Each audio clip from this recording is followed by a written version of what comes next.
Butterfly Electric Press presents The Vanishing Tome, an urban fantasy, Book 1 of the Netherworld Archives, written by Stella Fitzsimons. Chapter 1. I'm not an open book. In fact, I'm unreadable even to myself. I shot a grin at the Arcane Investigations Bureau recruiter. That's why I read others. I want to know how their stories end. I was made for this. A bit aggressive, Tess, but I stated my case as best as I could without getting into details. The woman across the desk, her eyes polar icebergs, stared me down for a short eternity before offering the most theatrical yawn this side of Broadway. And there went another job interview spiraling down the drain, courtesy of my sparkling response to the question, "Do you possess unique skills that would make you a fit for the unusual challenges of paranormal investigation?" And just like that, recruiter, 1, Tess Hilliard, 0. Let's slice it thin and serve it cold. At 26, I was already stuck in the underbelly of this business, my name at the very bottom of the employee list at the Shadow Chasers Agency, taking on the cases that no one else would touch with a 10-foot pole, scraping by with meager paychecks, and dealing with colleagues who'd finished dead last at the Camaraderie Olympics. And maybe I deserved it all, considering my top selling point as a supernatural snoop and ghoul hound was, a Napoleonic chip on my shoulder caused by my nearly complete lack of the paranormal power possessed by all the big-time chasers. I took a deep breath. It was no surprise I'd failed to impress her with my self-professed genius-level ability to bluff my way out of any jam and spin trite sayings like plates of life-altering wisdom. Tempting as it was, I couldn't spill my whole can of beans and lay out the truth entwined in my words. In fact, my life depended on the zipping of my lips. Being alive, after all, was essential to all my career goals. Standing outside my agency, I couldn't help but notice its dingy contrast with the flash and prestige of the Arcane Bureau. Sadly nestled between a laundromat and a falafel wrap takeout joint, our offices were in a nondescript 2-story brick building with a cracked wooden awning that had paint peeling off it like sunburnt skin. The elements had had their way. The neon glow of an open sign still flickered in the early morning haze. A washed-out gold plaque on the door read, "Shadow Chasers Agency, Inc., drawing back the shadows. Mysteries solved, items found, treasures won, curses squashed. Give those suspicions a home, understand the inexplicable, exercise the paranormal. Budget-friendly consultations." Unlike the Bureau, all hush-hush and operating entirely under the radar, we were face-forward, out in the open paranormal investigators, a beacon for those fragile souls drawn to the eerie and unlikely. Our neon light lured the gullible believers, convinced that the creaking of their old homes was proof of poltergeists, that their neglected yards and fields were hotspots for alien abductions, or that their former neighbor's grouchy spirit wanted a word. You know, people who were looking to chit-chat with the dead, or needed a bargain basement exorcism to chase away demonic rats, or a seer to divine the location of misplaced priceless heirlooms, that sort of thing. When the Arcane Bureau were generous enough to offload surplus cases our way, meaty cases involving supernatural perps or unexpected visitors from the multiverse, well, those cases hardly ever landed on my desk. No, I was pushed to the end of the bench, my unofficial title as assistant to the lead investigators inked in permanent marker. I was stuck sorting out crackpots and lost possessions, while my teammates got to play on the fringe of the big league every now and then. Today promised to be like any other day in the life of Tess Hilliard, pseudo-professional ghost whisperer and amateur treasure hunter. Same as it ever was. But you know what they say about hindsight? They being the vaporous ectoplasmic tendrils of the human hive mind. Unfortunately, we live life moving forward. Looking back is not advised. Regret feeds the dark energies. I would say I wish I knew then what was coming, but that kind of thinking always ends with a bucket full of bad juju. The familiar hum of fluorescent lights and the reassuring aroma of cheap coffee welcomed me as I stepped inside the doors of 405.5 South View Street. Just down the hall, our director, Abraham Pankowski, sat in his office looking uncomfortable in a now too tight suit. While he was growing thicker, his hair was growing thinner, forcing him to comb the remaining strands over bald spots. He was engaged in a conversation with his chief investigator, Gideon Crawford. Tall, all glower, sharp lines, and an attitude to match. Guy had the charisma of a piranha and the cordiality of piranha. They paused their conversation as I strolled by, Gideon's eyes narrowing in a glare. He made no attempt to conceal his disdain. I returned the favor 100-fold. I took my saccharine smile and moved on. My desk was cluttered with a hodgepodge of case files and unwashed coffee mugs. I settled in and rifled through a stack of papers, zeroing in on a new report resting on top of a half-eaten cinnamon muffin. "Hey, Tess, yet another dud," Izzy announced, dropping a manila folder onto my desk. Her steaming mug radiated warmth that cut through the chill of the office. Her magic trickled into me as I raised my focus from a particularly lurid file detailing a demonic possession that turned out to be nothing more than a bizarre fraternity hazing ritual. My nose twitched, threatening a sneeze. Izzy's etheric aura always had that effect on me. My gaze momentarily snagged on the myriad of scars that crisscrossed my hands, an unwelcome reminder of my brush with the darker side of the supernatural. It was the other strange thing Izzy's magic did to me. It revealed my meticulously hidden scars, thankfully to my eyes only. I surrendered to the sneeze and hummed the word calyptio under my breath, a veil of illusion wrapped around the scars, concealing them again. Izzy Everett was a skilled empath, and I could assimilate her etheric aura into mine within seconds, a secret I was keen to keep. This was why I found excuses to turn down every one of her social invitations. I couldn't afford to get close to anyone, especially not an empathic mage who might sense my strange, not to mention outlawed, ability. Izzy was on the short side, but her fit, solid build and intense green eyes demanded your complete attention. Her curly hair was a fiery spectacle, not just red, but a living blaze. Strands of deep auburn twirled with flashes of copper and scarlet that flickered with every tilt and turn of her head. Her physical presence may have exuded strength, but it was her uncanny ability to sense and absorb the emotional energy around her that kept people in the office on their toes. With Izzy, a lie was as transparent as glass, and that made our co-workers tread carefully. I gestured to the empty chair across from me. Yep, that dude was totally not a pyromancer, not even a little. I doubt he could rub 2 matches together and get a spark. The moment I arrived at the scene of the literal dumpster fire behind O'Malley's Emporium, I knew that no magic was involved in the failed arson. The location had given off an initial whiff of the paranormal. After all, the Emporium had a reputation of attracting rogue mages and aspiring spell conjurers. But I would have sensed a fever print lingering, that heightened supernatural pheromonal scent that pyromancers leave behind. "I knew you knew. You always know. They should give you bigger cases. I wish you had been wrong, though, because a rogue spell spinner would be a far more exciting Tuesday than a nut job with a shabby pipe bomb." So, they pulled the plug on the investigation? I said, twirling a pen. "Afraid so. It's now strictly a police matter." Got anything else with a pulse?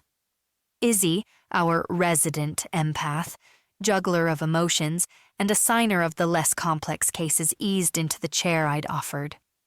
The leather creaked beneath her as she set down her coffee and opened a worn notebook, its pages covered with hastily scribbled notes. She glanced up and bared her teeth, sheepishly. "Go ahead," I encouraged her through a sigh. "It's a haunted house," she said, almost bracing for my response. Before I could advise her where to shove that haunted house, Director Pankowski approached with Gideon Crawford at his heels. They both had a puckered look, like they'd been sucking on lemons. The director adjusted his midnight blue tie. "Just had an interesting call from an associate, Tess. They work over at the Arcane Bureau. Uh-oh, that icy bitch. So much for confidentiality. Pankowski seemed to be clearing his thoughts, and thankfully failed to notice my apprehension. They curiously asked about you. They requested you specifically to consult on a case. The hostile glare in Gideon's eyes confirmed that this was no prank. My confusion matched both of theirs. A case from the Bureau. For me. My train wreck of an interview must have made an impression. Ah, I see. They are trying to read my reaction. Sleeping your way to the top, Hilliard? Gideon hissed. You're so predictable, Crawford. It puts me to sleep. He mean-mugged me, revealing his teeth. They were almost as pointed as his tongue. Pathetic. The big bad mage was trying to scare me. Intimidation was Gideon Crawford's game. He was a kinetic mage who could absorb, store, and release energy at will. It made him a formidable adversary in physical combat, like a wrecking ball in a tailored suit. I'd seen him punch through walls and blur across rooms in a blink. His talents didn't end there. Gideon possessed persuasion magic and was known to bend wills when the circumstances were right.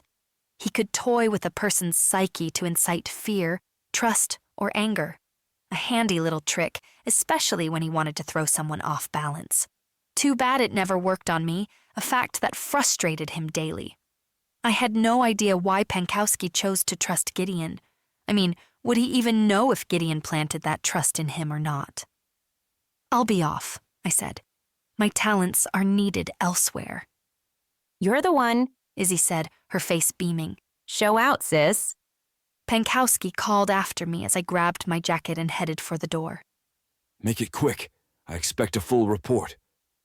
Just for that, I'm taking my sweet time. Chapter 2. The 4-story building loomed above, a monolith of gray concrete and black glass, standing stark against the foggy backdrop of Lake Mendota. The Bureau knew how to make an imposing impression. I pulled my jacket tight. Madison, in mid-November, was a city held by winter's cold grip, the chilly wind a biting reminder of the freezing waters that would soon become the icy surfaces of its many lakes. The facade bore the inconspicuous name Mendota Research and Development Institute, but this was no ordinary research center. Beyond those ominous walls, the Arcane Investigations Bureau guarded the library portals that bridged parallel realms. They kept tabs on the fraying threads of the multiverse, safeguarding our world from the nastiest entities in dimensions near and far. Threats both heinous and clever, both visible and veiled. Climbing the stairs was like trudging through a stream of sticky molasses. My scars tingled, a sure sign of overflowing power mojo in the air. I wrapped a shield around my magic core to keep it from gulping down all that magic, like a bad drunk at a cocktail party. Security wards, concealing endless spells and enchantments, formed an intricate web that turned the Bureau into an impenetrable fortress. Not even a sly thought could slither past this place's defenses. It was less like walking into an office and more like trying to slip past a sleeping dragon. One false step and you were a kebab, literally. But everyone has to earn their living, even those who flirt with dimensional gateways over morning coffee. 2 agents breezed past me on the 2nd floor. My nostrils twitched as I caught a whiff of their power, but I managed to hold back the sneeze. An electromancer and a sorcerer, very on brand for the Bureau. I reached my 3rd-floor destination. I paused, hand hovering over the brass doorknob, as I read the name on the metal placard, Special Agent Miles Donovan, Paranormal Investigations and Interactions Division Coordinator. I double-checked my phone, half hoping for a mistake. Room 309. Nope. This was happening. I thought I might run into him in these halls one day, but him being my liaison for a case, that was a twist I had never imagined. This was going to be interesting, yet dread sunk into my bones. Every instinct warned that I was opening a portal into a world of trouble. How would he feel about partnering with me? I had ghosted him without a single word, and he had not taken it well. He demanded answers via texts, DMs, and even telepathic messages he sent through a seer, until he had finally accepted that silence would be my only response. It's been 2 years, Tess. He's obviously over it. Get a grip. My heart jackhammered in my chest. Was I over it? Oh, hell. A deep breath. I knocked.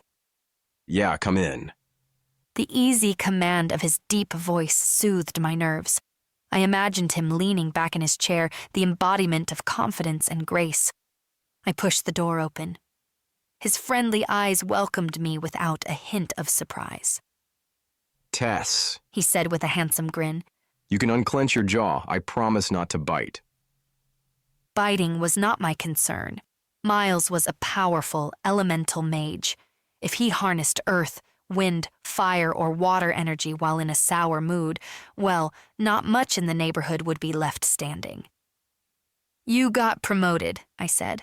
My tone was frostier than intended. He tapped a folder on his desk. Does it surprise you? Surprise? No. I just never pegged you as a pencil pusher. A pencil is a reliable weapon. You can count on a pencil. It quite literally hangs on every word.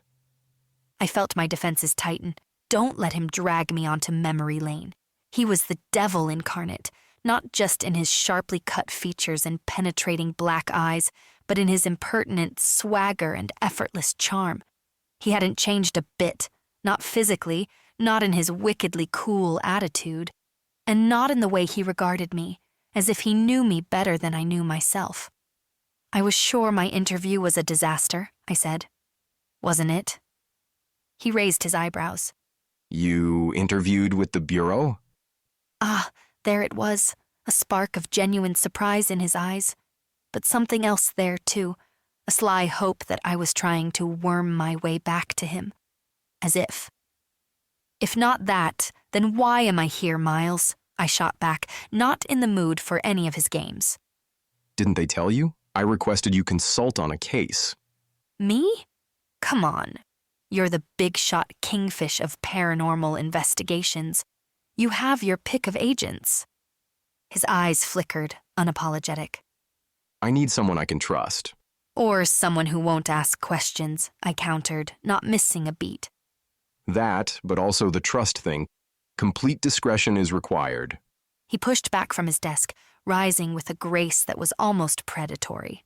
The perfect lines of his suit hugged his sinewy form, a shade of dark that matched his slick black hair, a look so polished it was sinful. You will talk to no one about the case but me. He said, as if all had been decided. Something's off with the Bureau. We need to get to the bottom of it. If my hunch proves out, this will be trouble for all the worlds and time's not on our side. A multiverse crisis. Of course. Together again for another shit show. Contact with parallel universes was becoming as common as morning traffic in Madison, and the Bureau was the bulwark against all those worlds spilling into ours. What chaos such a spillover would bring was anyone's guess, and trust me, nobody wanted to find out whose guess was right. Our eyes met from inches away. I took a step back, too close for comfort, his powerful stare. I couldn't shake the feeling that this was about more than a case. It was a challenge, an invitation to duel, a chance to prove my mettle. And damn his arrogance. He knew I would accept. His composure seemed tightly held. I knew him too well to miss the coiled tension in his shoulders, the vein popping in his rigid neck. Or was it all projection? The past could cloud one's judgment. Either way, I was all in. Sounds serious, I said. Are you sure I'm the wingman you need?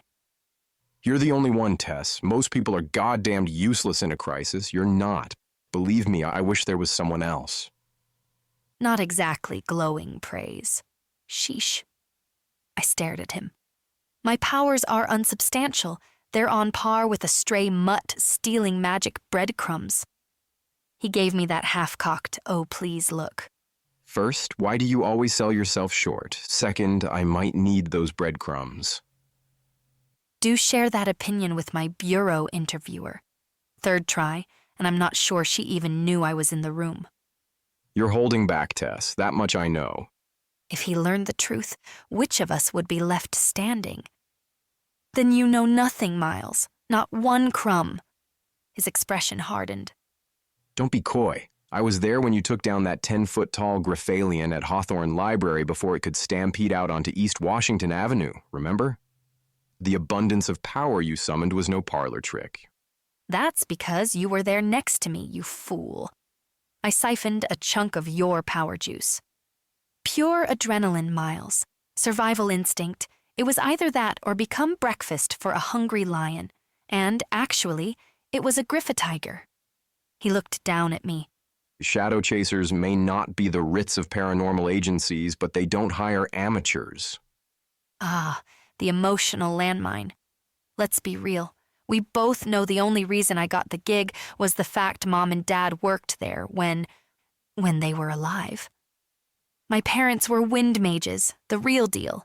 Director Pankowski figured I was a chip off the old block, potential yet to be tapped. Little did Miles or Pankowski know I was an illusion mage. Little did they know that when I stood next to a dynamo like Miles, I was immediately filled with elemental magic and only pretended to be tapping into a feeble wind energy resource inherited from my parents.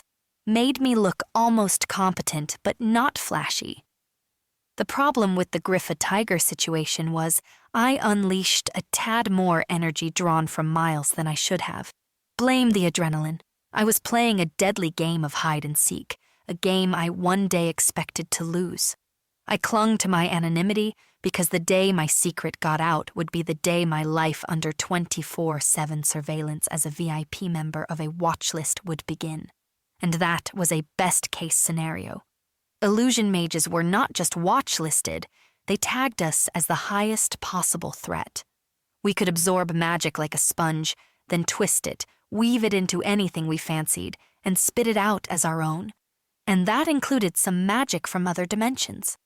The Bureau recognized our value, but also that we were too hazardous to be handled without gloves. By law, our whereabouts must be known. One mistake, one impulsive outburst of power, and we may never walk free again. I could hardly blame the Bureau. When illusion mages let their guard down, they quickly got drunk on magic and mayhem soon followed.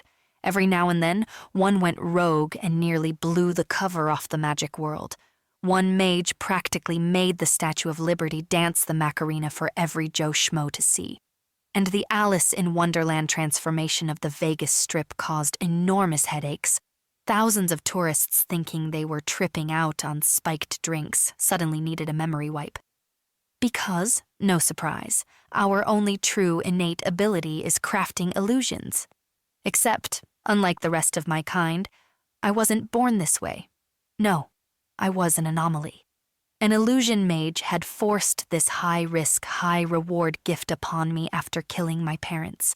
It came with a slew of bodily scars and a warning to stay silent, or others I cared for would die too. Why had he done this to me? I had not one foggy fucking clue. Either way, I was stuck with powers and secrets I did not want. Surfacing from my pity party, I shifted gears. So, what do you think you're sniffing out? An insurgency of rowdy unicorns? A backdoor portal to the island of lost bogeymen? He exhaled, shifting back to business mode in a nanosecond. I wish it were something that absurd. We have a rogue beast hopping library portals. The eggheads in tracking have it slated to pop up over at Sun Prairie Public. He checked his phone. T-minus 55 minutes. Wait, what type of beast? A furry Bigfoot or a scaly, cold-blooded... Something like that, he said, his eyes narrowing. We've only got a blurry heat image from the other side, but it's massive, it's nasty, and it's coming this way. He laughed, apparently finding my concerned face amusing. I'm sorry, he said, getting serious. It's a pomdor. A pomdor? You just said it was massive. Those critters are pocket-sized. Oh, you were trying to be funny. Which part was the joke? Because pomdors are 5 realms away, and there are no direct portal nexuses between their dimension and ours. It's a pomdor. How could it portal jump that far? shook my head. It can't. A Pomdor taking a multi-dimensional road trip and surviving the portal strain was as likely as a chicken penning the grapes of wrath. Someone's driving this, I calculated.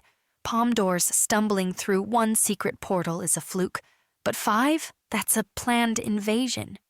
His eyes met mine. Right. And so, we need to find out who's doing the planning, because I, too, hold a low opinion of Pomdor intellectual capacity. Someone who would enjoy the sinister absurdity of enlisting Pomdors as foot soldiers, I offered. Miles reached for his coat, the material a posh blend of fine wool and cashmere. Broad lapels and silver-lined cuffs and collar screamed authority and old money. Even the buttons offered the kind of refined detail that only came with a hefty price tag. Miles was insecure despite his good looks, and forever adorned himself in high fashion. Still remember how to seal and unseal portals?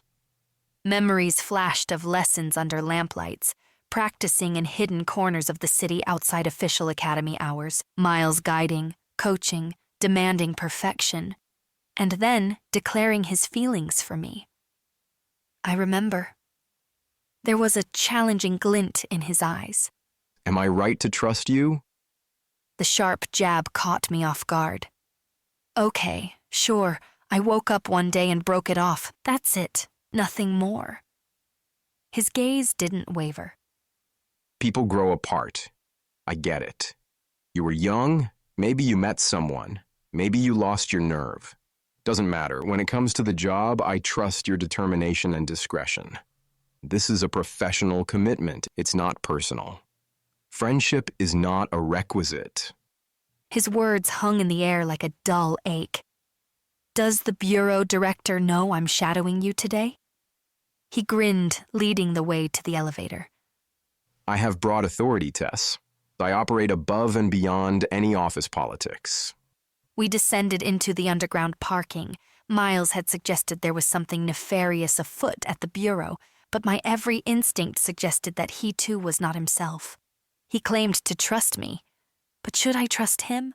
If only I could get him into a room with Izzy and borrow her empath skills, then I could get to his truth, discover what really was at the center of Miles Donovan's heart. You know, regarding the case. Chapter 3. As the door of the Sun Prairie Public Library opened, a surge of portal energy prickled across my face, causing a sudden but familiar shiver. The well-lit space with its striking vaulted ceiling had been completely redecorated. Miles noticed it too. An explosion of color accomplished by an abundance of new plant life highlighted by vibrant peace lilies and Chinese evergreens created the lush silence of a vast empty forest. Looks like the library has battled a greenhouse to a draw. This cost them some money, I said under my breath. It's as if Mother Nature had a super sweet 16 party. Shuffling portals around was never a good idea. Even a minor relocation, the slightest shift in the dimensional axis, could spell havoc. Miles shot me his signature stay-focused glare, then fixed his gaze on 2 librarians chatting over coffee behind the front desk. He leaned in close. I'll keep these 2 busy. Go find the portal and seal it. He glided over to reception with a smile that appeared every bit as sincere as it was not. Excuse me, ladies. Sorry to interrupt. I find myself a smidge turned around within this dazzling new setup. Would you be kind enough to shepherd me over to the reference section? I have a hot list of architecture and engineering books burning a hole in my pocket. The librarians looked flustered. One even dropped her eyes to his pants pocket, expecting it to start burning. Sheesh, they never had a chance. I wove between aisles, scanning for a ripple or even a spark that could guide my way. Portals were usually nestled behind musty, thick tomes or tucked in the nooks between rarely disturbed shelves, but thanks to the library's revamp, I had to quickly reorient myself. Time ticked away in my head. Each second amped up the urgency. We had less than 30 minutes before our furry friend made an entrance, and I was in no mood for an interdimensional meet and greet. I closed my eyes. The faint frequency of a rogue energy tickled along the concealed scars gracing my arms, nudging me. To the left. Gotcha! Miles still held the rapt attention of the librarians. That man could sell a furnace to Hades. Charming two bookish women with his words was a far easier challenge, especially dressed in his wool and cashmere ensemble that oozed a certain rugged chic style. But that was only his surface. What lay beneath was quite another Miles. The vast difference between what you see and what you get with him I felt as sharply as a knife to the heart. His etheric aura, his magic, his vibe, all resounded with an intensity both mesmerizing and unsettling. Why was I thinking about him? The past, our past, what could have been done differently, how I could have fought to safeguard him instead of setting him free. These were all tired lyrics from the shit song that used to play over and over in my head, the mental anchors that tried to pull me down. Not the time, Tess. You've moved on, remember? I snapped out of it.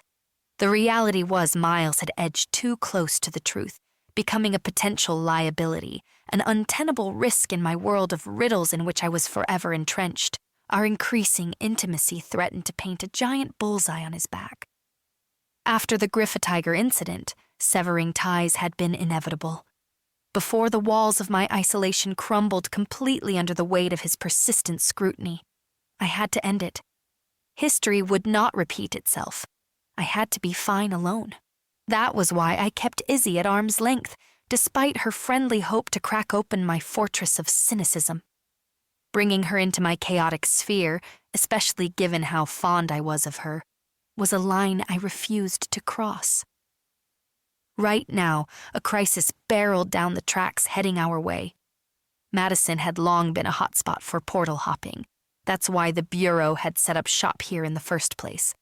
But lately, incidents had been popping off like a string of firecrackers. We were suddenly the flashing neon open 24/7 sign at the heart of the multiverse.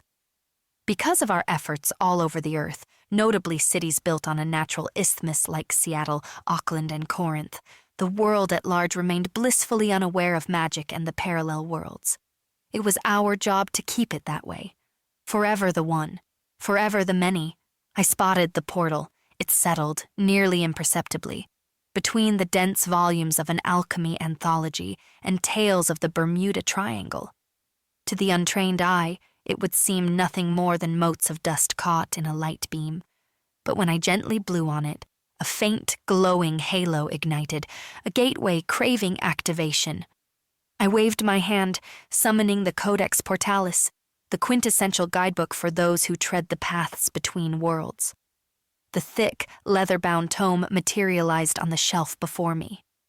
The Codex was our map through the cosmic wilderness. Without it, we might as well be navigating blindfolded, at the mercy of the multiverse winds. I opened the book, carefully flipping one heavy page at a time. Each one contained the key to a different dimension. My hand suddenly froze. A page was missing. It had been deliberately ripped out. In my years dealing with portals, I'd never come across a severed link inside the Codex. This was clearly a calculated act of sabotage, a rogue element shutting down access to another world. The portal began to surge and sputter, then went into full spin mode. I returned the Codex to the shelf and hurried to draw upon every shred of training, knowledge, and magic within me. I thrust my hand into the portal, channeling my core power into the sealing spell. Claudatur ostium et alias mundi. A silver radiance encased the portal, beginning the laborious process of locking it down. My hand recoiled from a sudden shock. I slammed back into the shelves behind me, barely staying on my feet. I refocused and forced the spell forward, only to get flung back a second time. Something on the other side fought to keep the portal open. Not good. So much for being discreet. That ship was crashing. Miles! The portal blew wide open. My attempt to tap into Miles's arsenal of elemental magic hit an invisible barrier. I shouted out his name again. Miles! Where the hell? He better not be banging a librarian in the bathroom.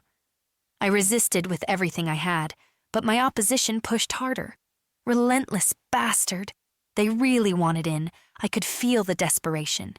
The palm door burst through the portal, flying right at me. The vibrant orange furry blur collided into my chest and neck. I breathlessly enclosed the small creature within both hands. It fought my grip at first, baring tiny teeth in a display more cute than ferocious, then thought better of it and quickly started to lick my fingers.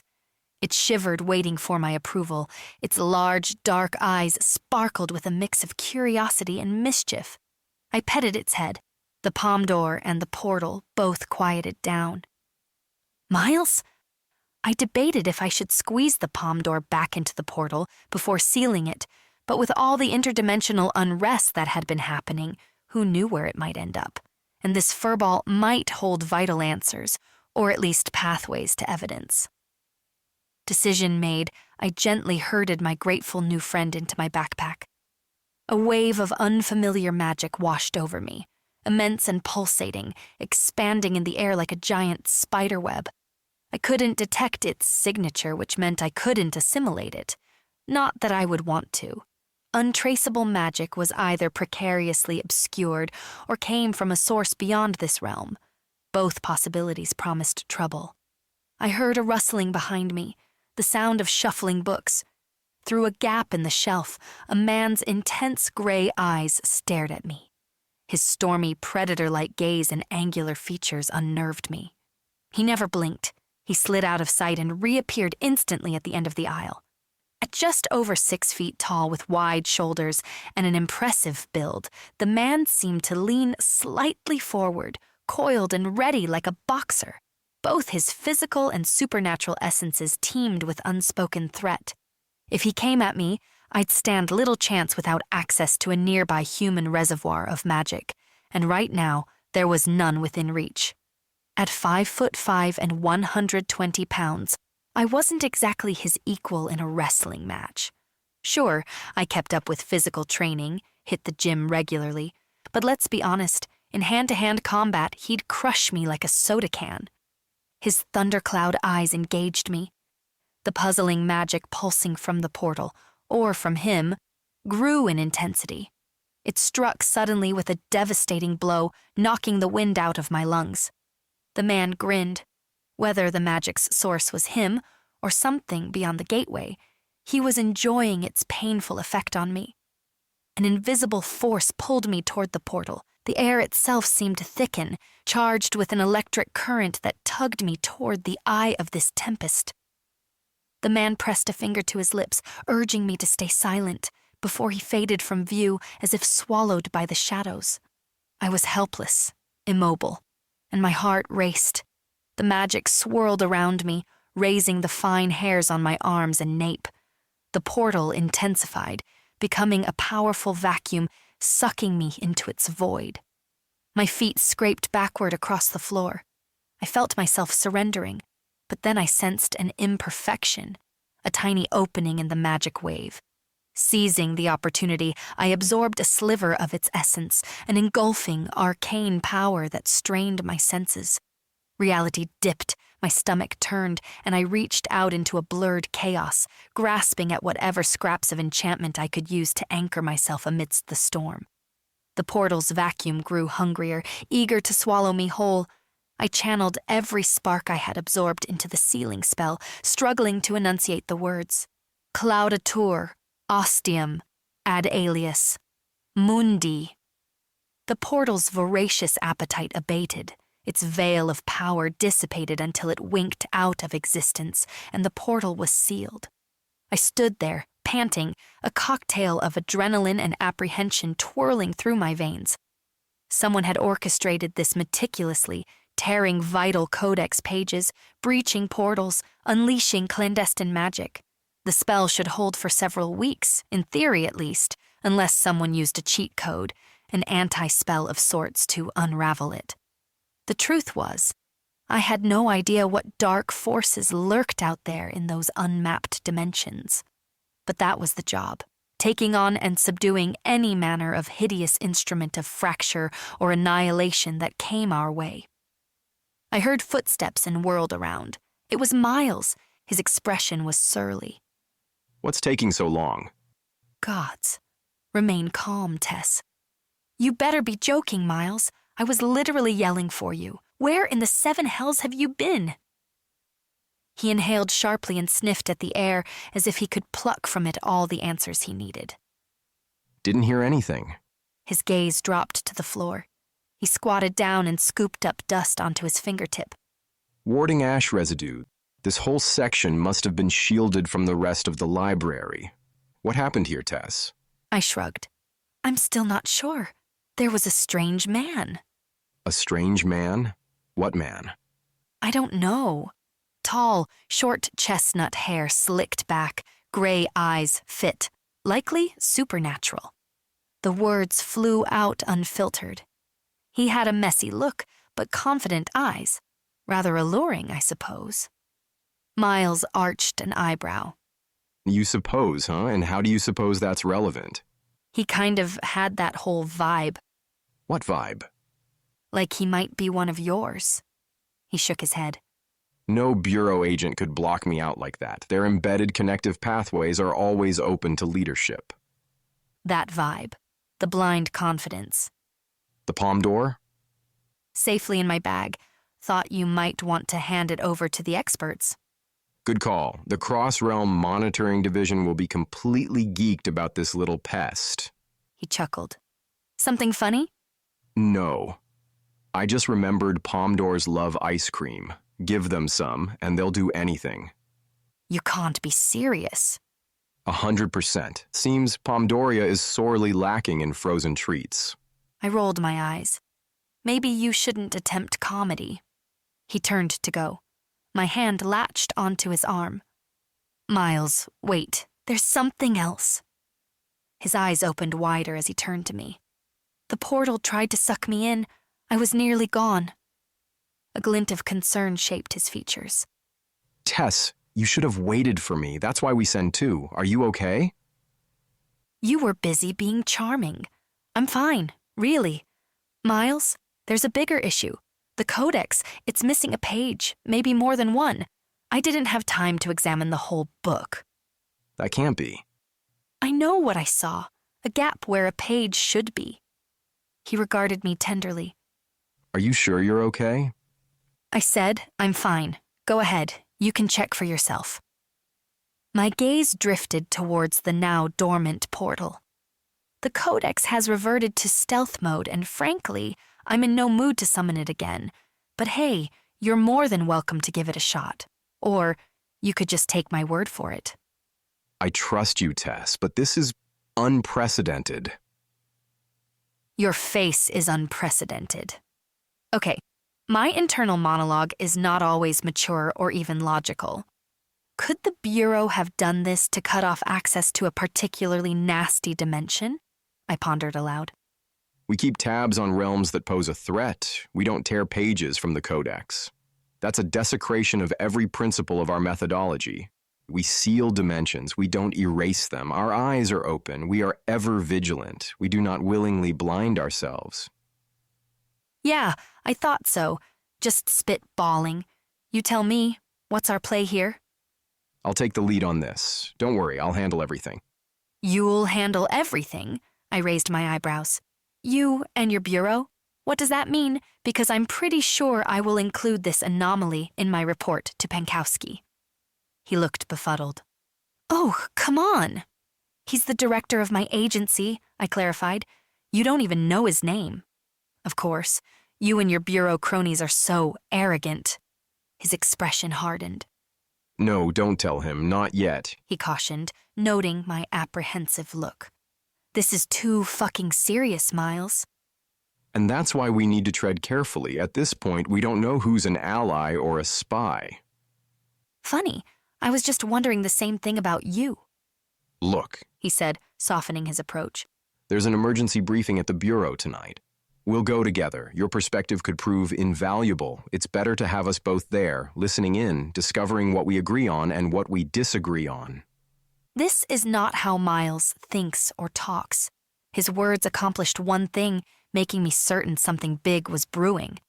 I knew his soft touch was really an attempt at control, but I wanted to crash that briefing at the Arcane Investigations Bureau, so I decided to play along for as long as it took. I needed to know. I've always needed to know. If you want my weakness, that's it. With all this talk of secrecy, they're just going to let me waltz in? I'll list you as my investigative shadow. Come on, let's see what unfolds, then decide our next steps together. Together? I had to fight not to laugh in his face. Izzy would be the real asset here, I found myself muttering. That piqued his interest. Izzy? She's an empath and a friend. I immediately regretted trying to pull her into this hot mess. He could not have hated the idea more. Empaths and the Bureau don't mix. She'd never clear the scanners. Ah, those pain-in-the-ass scanners. The little dance I did with my illusion magic just to get through the door without triggering alarms was very slowly becoming routine. It's so full of lies, huh? It comes with the territory. Caution is the prime virtue in the clandestine arts. Remind me another time. We could leverage your friend's skills outside the Bureau's walls. So what will it be? Can I count on you tonight? I nodded, more sheepishly than intended. He grinned, a flicker of victory, and possibly a spark of his old warmth in the sly curve of his lips. Great. See you at 7 sharp. Chapter 4. Fatigue ground into muscle and bone like a dull blade. I felt as if I had been beaten from head to toe. Every tender joint stung when I moved, the price for absorbing those tiny fragments of peculiar magic at the library. What would have happened if I'd been able to fully assimilate that toxic torrent of energy into my core? Bad stuff. I'd rather not entertain the thought. My every fiber yearned to inform the Bureau about the portal's pulling force and the vanishing page from the Codex, but I'd promised to hold off until after the briefing. I'm a mage of my word, if nothing else. Miles had made it crystal clear from the jump that this case demanded utmost discretion. I decided to walk directly home from the Bureau rather than returning to my agency for a workday wrap-up. The thought of facing Pankowski's prodding questions filled me with dread. My patience was worn too thin. One wrong word, and I might snap. The clean, crisp air filled my lungs as I set a vigorous pace. The rhythm of the walk grounded me in the here and now. The pitter-patter of my footfalls, the barely happening breeze, the pale remnants of color from the withering autumn flower beds. This city is my soul. I lived on tree-lined, shrubbery-possessed Jennifer Street in a quirky American four-square house built in 1897. What had once been a grand home for a single well-to-do family had been partitioned into quaint, snug apartments. Living in this vibrant, hipster neighborhood was the one good thing I had going for me, even if my space was only marginally larger than adjoining walk-in closets. It was a brisk 6-minute walk to the agency and a leisurely 20 to the Bureau, offering both convenience and tranquility at a price I could almost afford. The house itself had a certain old-world charm, with its 2 sturdy stories crowned by a whimsically angled half-floor complete with lookout windows. That top unit was my domain: bedroom, a basic shower, and a modest living room that doubled as a makeshift kitchenette with a sink, a mini fridge, and 1 electric burner. Not made for 2, but quite nice for 1. There were 5 more units below, and while I mostly kept to myself, exchanging the occasional hello, I was pretty sure I was the only tenant whose everyday life didn't revolve around the university campus in one way or another. That suited me fine. Living in this tiny bubble of academia added another layer of anonymity to my rogue existence. Right now, a hot shower was more than a simple desire. It was an urgent craving. I could practically feel the steam wrapping around me, melting the grimy residue of magic from my body. I trudged up the front steps 2 at a time. I kicked off my boots and locked the door behind me. Home, sweet home, snug as a bug in a rug. The room glowed with the soft light filtering through the high, arched back window that offered a glimpse of Lake Monona through the stark, leafless branches of century-old oak trees. Why didn't I tell Miles that the mystery man at the library carried signatureless magic? Maybe because admitting I could ID all magic signatures like I had penciled them myself would trigger a few alarms. But really, who and what was that guy? What game was he playing? How could the mere thought of him send a chill to my core? I made a beeline for the shower, shedding my nagging thoughts along with my clothes. The hot water soothed my aching muscles and frazzled nerves like a healing balm. I turned off the water and wrapped myself in a towel, my thoughts as hazy as the steam fogging the mirror. My eyes snagged on my murky reflection. I usually avoided mirrors. They always felt like a challenge, threatening the intricate illusion veil I kept active around the clock. I did not want to see the unsightly scars marring my skin, the unvarnished monstrosity I kept hidden beneath layers of deception. I wanted to see only what the world saw. With a sigh, I let the towel drop to the tiled floor and squeezed my eyes shut, pushing away the growing dread coiling in my stomach. As a child, I had envied my mom's emerald green eyes, but perhaps it was a blessing in disguise that I'd inherited my dad's deep brown eyes instead, the sole trait I got from him. Everything else was mom's, the warm, sun-kissed tone of our Mediterranean skin, the auburn hair that curled just so at the ends, the determined set of my chin, the charming slight gap between my front teeth that Miles once confessed mesmerized him after first seeing me smile. My eyes opened. The illusion veil fizzled and dissipated from my head down to my toes. My reflection blinked back at me, the left side of my face a roadmap of dark, jagged scars. They began at my hairline, splitting my eyebrow in half before weaving down my cheek and jaw like a vine, then tumbling over my neck and collarbone, where they spread out into sinister rivulets and twisted branches that curled around my torso, both back and front, and trailed down my arms and left thigh. By some miracle, my right leg and all 10 toes remained thankfully untouched. Some scars were superficial enough that generous amounts of a good concealer would mostly camouflage, but others were vicious, raised ridges of purple flesh and deep, jagged hollows that no amount of makeup could hide. Extensive energy went into maintaining the illusion veil cloaking my skin, but by now it was second nature, worn as effortlessly as a silk scarf. I went to such lengths, not out of vanity but necessity. Those scars bore the distinct signature of the illusion mage who had marked me when I was 18. To flaunt them would be idiocy, broadcasting my dangerous secret to every magic user who crossed my path. Curiously, the sadistic bastard had warned me about that as well. The memory came flooding back every time I dropped my illusion shield. I was 18, studying advanced warding spells in the dimly lit library of my childhood home in McFarland, just south of Madison. Rain lashed against the windows, drumming a relentless pitter-patter against the backdrop of the storm-tossed waters of Lake Wabessa. A dusty tome lay open before me. The arcane symbols on the vellum pages swam before my eyes as the night stretched into the early hours.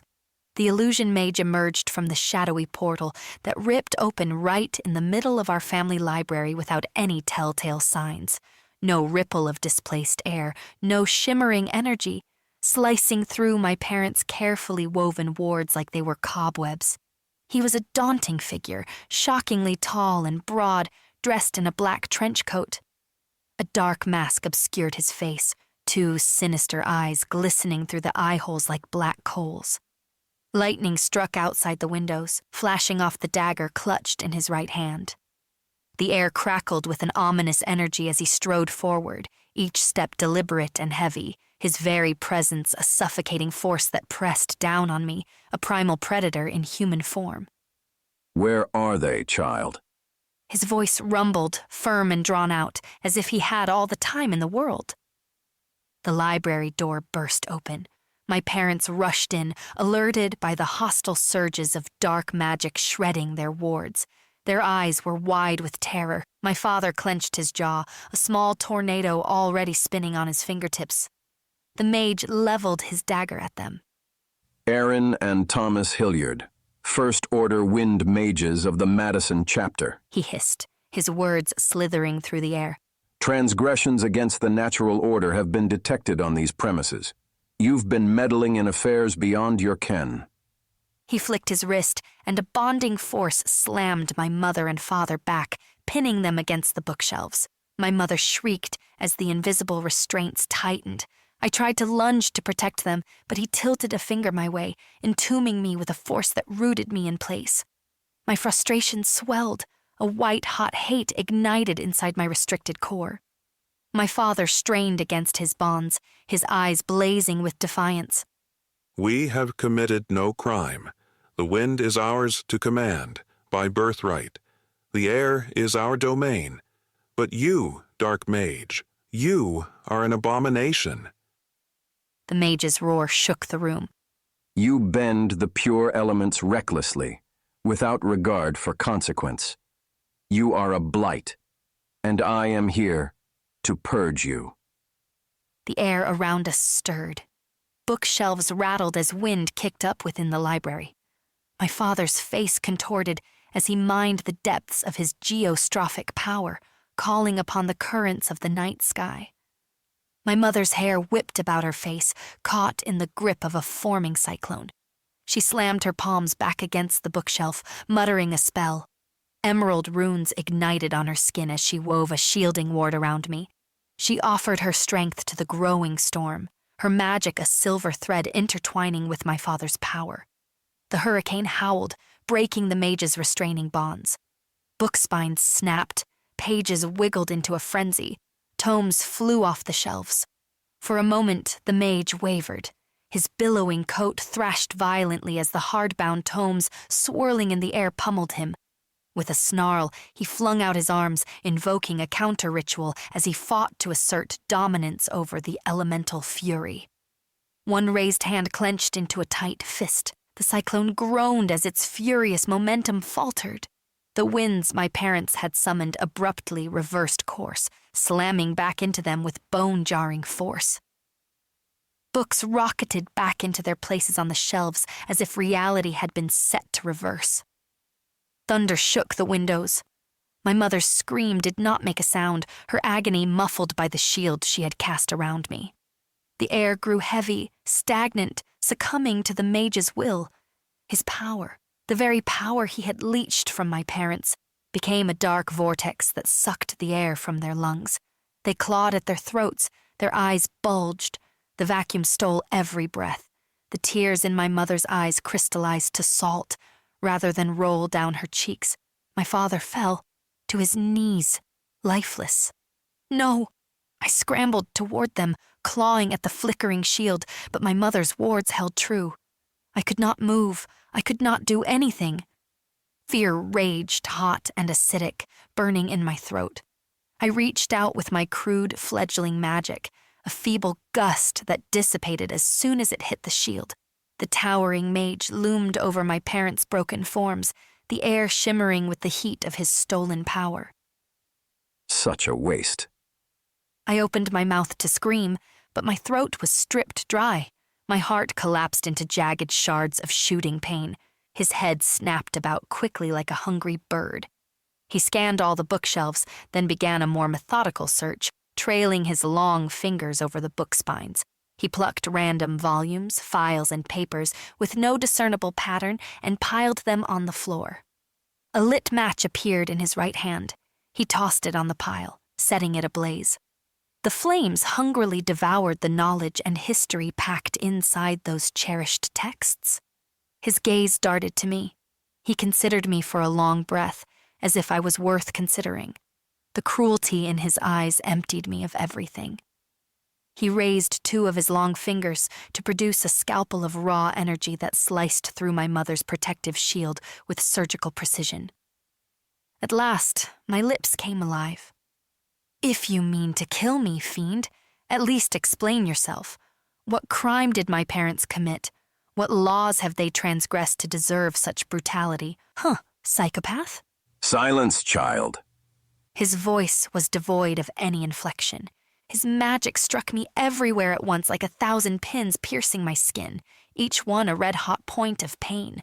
Guttural incantations ripped from his throat that felt like barbed wire scraping not just my flesh, but into the very essence of my being, each word branding me with sizzling, swelling marks.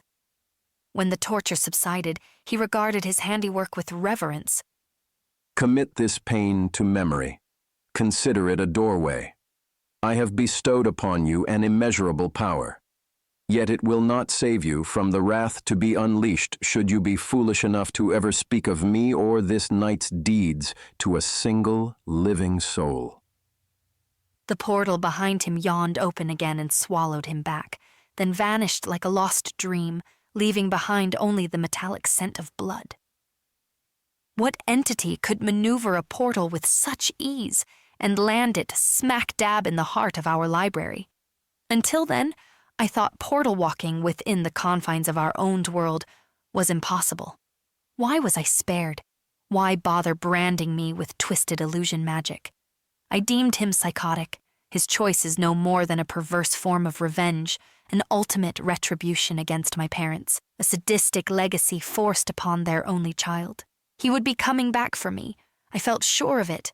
Why else would he forge me into this illegal weapon, if not for his own nefarious games? I was so much stronger now, hardened, and a portal walker myself. The list of my skills was almost as long as the list of lines I was willing to cross for justice. Okay, for vengeance. I could easily absorb magic, channel it, and redirect it in controlled bursts. But what that asshole had done, the way he had reversed the fundamental essence of the wind into a suffocating void, blatantly defying both natural order and magical laws. That level of manipulation was out of my reach. I was still David. He was still Goliath. He was leagues ahead of me in the power department. But power wasn't everything.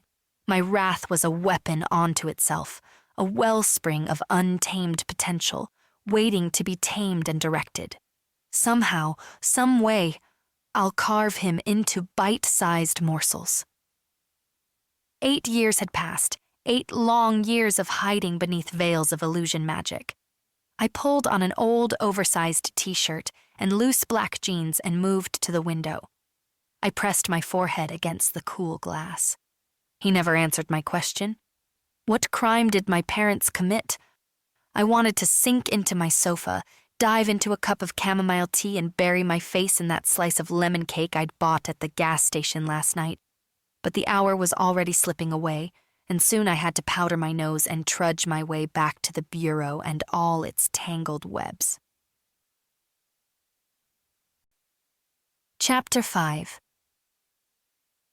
The arcane bureau's briefing chamber was a far cry from the high-tech conference room with panoramic lake views I had envisioned. Instead, I stood in a sterile, windowless room with a long table bolted to the floor, flanked by the kind of rigid plastic chairs designed to induce leg cramps. 3 smaller tables huddled against the walls, one boasting an unappealing selection of tuna wraps, turkey subs, and powdered donuts. 2 steaming stainless steel carafes offered some hope for decent coffee. The real kicker, though, the wards. Layers upon layers of them, woven so intricately that not even a whisper of air could slip through. Impressive, sure, but also a major headache waiting to happen. The room crackled with the reverberations of contained magic, a potent stew of supernatural energies swirling in the air like exhaust fumes. I'd have to focus every ounce of my defenses against inadvertently guzzling it all down in one toxic gulp. Getting drunk on magic wasn't on my bingo card. Not tonight, not if I wanted to maintain my anonymity. All these wards in a secure room inside an impenetrable fortress, I muttered under my breath. Miles didn't even throw me a side glance. How about one more for your mouth? Prick. The chamber prattled with hushed exchanges. I scanned the room, taking in the 16 agents who already surrounded the table, presumably the bureau's finest. Miles led me to 2 empty seats, his voice turning velvety as he exchanged pleasantries with a leggy blonde blood sorcerer. Of course. I mentally weaved through the throng of magic signatures, at least one telekinetic mage, a chronomancer, and 4 sorcerers of combat disciplines, their signatures tightly coiled springs. There was definitely a healer in the mix, a geomancer, a fire mage, an aeromancer, and something else, a seer with a distinct aura of precognition. Standard bureau fare for the most part, except for a discordant note, the cloying, cold taint of necromancy. Across the table, the necromancer idly flipped a lighter between her fingers. She had youthful, almost delicate features and midnight hair pulled back in a tight braid. Her snug black dress did little to conceal the lean lines of her body. There was a slightly purplish tinge to her pallid skin, the result of too much time spent in subterranean crypts, communing with the dead. Her pale blue eyes scanned the room with a detached intensity. I would not touch her magic with a 10-foot conjured pole, let alone attempt to absorb or use it. Some lines were best left uncrossed. All chatter died down when the bureau director strode into the chamber. Imani Harris was a woman who needed no attention but received it anyway. She was in her early 40s, but toned and broad-shouldered. Her flawless bronze skin stretched over sharp features, and silver streaks highlighted her otherwise black cropped hair. All of that created a breathtaking frame for her intense eyes that swept over each of us in turn as she settled at the head of the table. She was a telepath, the most formidable I'd ever encountered. Her invasive energy slammed into the room like a physical wave, probing every mind for useful knowledge and guarded secrets. As if the wards weren't taxing enough, now I'd have to scrape up every drop of discipline to shield my tangled thoughts from her scrutiny. The aeromancer to her right, a lanky man with bleary eyes, stood up clutching a wooden clipboard. She snatched it without looking. The clipboard slammed down on the table with a dull thud. All division coordinators currently present? Her tone left no question as to who was in charge. Yes, Director. The aeromancer confirmed. She gave him a curt nod.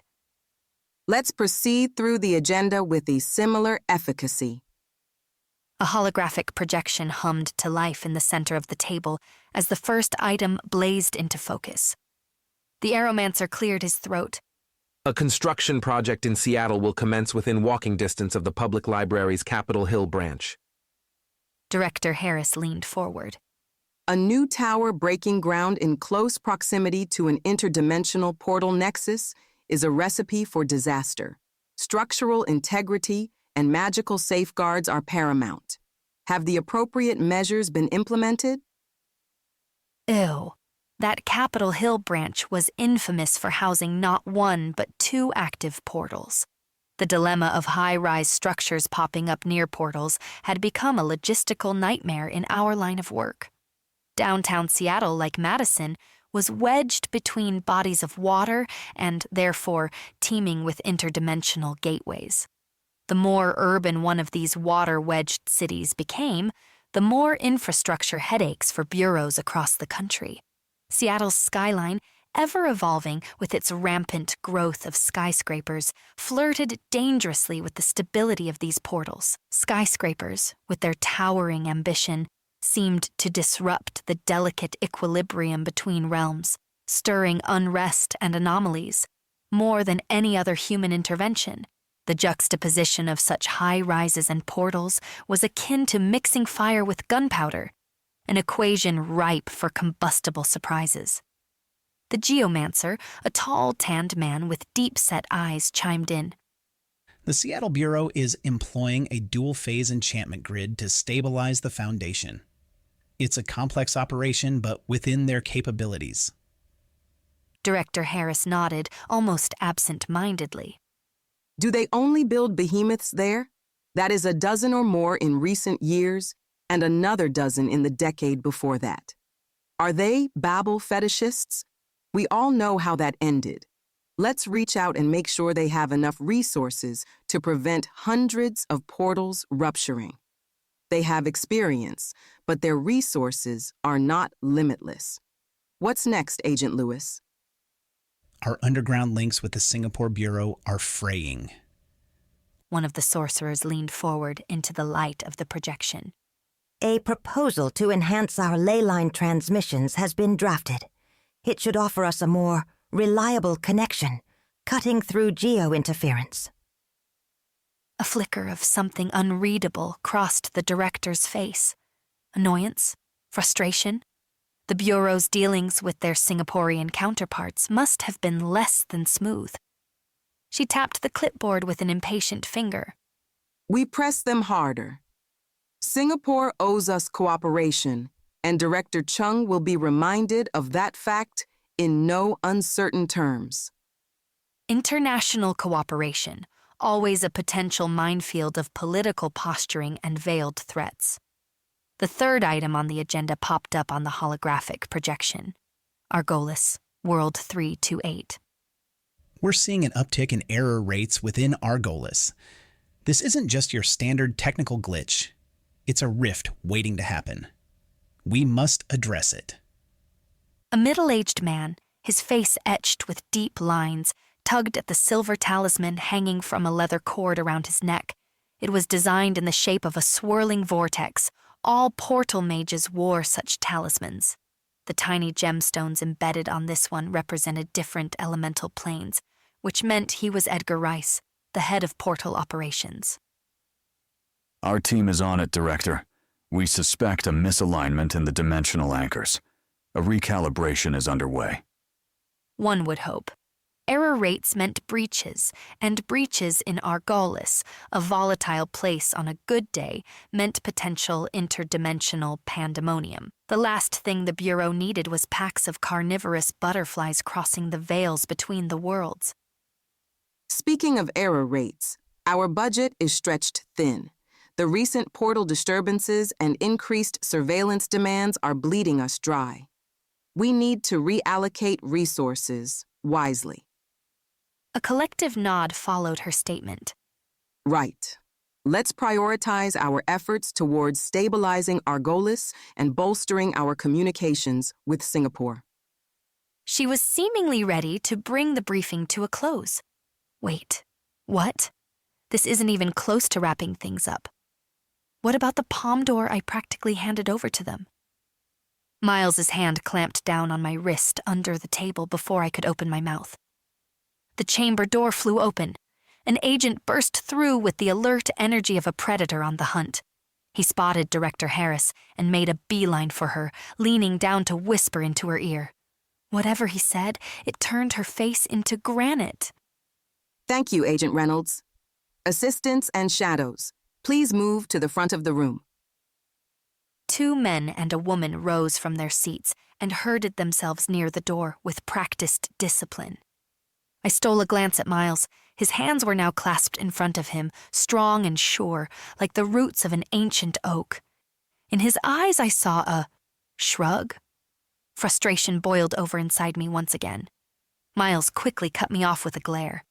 Resignation and defeat kept my anger at bay as I joined the other assistants. Were investigative shadows just glorified furniture? No, unglorified furniture would be more accurate. Did they expect me to just sit there like an end table while serious shit went down? Come on, Tess. What did I expect? That they'd turn to me for suggestions?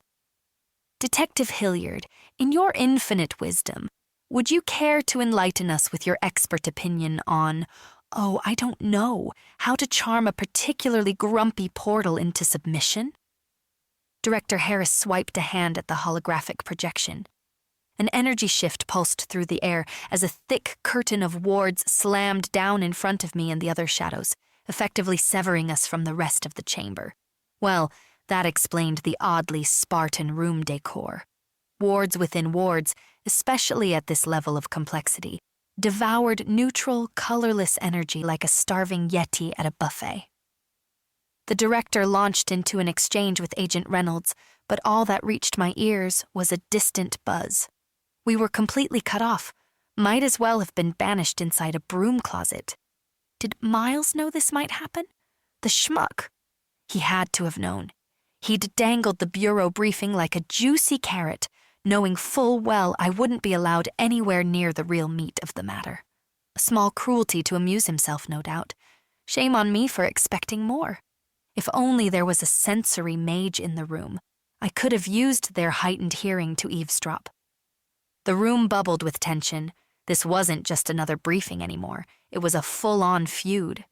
The agents started to argue, gesticulate, abandoning their docile deference to their director. This was pointless. They could have their playground squabble without me standing there doe-eyed like an idiot, watching through a translucent wall of wards. Comparing notes with Miles afterwards was the whole point. This was a complete waste of time. I should be on my sofa eating lemon cake. I turned on my heel and reached for the doorknob. It budged with minimal resistance. They hadn't bothered keeping the door locked then. Good. Slipping through the doorway, I stepped out into the carpeted hallway. My stomach rumbled. The Bureau might have its fair share of irritating bullshit, but it was also reputed to have a decent selection of adult beverages. A stiff drink with a strong kick was exactly what I needed right now. There was a bar somewhere in this bureaucratic labyrinth. I set off down the hallway, scanning for any sign of the elusive Bureau watering hole. Where was that blasted bar? Rounding a corner, I spotted a man strolling leisurely toward me. My reflexes kicked in, sending a jolt of wind magic up my arm. I readied a few quick excuses on the tip of my tongue. Lost, bathroom emergency, missing file, just in case he decided to grill me about my solo mission down the Bureau halls at this hour. But then I got a better look at him. This wasn't your standard issue Bureau agent, all crisp suits and tightly leashed magic. No, this man was something else entirely. He had an easy swagger and teasing eyes, the enigmatic stranger from the Sun Prairie Library, the one who'd vanished into thin air, leaving me alone to deal with the portal chaos. No fucking way. The sinewy strength visible in the broad set of his shoulders and the thickness of his neck hinted at years of disciplined physical conditioning. The bastard was more handsome than I remembered, his features a teasing mix of sharp angles and devilish allure. High cheekbones, full lips, a strong jawline, and a scar that slashed across his left cheek like a lightning strike, deep and jagged as if stitched in haste with brutal efficiency rather than delicate care, perhaps a battlefield souvenir? The scar lent a dangerous edge to his features, a hint of savagery simmering beneath the surface. A wide grin crossed his lips as he met my confused gaze. You're still breathing. Wonders never cease. Yeah, no thanks to you. He went stoic.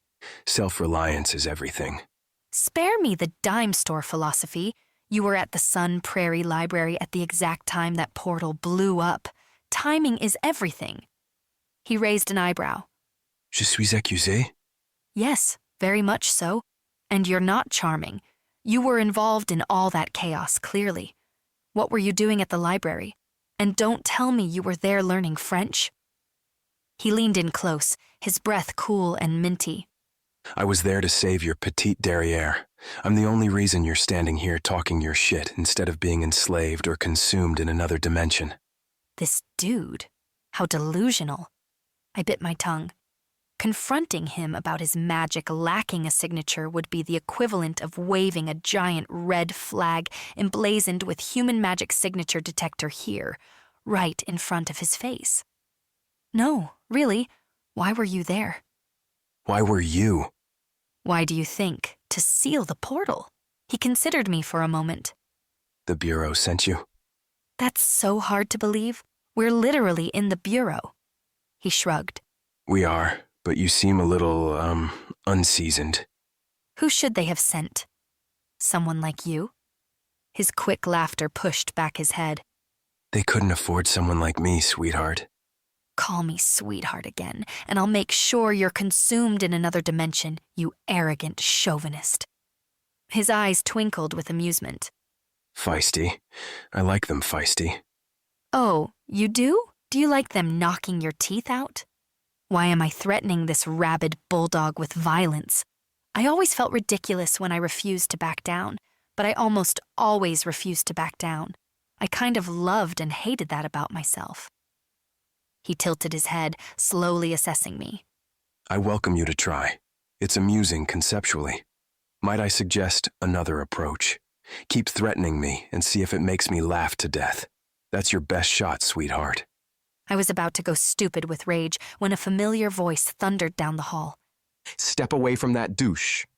Miles, of course, the goddamn epitome of perfect timing. His hand clamped down on my arm. Always the buzzkill, Donovan. Relax. Your novice bureau honey trap is perfectly safe. And not for nothing. She needs more training. You have a brand to protect, big guy. I yanked my arm free. First of all, I hissed at Miles, take your hand off me. Second, we were just talking. I've encountered his kind before.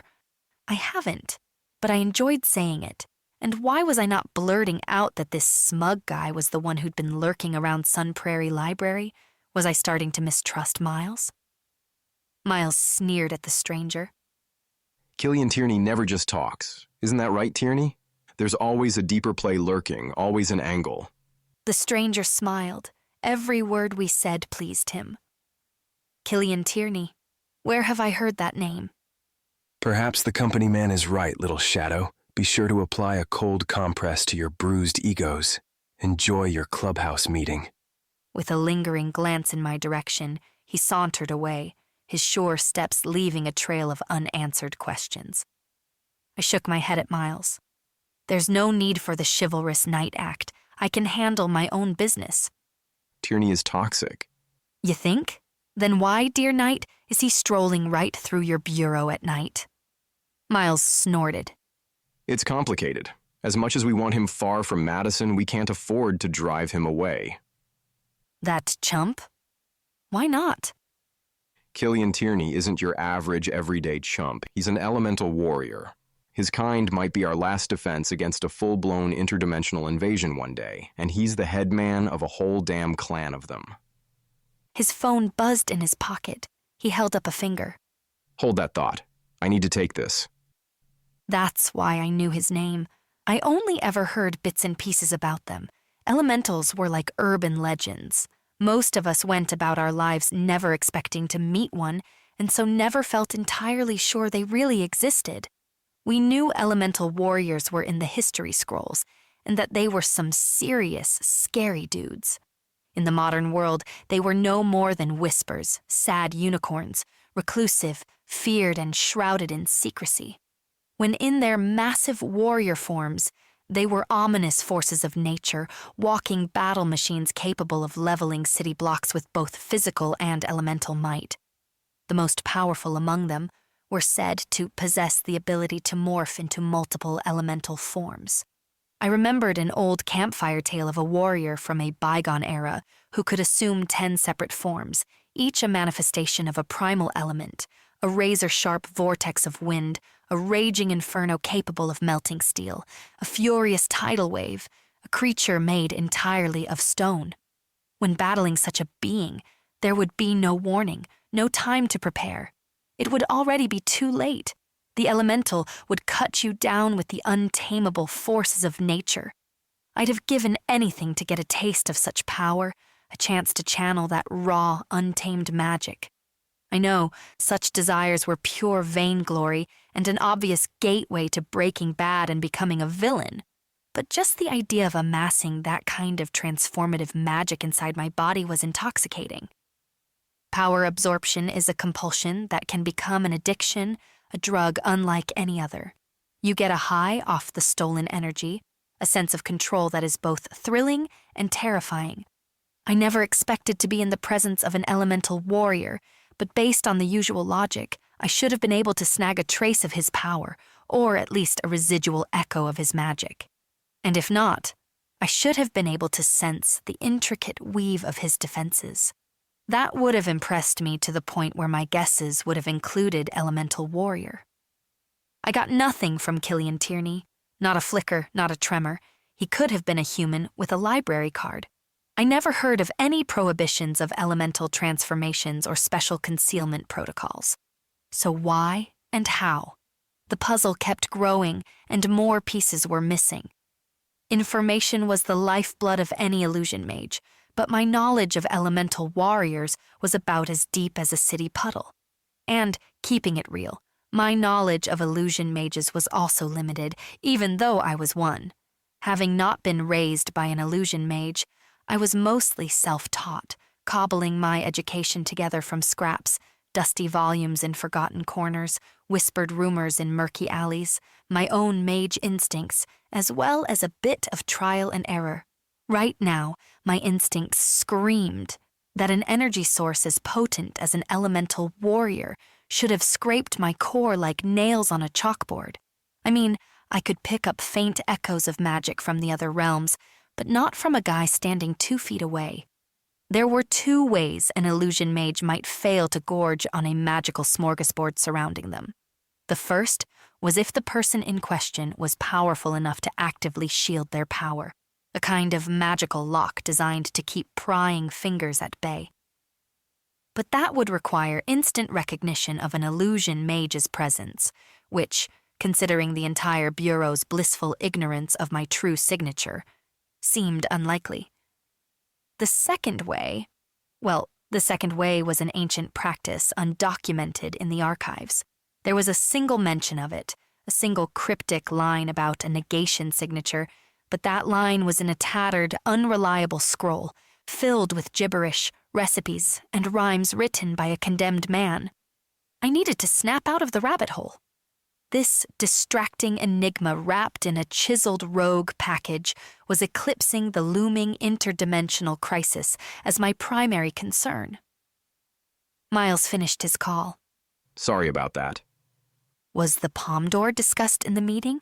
When do we tell them about the portal and the codex? No need.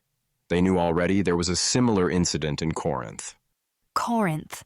Another isthmus city, this one in the heart of Greece, a portal magnet since ancient times, strategically placed on the thin lines between worlds. If something was happening there and here, it was time to panic. How similar? I pressed Miles. He hesitated, running a hand through his hair. Another codex page torn out, just like Sun Prairie. I felt sick. I had clung to the flimsy hope that the portal malfunction might be isolated, a small glitch in the system, something the Bureau could easily fix. But now everything felt like dominoes, a chain reaction about to happen, a shadow campaign orchestrated to dismantle the safeguards that kept our world safe. In my mind's eye, I imagined the high-rises of Seattle falling against each other one after the other. Babble on steroids. There's a pattern here, I said, stating the obvious. A pattern, Miles echoed, his attention elsewhere, scanning the hall. I blamed the giant, sentient hamburgers that flew out of the janky portal and exploded into confetti, I deadpanned. Nice image, he said. Let's eat at the Nitty. Miles, what's up? Are you high? Have you seen a ghost? Director Harris rounded the corner, in perfect stride with a tall mage sporting a tightly braided beard. I have always sucked at taking a moment for myself. Wherever I try to hide, people show up like it's World War Z. Imani Harris begrudgingly considered me for a brief second, a faint acknowledgement, I suppose, then turned to Miles. Agent Donovan, a word? Miles nodded, pulling on a perfect mask of professionalism. Of course. He cast me one last look. Later, Ms. Hilliard. I watched them saunter away and disappear round a corner. Something prickled at the back of my neck, that unsettling sense of being watched. Killian Tierney lurked right behind me, just 3 feet away, leaning on the wall like he'd been there for a minute. A glint in his eyes made me want to give him a loud slap. The guy was not all there. He seemed manic, wild. He winked at me, then mouthed something incomprehensible. My eyebrows shot up. What the fuck? He repeated the words, slower. We don't belong here. Chapter 6. There was quite possibly one thing worse than waking up from a restless night to find your fridge barren and your coffee pot bone dry, and that was Director Pankowski shouting in your face the moment you stepped into his office in front of his lead investigators. The snake, Gideon Crawford, included. What happened at the Bureau? What did they want with you? The man had a talent for making an already dreary morning seem like day one of the apocalypse. I shrugged. Just a portal glitch, standard bureau business. They had me sign an NDA. NDA my foot. They slash our funding, then have the nerve to gag you. He was on his own thing now. My job was to listen. I received an email this morning. They're cutting budgets. Our commission's been gutted. Maybe they're only cutting ours. Yeah, they said budgets in the plural. I call bullshit on that. Smoke up our ass, probably. I don't know what to believe. He crumpled up a sheet of paper and slammed it onto his desk. Believe this. We're fucked. We couldn't run a lemonade stand on this pittance. He pointed his meaty finger at the crumpled document. His eyes bore into me as if I somehow caused the problem. I held my hands open. Don't look at me. I was there to assist on a portal issue. I didn't hear diddly about money. Pankowski glanced around his dim office at the dim furniture and the dim faces of his bored investigative team. We are important to the Bureau, he proclaimed, trying hard to believe his own words. We handle the cases they don't want to handle. We do the goddamn dirty work. Why would they hamstring us like this? Do you know how many sub-agencies they work with? Before anyone could answer, he barreled on. Not many. That's how many. He hung his head, out of steam. I knew his question was rhetorical, but I couldn't resist. Correct, sir. Just 3 sub-agencies in all of Wisconsin. Pankowski's gaze snapped back up to me. A half-assed smile replaced his initial confusion. That's right, Hilliard. Only 3. They need all of us. And us more than those other 2. At least more than Chippewa Falls. They can't afford to lose shadow chasers. We do damn good work. Now get back to it, people. Meeting adjourned. That was quite the pep talk, especially since we were in no way as essential as the other 2 sub-agencies. They covered completely different parts of the state. We were just a few blocks from the Bureau. I ducked into our break room to grab a can of cold seltzer. Might as well get one while the getting's good. Drinks would certainly be a budget cut. Miles had not responded to texts, and my calls were going to voicemail. Was he ghosting me as some lame payback for our breakup 2 years ago, or was it because of whatever was distracting him last night? Gideon blocked my way to my desk. I see you, Hilliard. Seems like you managed to slither your way out of questioning yet again. You fooled that old nitwit Pankowski, but I'm not buying it for a second. You said diddly. No one says that. Except liars. Is your sole purpose just to fuck with me, Gideon? I said with zero energy. Because you should really shoot for more. I tried to skirt around him, but he shifted positions with preternatural speed to block my path. I could never win this duel. His kinetic magic granted him an unfair advantage when it came to reflexes. As tempting as it was to tap into his power and zip past him, I knew better. Revealing my illusion magic because of my temper would be my downfall someday, and I wasn't quite ready for that curtain to fall. I will find you out, whatever it is. And when I do, I will come to you, and... He laughed. Nah, that would spoil the surprise. I'd rather you not see it coming. The snarky retort that sprang to mind died on my tongue, replaced by an inkling of curiosity. You're one sick puppy. What's your issue with me? Your paranoia is super extra. You need to go that way and knock on HR's door. You shouldn't let someone as insignificant as me live rent-free in your mind. He scoffed. Don't flatter yourself. It's not about you. It's a principle. I loathe it when the unqualified try to worm their way into places they don't belong. You're leeches, sucking away resources from the qualified. Wait, am I a worm or a leech in this story? You're a liability to the whole company. Sucking away resources, huh? Just look around you, Gideon. We're not exactly rolling in the dough, and your tacky leopard cufflinks probably cost more than my entire monthly paycheck. I didn't wait for a reply. I knew they were cheetah cufflinks. With a shove that shocked even me, I rocked him back a step, my elbow hitting his ribs.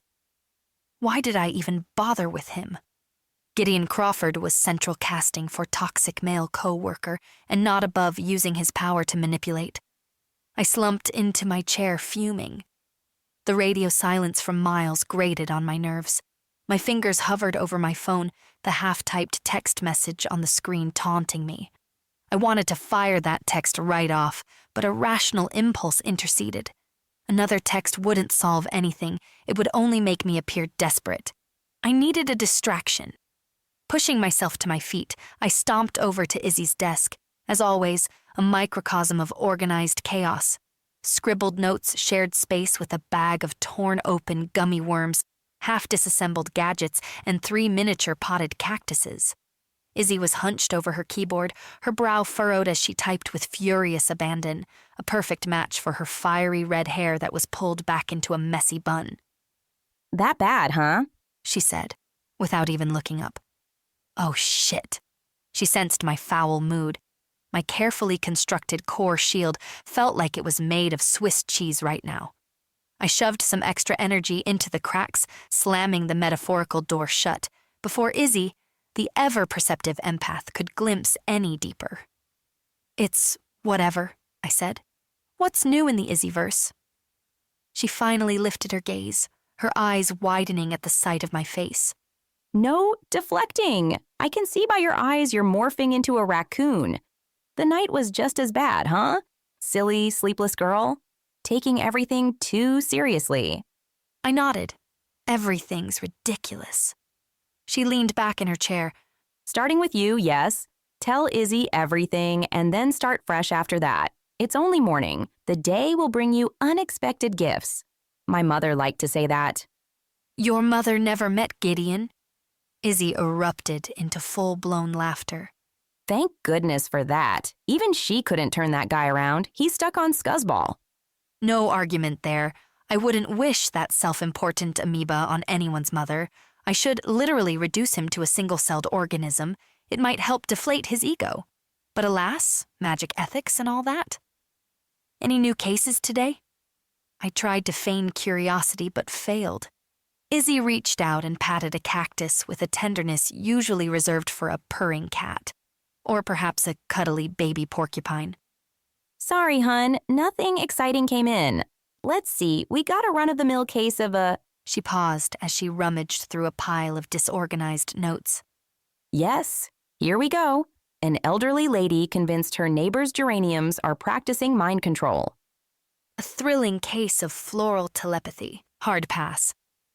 Guess I'll catch up on some paperwork then, I said with a sigh. Izzy shifted in her chair. You know, for someone who supposedly can't lie, you're a real enigma. I can track a person's emotional state from a block away. But you're an emotional black hole. No mood deviations, no sentimental ripples, just static. A playful grin lit up her face. Tess, are you an AI or are you actively blocking me? I have politely never asked. Uh-oh, landmine detected. I plastered on a smile. Of course not, Iz. Shielding isn't exactly my strong suit. If I was blocking, you'd know. She wasn't buying it. I remember your first day here. Pankowski boasted that you aced all your spells and shields courses at the academy, both offensive and defensive. Doesn't scream weak shield wielder. Ugh, Pankowski and his motivational speeches. It's not that I'm shielding others. Maybe I'm shielding myself against even having deep emotions. Being numb inside gets a bad rap. Everyone has emotions, Tess. Trust me, I often wish they didn't. She tapped her head. Empathic emotional overload in here sometimes. I shrugged. I'm not still in shock about the night my parents died or anything like that. I choose to be this way. I am actively isolating myself from being annoyed, let down, and betrayed. I'll choose a life of reason over a life of madness every time. Izzy's playful demeanor vanished. Tess, I didn't mean to... It's nothing, I said. The day's just begun. You're right. I waited for her breezy response, but she hesitated. Confusion and concern shaped her expression. I'm weird, but you knew that, I said to fill the air. Everybody knows that. So, What plans do you have for Thanksgiving? Hot date. Wow, I was on autopilot. Right. So that's basically nothing. Ouch. Direct hit. Yaz and I are having a small gathering at our place. We'd love to have you and your +1. My +1? You're mean. Luckily, you don't have feelings. But also, I was serious. Don't just joke about it. Go on a date. Even AI robot girls need a distraction. That's what this whole conversation was about, right? To give you a distraction. A date would work better. The thought of a home-cooked meal and companionship was undeniably appealing, but empath, illusion mage, alcohol, a recipe for disaster. Can I come without a date?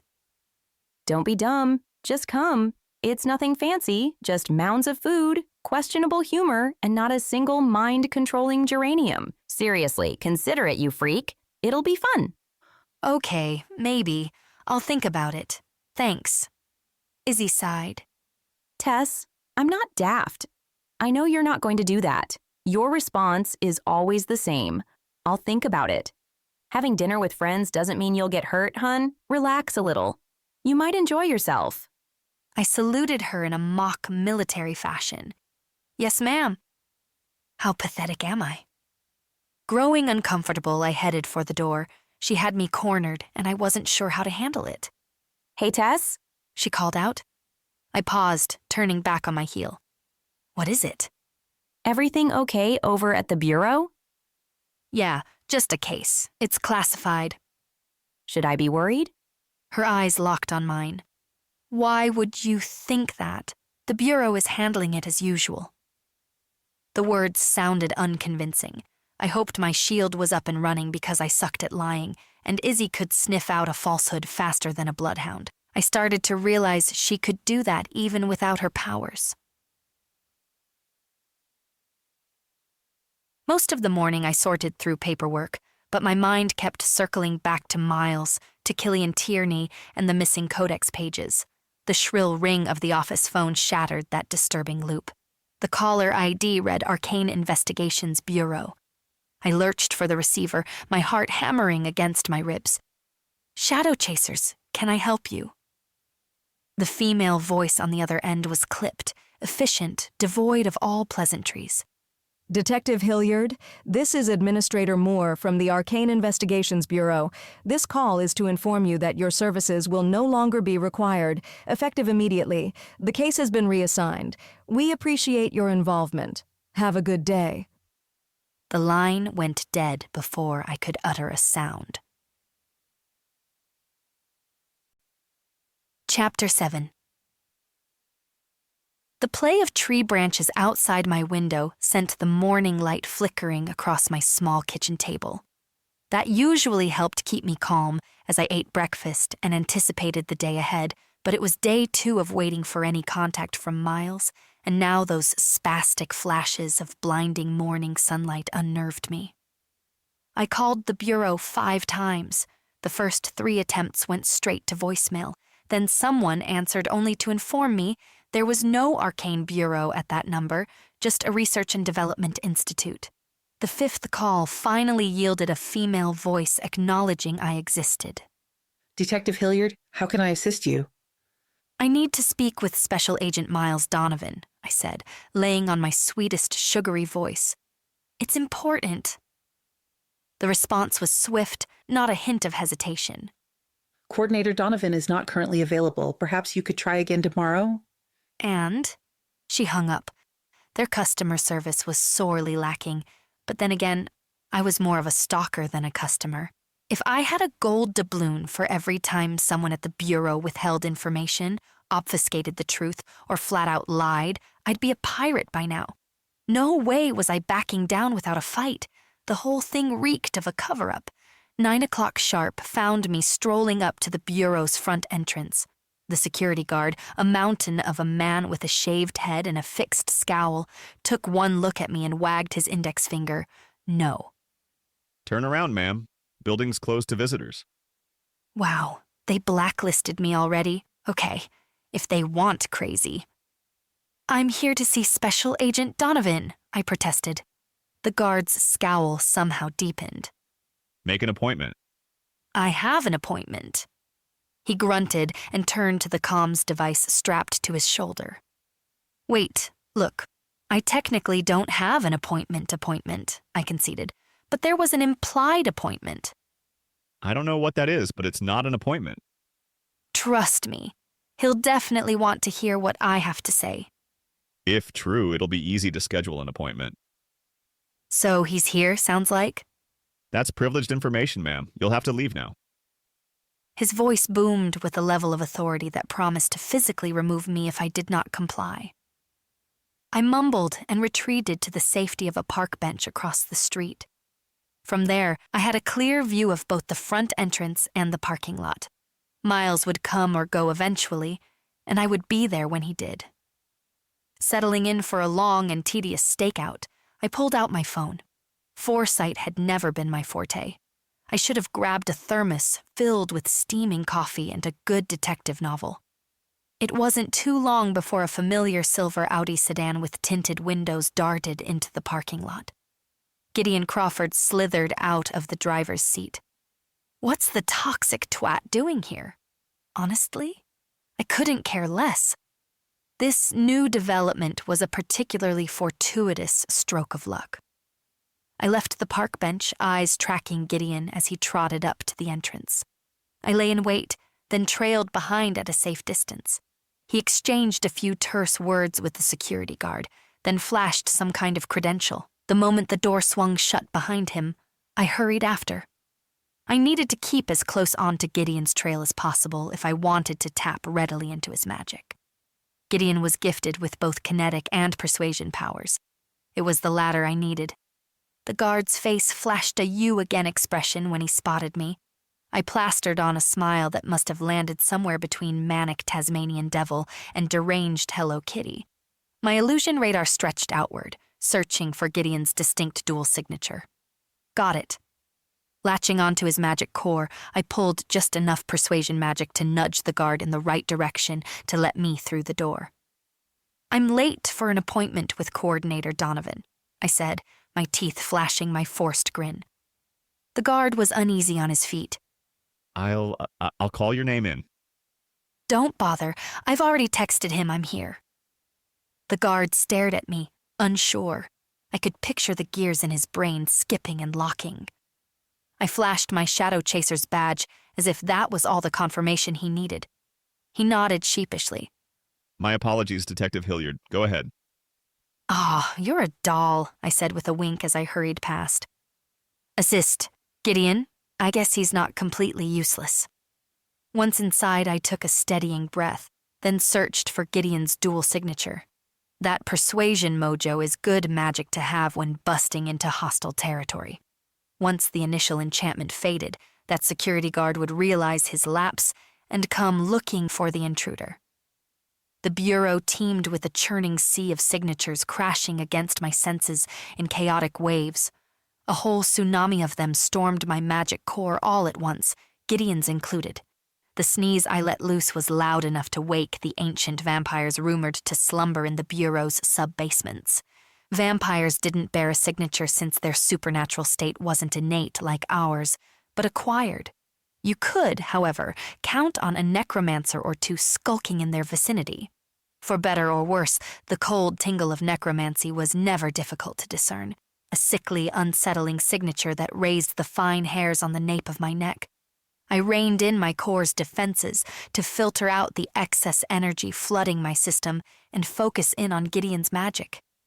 As I approached the signature sensors leading deeper into the bureau, I offered the next security guard another semi-deranged smile. With a subtle pulse of persuasion magic, I diverted his attention just long enough to skirt around the scanners unimpeded. No need to tap into my illusion magic. For now, I would ride Gideon's coattails. The reception area was staffed by a somber, round-faced woman whose name tag identified as Anita Summers. Her head lifted as I approached, followed by one meticulously groomed eyebrow arching inquisitively. I'm trying to locate Special Agent Miles Donovan, I told her. Could you direct me to his current whereabouts? Her expression turned impassive as the enchantment took hold. Agent Donovan hasn't been in since Tuesday evening. That was...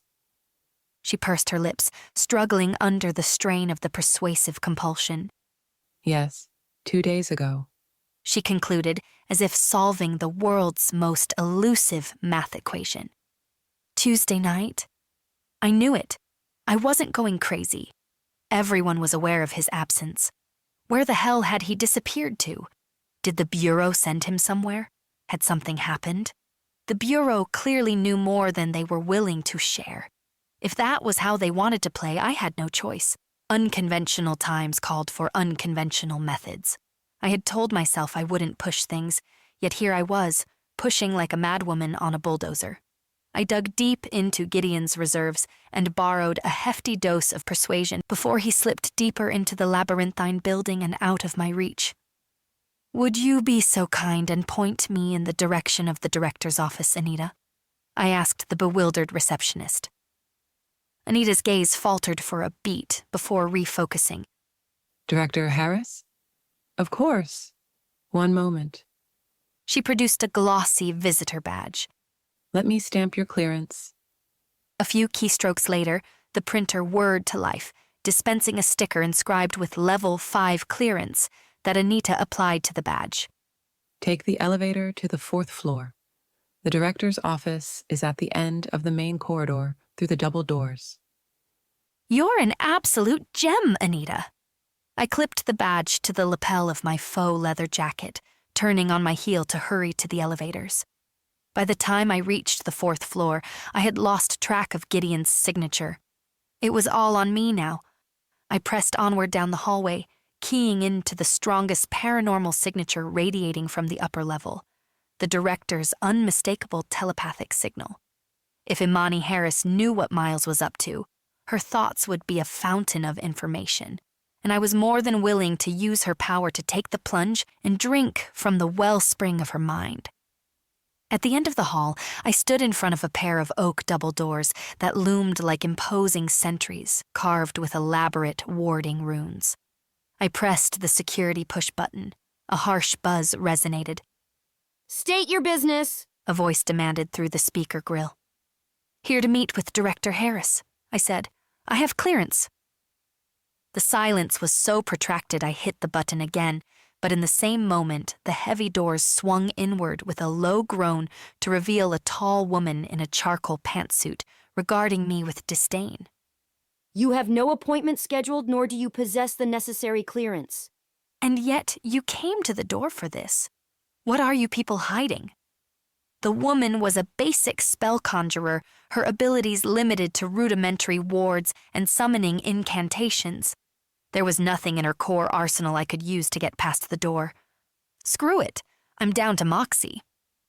"I've got an urgent message from Special Agent Miles Donovan," I boomed, hoping my words rang out loud enough to travel past the doorway and deep into the warded office. "There's much at stake. I must speak with the director." That did the trick. The same mage with the braided beard that had escorted Director Harris when she came looking for Miles slid past the pantsuit lady. His pale eyes expressed a similar extreme doubt. "A message from Agent Donovan?" My mouth felt dirt dry. "Yes, how many times do I have to say it? It's urgent. I must deliver this to Director Harris herself." He chewed on that. I sensed my bluff crumbling. He turned and walked back through the doorway, leaving it ajar. His disembodied voice found me as if from a dream. "Follow me." That actually fucking worked. Wow. I stepped into Director Imani Harris's luxurious office. Dark mahogany bookshelves lined the walls, overflowing with hardbound tomes and antique artifacts. An enormous, rounded, floor-to-ceiling bow window consisting of 6 panels overlooked the shimmering expanse of Lake Mendota.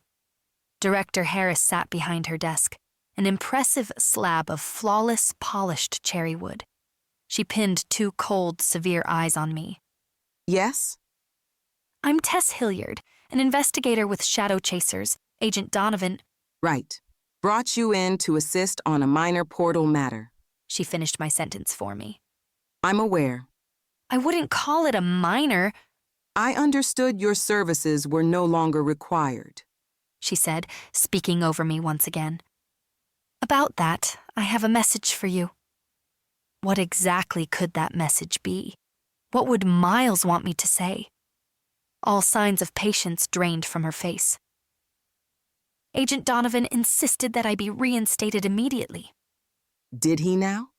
And did he do that from the grave? The words slammed into me like a physical blow. I stepped back. I heard that wrong. I must have. He called me last night. I realized I didn't know what I was saying. Ms. Hilliard, whoever communicated with you was not Miles Donovan. His body was recovered for an autopsy yesterday morning. He died of natural causes in his sleep the night of the special briefing you attended with him. She's lying. I'm being played. Natural causes? No way. He's as strong as an ox, a picture of health. The protest died on my lips, replaced by an aching dread. Her words drilled into my skull, refusing to be dislodged. Miles. Dead? Why is she saying that? It can't be. The walls began to tilt and close in. If Miles is gone, what does it all mean? Someone must be responsible. A healthy young man doesn't just die without violence, an accident, a killer. Director Harris leaned back in her chair, scrutinizing me with those piercing black eyes. Ms. Hilliard, I must ask, why are you really here? I settled on the only truthful answer I could share. Miles went dark after the briefing. I came looking for him. You and Agent Donovan, were you close? It's all a fabrication to throw me off track, but if her mind harbors key evidence, if there's even a shred, I will find it.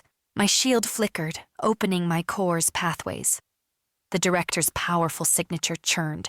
I pulled her telepathy to me, then redirected it deep into her own mind. I hit a barrier, a dauntingly potent energy shield. Pushing harder, I extended my illusion power like a fishhook, piercing her defenses. Her memories overwhelmed me, a torrent of unbearable pain. My magic shrieked in my ears, or perhaps it was the ragged scream of my own sanity fraying. I became a singularity, an all-consuming rage. Fragments flashed into my mind. Faces, snippets of conversations, reports, security rosters, case file reviews, and the stark, visceral image of Miles's mutilated body. The backlash of that certainty crushed me, severing the connection like a snapped cable. The pain destroyed me, body and soul. Miles was not only dead, he'd been savagely, mercilessly butchered. The enormity of it all emptied my lungs. My knees weakened. I became absently aware of Director Harris watching me with increased suspicion. She may have pondered I had turned her own power against her, but I don't think she would let herself believe it. The fact that everyone sold me short was one of my superpowers. With the tattered scraps of composure I had left, I made it to the door. Ms. Hilliard? Sorry for the interruption. I floated through the office spaces, down corridors, around corners, into the elevator, out the main door. I was disconnected from my legs, my arms, the world around me, myself. The world blurred. I wiped tears away like they were not my own. I kept going, kept moving, wanted nothing to be static or certain or permanent. Miles was gone. That would never change, never move, never end. Chapter 8. The silky surface of Lake Mendota mirrored the crisp autumn morning sky. Walking the length of Tenny Park Beach usually cleared my mind, but today my thoughts were a tangled mess. Miles had re-entered my life when I least expected it, only to be viciously ripped away forever. The muted thrush of passing cars on Sherman Avenue buzzed like a frenzy of dive-bombing bats. How many bridges had I just torched? I had for sure incinerated any goodwill Director Harris might have possessed. Would I even be allowed to set foot inside the arcane bureau again? Where to from here? It's all so pointless. A tickle of unease crept down my spine. A trail of magic, too faint to identify, hung in the air behind me. I was not alone. Play it cool, Tess. I forced my legs onward, fighting the urge to spin around. If I stopped or looked back, the stalker would know I was onto them. Without breaking stride, I flexed my left calf to feel the reassuring shape of the dagger sheathed inside my boot. Miles was the reason I carried it. He made me practice the crossbody draw motion more times than I could count. My blade would land in their throat before a thought could land in their head. The possibility of violence felt like a warm embrace. I quickened my pace, shoving my hands deep into my jacket pockets. A lone jogger bobbed past, offering a polite nod. The tree line along the lakeshore path thickened. I darted behind the thick trunk of a bur oak. Pressing my back against the rough bark, I listened closely, my breath misting in the chill morning air. Each rustle of leaves, each distant bird cry, amplified in the tense silence. There it was again, that uneasy feeling, eyes watching. I took a slow peek. Nothing seemed out of place, yet the phantom energy signature lingered. An orange flicker confirmed my fear. A tall figure solidified from thin air, the remnants of a concealment spell swirling around his feet like smoke. My reflexes kicked in, my hand a blur as I bent my knees, gripped the boot dagger, and hurled a heat-seeking underhand throw. The blade glistened green with bonshek, a rare, gooey toxin capable of shutting down one's magic for a few crucial moments instantly upon contact. The blade ricocheted off the intruder's thigh before sticking into the trunk of a slippery elm. The man yelped and stumbled backwards as blood trickled from his sliced open pants. The viscous toxin seeped into his superficial wound. I took advantage of his shock to barrel into him, spinning away to reach for the elm tree. I retrieved the dagger and swung it around to press up against the soft hollow of the man's throat. Engaging a mystery magical foe was a gamble at best, but right now I had entered the zone of not giving one single solitary fuck. "Speak fast," I hissed, pressing the cold steel against his skin. His pupils dilated with uncertainty as the bonshek did its work, draining him of his magic. "What did you do to me?" "Gave you what you deserved, stalker." I studied his face, young, barely out of adolescence, with a mop of unruly, dirty blonde hair, tall, a lanky frame, and a raw, almost comical bewilderment. Doubt tugged at me. He wore a worn denim jacket, cheap jeans, and beaten sneakers. Not the typical gear of an assassin or a bureau operative. This dude made me think of skateboards and vape pens. Was I really strong-arming some hapless kid right now? "Let go!" He spat through gritted teeth. Holding the knife to Skater Boy's neck gave me a creepy vibe, but releasing him could prove disastrous, especially if the bonshek's effect wore off and he turned out to be a supernatural thug. Once again, I was operating blind. His magic had no signature. An alarming, all-too-common occurrence lately. "Ugh. Bonshek," I said, enunciating each syllable. "Ever heard of it?" He said nothing. "It's a toxin that neutralizes magic." No need to mention the brief nature of its effects. Leverage is king, after all. Helps level the playing field. "Lady, I'm unarmed, and your blade is at my throat. Not exactly level." Fair point. Answer my questions, and I'll consider reversing the spell. His eyes narrowed to slits as he calculated the variables. "What? I don't have answers. Someone wants to talk. My job was to get you there." Get me there? That's called kidnapping, bro. "Kidnapping? No. I have something to show you. That's it. This was supposed to be simple, not paranoid knife ninja shit." He inched his fingers toward an inner jacket pocket. I kicked him. "Nope. You'll lose those fingers. I wasn't born yesterday. Whatever you got in your pocket, I'll be the one taking it out." He threw his hands up in surrender. "Fine. Go crazy." Keeping him pinned with the dagger, I slid my fingers into the worn fabric of his pocket. Paper crinkled under my touch. "Take it out," I told him. He fumbled with an envelope, his fingers stiff and uncooperative. Finally, he extracted a photograph and held it before my eyes. The image staggered me. Miles lay sprawled out on a bed of wet leaves, his pale face covered in blood and bruises. His fashionable clothes hung in tatters, revealing a horrifying glimpse of mangled flesh and bent bones. Bile scorched the back of my throat. My thoughts crumbled, refusing to fully make sense of the stark brutality of the murder scene. I clawed out a few syllables. "Who sent you?" He flipped the photograph over.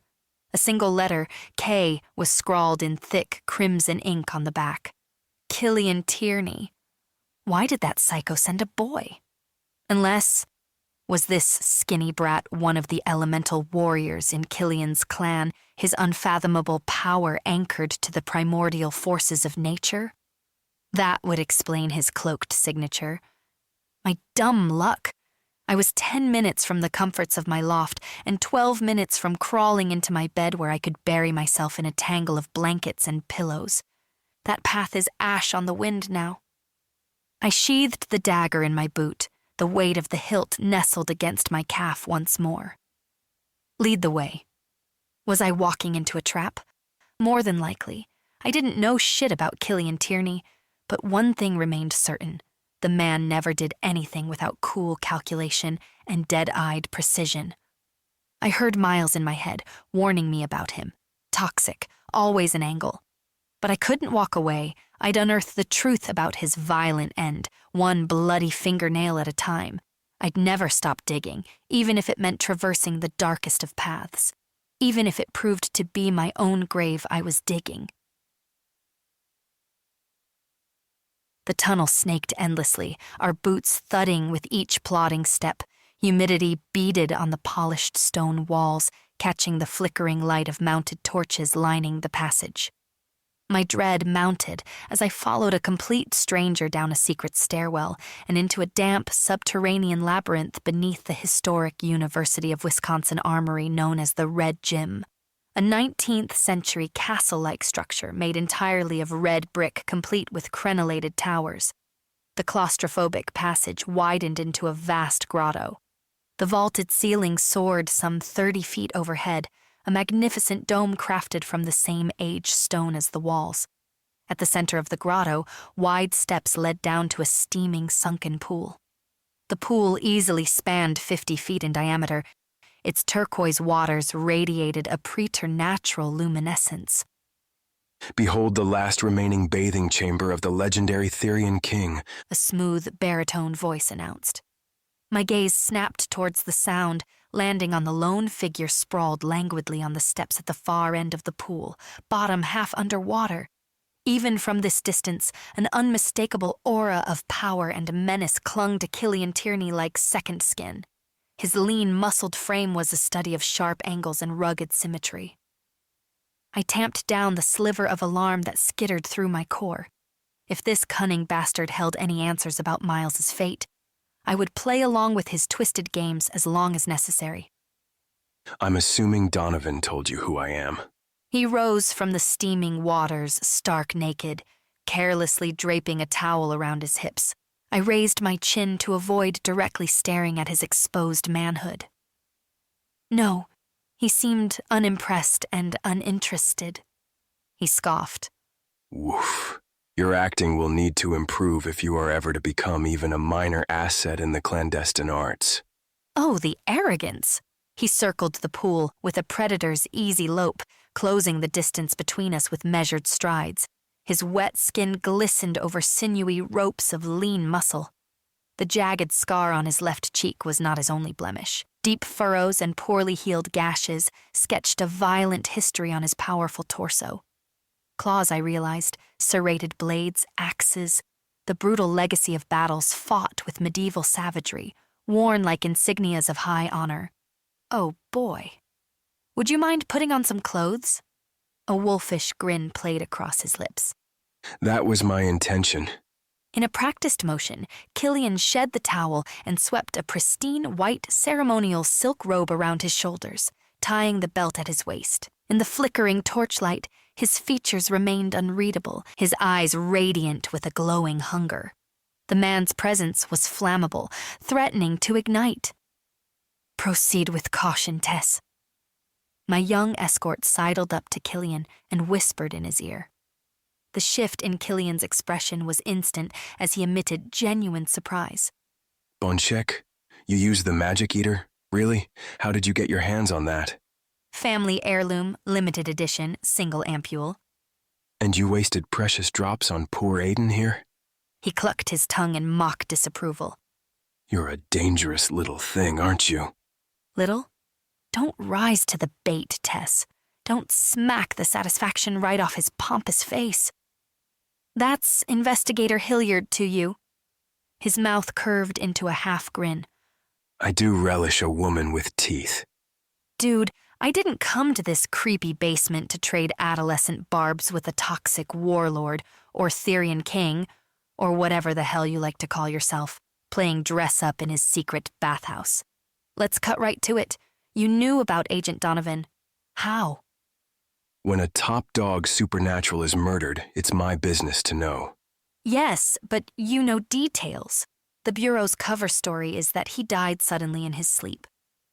Unimportant. What's important is to uncover the identity of his killer. That's where our interests align, Investigator Hilliard. I mulled that over for a moment. You're after the identity of the killer. He nodded. Why? You made it very clear that you loathed Miles. Killian Tierney assessed me for a few breaths. My feelings for the victim are irrelevant. My gut tells me someone's playing a very dangerous game and trying to pin this murder on my people. I blinked. Your people? You mean elemental warriors? Who in their right mind would mess with elemental warriors, besides the possible exception of me? Whatever. Killian Tierney had my undivided attention. He arched an eyebrow. You're sweating, Investigator Hilliard. Don't be shy. The water is perfect. You can shed those constrictive clothing layers and have yourself a spa break. Geez, dude. I'm just fine. It is fucking humid and hot in here. Were you his woman, by the way? He asked with studied detachment, as if the question held no more weight than an inquiry about the weather. His new title, King of the Chauvinists. I'm entirely my own woman, Mr. Tierney. And why exactly are you gifting me with all your close-held truths? What's the angle? The Bureau won't let me or my people anywhere near the evidence surrounding Donovan's death. Clearly, they have not crossed us off their suspect list. You, however, might have a little more wiggle room. Wiggle room? I'm afraid I'm persona non grata at the Bureau just now. I have zero wiggle. Ah, but when you get your resourceful little claws out, anything's possible. Like today when you waltzed into the Bureau, and also today when you used rare and potent toxins on unsuspecting youngsters. For shame, Investigator. Okay, maybe asking to be addressed by my job title wasn't my best idea. How did you know about the Bureau? Did you have me followed? That wolfish smile stretched wider. Just since Donovan's unfortunate demise. You see, you are the only person of which I'm aware who cared two shits about the fallen agent. And you clearly possess the will and the wiles to access restricted areas like the morgue. Of the two insinuations, caring for Miles struck a deeper nerve, rekindling a hollow ache. Come on, Miles had people and I wasn't one of them. It can't be true, can it? Miles had always been fiercely private about his personal life, but he had people. Of course he did. I realized I had never even asked him about that. Killian spread his arms in an expansive, all-encompassing gesture. Well, if he did, he kept them hidden. Change of subject, please. If I start snooping around the Bureau, I'll become a suspect myself. That might work in your favor. In fact, that's probably what you're hoping for with all this. Frame the new girl. I'm an easy target, right? A flicker of irritation tightened the austere lines of his face. You? And where would you be hiding beastly claws capable of inflicting such butchery? You'd never be the suspect for this, Investigator. He extended his hand, that damning photograph gripped between two fingers like one might hold an old receipt. The horrific image of Miles's ruined body assaulted my senses. So, you must have claws capable of it, I countered, if they consider you a suspect. In a display of impossible transformation magic, his hand began to elongate and distort with a series of sickening pops and snaps. Smooth tanned skin morphed into thick, overlapping plates of scarlet scales. Knuckles swelled grotesquely before erupting in a shower of arcane sparks. In their place, a series of curved obsidian talons punched through flesh, each one 9 inches of razor-edged lethality. The monstrous manifestation of an elemental warrior's true form should have triggered primal terror. Instead, I found myself gaping at him in unsettling fascination. A nauseating vertigo twisting my gut as Killian flexed and unfurled his partially transformed extremity, the movement as effortless as stretching his fingers after a long day. What dark wonders this world holds. Before I could process the implications, my hand shot out. My fingertips brushed against the dragon scales, seeking the telltale fever print that would reveal his magic signature. An elemental warrior of Killian Tierney's colossal power could easily mask their essence, even from an illusion mage like me, but it was possible my touch could cut through it. The torrent of magic fueling this partial transformation seared my own magic core. Touching him exploded light through my mind's eye, like I was witnessing the birth of a supernova at point-blank range. I gasped, yanking my hand back as if scorched by molten lava. My reaction transfixed Killian, his unnerving human eyes sparkling against that monstrous dragon hand. To fight monsters, you must become one. He flexed his talons with a soft crackle, then his hand seamlessly morphed back into human flesh. He reached out, a single finger tilting my chin, forcing me to meet his stormy gaze. Tell me, ingenu investigator, what kind of monster are you? No mere mage can pierce the essence of an elemental warrior while in flux. Shit, he knows. He felt me probe his elemental essence. I stumbled back, shaken. It was beyond fear, though there was plenty of that. I was astonished. The visceral power I had sensed in his transforming state was vast, a primal awareness of a cosmic force held barely in check, and now he was toying with me, putting on a deliberate display of overwhelming dominance. Transformation magic, to my understanding, was a gradual process, requiring immense focus and meticulous energy control. Killian Tierney had just shifted into that chilling hybrid form on a whim without so much as breaking a sweat. My survival instinct swelled. I fought off the impulse to turn tail and run, to put as much distance as possible between myself and this self-proclaimed Dragon King holding court in a steaming throne room. Then again, considering I was in the lair of a man who seemed more at home conducting business half-naked in a bathhouse than fully clothed in a boardroom, a warlord directly descended from the primals and who could transform into the rarest of elemental forms, a freaking red dragon combining air, fire, and kinetic powers, perhaps blind escape wasn't the best course of action. Under his intense scrutiny, my secret felt more fragile than ever. If he discovered what I truly was, if he even suspected, he might decide to dispose of the dangerous aberration or cage me as a novelty pet, or do who knows what to me. I had to throw him off my scent.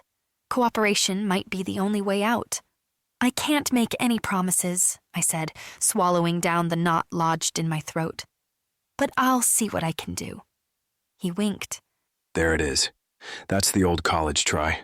How old does he think I am? Right. Yeah, okay, so time to get to work, I guess, I said.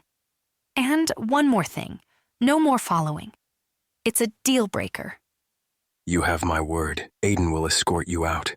He snapped his fingers. Aiden appeared like a conjured genie. Killian stroked his chin thoughtfully. Perhaps I should confiscate that Bonchek knife. His lips quirked in a sardonic smile. Oh well, I'll trust you not to resort to such intimidation with my young liaison in the future. I shook my head. Aiden will receive no harm from me. My gaze swept over the grotto one last time, taking in the glistening stonework and the pool's ethereal glow. I'm curious, how old is this place? Tamerlane the Fierce, the first Therian king, commissioned the construction of these bathing chambers in the early 8th century BC. There have been several renovations since. Therian, as in Therianthropes, the original shapeshifters? He let out a derisive snort. Inferior primitive forms, lacking the potency and control of true elemental mastery. Erratic, unreliable, no finesse, we're the true Therians. Touchy, touchy. And does that make you the new Therian king? Should I call you Your Grace? He shrugged. If you wish. Killian works just fine. I'm not one for archaic honorifics. A playful glint surged in his storm-colored eyes. You're more than welcome to try the waters, by the way. Quite replenishing, I can assure you. Was an insinuation buried in there somewhere? Appreciate the offer, but roasting in saunas isn't really my thing. I didn't wait for his response. Turning on my heel like my ass was on fire, I marched towards the tunnel entrance where Aiden waited. I shot a glance back over my shoulder. What is Aiden's elemental form? Killian's grin stretched wider. Embers, a work very much in progress, I'm afraid. Still learning to control the flame within. I followed Aiden's lanky frame through the tunnel and out of that stifling cavern, the image of a half-naked Killian Tierney bathed in a luminescent glow, preserved in my mind with disturbing clarity. Embers, huh? How does a man go about turning into embers? Oh, the dragon. How could I forget about the dragon? Chapter 9. Killian's monstrous dragon hand and its razor-sharp claws played on an endless loop in my mind. Why reveal his primal, elemental form to me? His choices confounded me as I found myself back on the familiar bench across from the bureau. I scanned the faces filtering through the entrance. A different guard stood at the checkpoint today. A small stroke of luck. After the unexpected help I got from Gideon yesterday, I figured it would be a matter of time before another useful signature popped up on my radar, and I was ready to bend all rules, cross any line to get to the truth. An unsettling realization took root. Miles had stumbled upon an ugly truth, a deadly secret that ended his life. Someone powerful stood to lose everything and killed to protect their high station in life. The list of suspects was long, including rogue supernatural factions, high bureau officials, even Director Harris herself. My phone buzzed. Pankowski. I'd called in sick, again. I silenced the call. A middle-aged woman in a sharp pantsuit and high heels crossed the parking lot. Jackpot. Invisibility magic. I jumped to my feet and tailed her, dipping between two parked SUVs like a shadow as she approached the security guard. Against every sense of self-preservation, like a mindless moth drawn to a deadly flame, I channeled my clandestine magic to conjure the slightest of illusions. A vibrant arc of light, not exactly your standard rainbow, because I could never remember the color order, but close enough. It stretched across the ground like a bridge of orange and red and green and indigo light, settling in the space between the invisibility mage and the guard, shimmering with an almost hypnotic pulse. How can this be? The woman said, startled. The guard turned his full attention to my faux rainbow. It was the opening I needed. I latched onto the mage's core like a leech, extracting tendrils of her invisibility power, absorbing it like a sponge. The stolen magic coursed through me, melding with my own essence. I watched, both awed and appalled, as my hands glistened and faded, morphing into liquid mercury. In the blink of an eye, the refractive effect rippled up my arms, torso, and legs until I vanished completely from sight. It took longer than I hoped, 3 or 4 seconds. If my transformation was noticed, I would soon be in a cell deep in the sub-chambers of the bureau. Invisibility magic was the ultimate illusion. It didn't truly turn you invisible. Rather, it manipulated light to create a deflective dome that steered people's eyes away from you. My own illusion powers couldn't sustain the integrity of the deflective dome for long without constant infusions of invisibility magic. I sprinted up the wide steps and slipped unseen through the bureau's front doors, falling seamlessly into step behind the mage who unwittingly shared her magic with me. I skirted the security scanners and made straight for the visitors' lobby, searching for the building directory. Killian had hinted at a restricted bureau morgue, and what better place for it than the vast basement levels underneath my very invisible feet? The directory was a confusing mess of acronyms and opaque official jargon for most departments, but the entire underground section was labeled with a succinct B, an absurd understatement given the sprawling expanse of the basement levels. Navigating what was below wasn't going to be easy. The only way down was the staff elevator at the back of the lobby. Time was of the essence. The fragile invisibility illusion wouldn't hold much longer. The mage veered away from the reception area. I drew closer to siphon a fresh dose of invisibility. My heart hammered in my chest as the mage left, and I made my way to the elevator. I lingered back until it arrived and slipped through the opening door, pressing myself into the rear corner to avoid any unintended contact with the other two occupants, a hydromancer and a conjurer. As the door closed, I leaned against the cool metal wall. A small security camera in a corner was fixed on us like an unblinking eye. The elevator shuddered to a halt, and the doors slid open on basement level 2. A long, sterile corridor with white, uninviting walls stretched out before me. The grooved metal flooring of the elevator gave way to reinforced concrete. The oppressive, harsh glare of the light fixtures overhead seemed intentional, as if coordinating with the rest of the stark decor to set the tone for an industrial-scale detention facility. Solid metal doors with small viewing windows stared across at each other down the hallway at regular intervals. At the far end, a large red sign marked the location of a staircase. I padded down the hallway with soft, measured steps, glancing at the doors to my left and right, offices, labs, storage rooms. Nothing obvious to suggest a morgue. I hurried down the flight of stairs to the next level, more bleak and silent corridors. A door swung open, revealing a brief glimpse of a lab before snapping shut again as I clung to the wall, waiting for a hydromancer to pass. My invisibility veil flickered. I drained every scrap of magic left to maintain the illusion just a bit longer. Without another magic signature around to latch onto, my options were dwindling. Another flight of stairs led me deeper underground. The air grew colder with every step. The echoes of my light footsteps whispered off the walls. Every floor and every turn revealed more identical passages, each indistinguishable from the last. Up ahead, a healer mage in crisp white scrubs moved toward an unmanned security checkpoint. He swiped his ID card after a retinal scan and handprint verification. I quickened my pace and slipped through the checkpoint right behind him, close enough to snag a second ID badge clipped to the side of his pocket.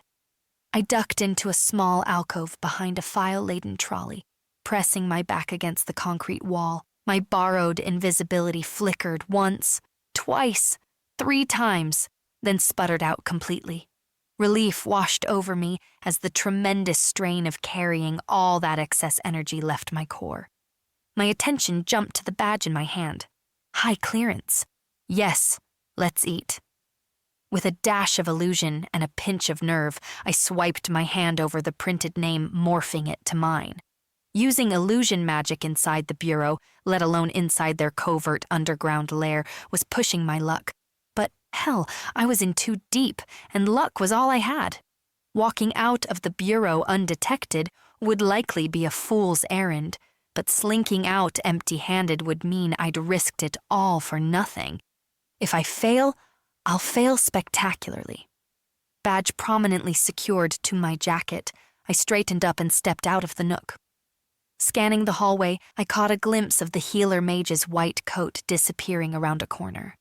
He was my most promising lead yet, so I trailed after him at a safe distance. He turned down a narrow passage leading to a reinforced steel door. Stark red lettering screamed a warning. Morgue. Authorized personnel only. A sudden chill as I neared the door gave me a shiver. The healer mage keyed a code into the keypad lock. The door slid open. Charging in after him, badge flashing, wasn't an option. He'd for sure expect me to input my own code, and even with the stolen badge, he'd likely question my identity and assignment. Without telepathy, hypnosis, or persuasion signatures around, I had no chance to talk my way past him. The heavy door shut behind him, leaving me staring at the steel barrier like a chump. All that effort, all that risk, and I was still locked out. Knocking seemed like a spectacularly stupid idea, and fiddling with the keypad was a guaranteed security alert. I can help you with that, a female voice said, startling me. I whirled around. My hand reached for the dagger in my jacket. A woman stood there, her features partially obscured by a gray hood, but the energy her signature radiated was unmistakable. The necromancer from the briefing. Her ice-blue eyes dissected me with a detached yet razor focus. I eyed her warily. "You surprised me. Have we met?" Her lips twitched, as if suppressing a smile. Really? Are we playing that game? Okay, let's play. We met at the bureau briefing. I'm an associate agent, a forensics consultant specializing in the archives of the undead. She shook her head. That's not an official title. No one's ever called me that. Let's just say I'm the resident expert on all things undead and spooky. I laughed, trying to act social. I bet you've seen Nightmare Before Christmas a lot. What the hell am I saying? 27 times straight through, she said proudly. Also, The Corpse Bride. Anything involving Tim Burton, really. Wow, that's a lot, I said, like the least social person ever. Is this your gig then? The morgue? Doesn't get any spookier than that. It does get spookier than that, but it's not. No, not my zombies. Okay, well. Don't worry, I'll get you inside. You've come a long way to sneak a peek at your friend's corpse. Nothing is more intimate than that. No judgment. My eyebrows shot up. My friend? That type of news travels fast. Every bureau agent knows by now of your complicated history with the late coordinator. You're all the buzz. Brilliant. As if I needed another office fan club who secretly despises me. So you must run the bureau's rumor mill too, then? Only on Fridays. Ms. Hilliard, don't you worry about what other people think. That's no way to live. Now let's get you the rest of the way in. We wouldn't want to look suspicious standing outside the door. I tightened my grip on the dagger. Every instinct urged me to leave. This was clearly a trap. I knew my new bestie couldn't be a necromancer, although with my life lately, that sounded about right. I nodded. Yeah, sure, lead the way. Fuck it. Might as well go down in flames. She pushed back her hood to reveal striking purple hair with silver highlights shifting like shadows under the light, not the midnight black ponytail I'd seen at the briefing. With a swift motion, she punched a series of codes on the keypad, and the door groaned open. After you, she said, extending her hand toward the entrance. I stepped through the threshold into a chamber far larger than I expected. The clinical whiteness of the walls contrasted with the deep green linoleum that covered the floor. A row of stainless steel tables ran down the center of the room. The air carried a sharp antiseptic tang that did little to mask the underlying scent of blood. Embedded in the right wall were 10 refrigerated body drawers. Along the left wall, clear view cabinets were filled with medical instruments and forensic tools, each item labeled and placed with precision. My stomach twisted a little at the austerity of it all, but I choked back the looming nausea and followed the necromancer to the reception counter. The clerk glanced at our IDs, thanks again, healer mage, and tapped away at his tablet. The subject rests in room 38. Go right ahead, he said, moving quickly onto other work. We shuffled past the rows of tables, our steps quiet, almost reverent. At the far end of the room, a flight of stairs descended into a smaller chamber. A lone healer mage hunched over a computer terminal. Multiple screens displayed data points, graphs, and what appeared to be autopsy reports. Harsh fluorescent lights cast an unforgiving pallor across the chamber, reflecting off another series of examination tables. He's here, the necromancer said, gesturing at the place with a sweep of her arm. Not exactly a cozy psychologist's office, but this is where the dead tell tales if you know how to listen. 2 figures lay sprawled on separate tables. The first was vaguely serpent-like, its scales shimmering with a metallic sheen that changed tint as the light angle shifted. Multiple limbs sprouted from its torso, each ending in delicate hand-like appendages. Its eyes were closed, but the size and shape suggested a vision adapted for a darker, perhaps underwater environment. The second creature bore a more humanoid form, but with skin that appeared almost translucent. Beneath its surface, a network of blue veins wove an intricate, mesmerizing pattern. Its head was devoid of any hair, and its open eyes, oversized and unblinking, were a vivid violet that stared vacantly at the ceiling. Both lifeless forms, clearly rogue visitors from another dimension, were preserved for study. Their presence underscored the Bureau's extensive interdimensional operations, with the morgue serving as a central hub where specimens from beyond our world were studied and cataloged. Why then is Miles's body here? We halted in front of a heavy-duty steel door. A long, horizontal handle stood out, designed for easy operation even with gloved hands. A small, double-paned window was frosted over from the icy internal temperature. The necromancer tugged at the handle and ushered me into a compact room constructed entirely of metal. A covered body lay motionless on a table bolted to the floor. Arctic air hit me like a punch in the face. My teeth chattered. I rubbed my hands quickly along my arms to keep warm. The necromancer handed me a thermoguard, a silver, heavily insulated but surprisingly light suit, designed to fit snugly and maintain body heat. I quickly slipped into the suit, the material hugging my body like soft wool. Any leads? That would be above my pay grade. The idea of Miles lying there underneath that gray sheet made my entire body ache. I knew it was irrational, but I wanted to swaddle him in blankets to protect him from the cold. Where was the body found? That's privileged information, but you might find something interesting under that sheet if you stole a peek while I'm not watching. My breath caught in my chest. I would have to look at the body. Of course, Tess. Why else are you here? Were you close? The question caught me off guard. Once upon a time. Didn't work out? I shook my head. She nodded, understanding, or pretending to. You've got 5 minutes. I stared at her. Why are you helping me? Someone's framing this as a vampire job. It wasn't. Interesting. That's exactly what Killian said of elemental warriors. How can you be certain? There's a glaring inconsistency in the evidence. The wounds mimic a classic vampire attack. Claws slashing through muscle and down to the bone, teeth gouging out chunks of flesh. It's all there, except no major blood vessels were punctured prior to death. No arterial spray patterns that typically accompany such ferocious attacks. Even pet vampires who control their urges would at least have a taste. But here, there is absolutely no sign of blood drainage. If I were a betting woman, I'd wager they'll point the finger at vampires first, necromancers next.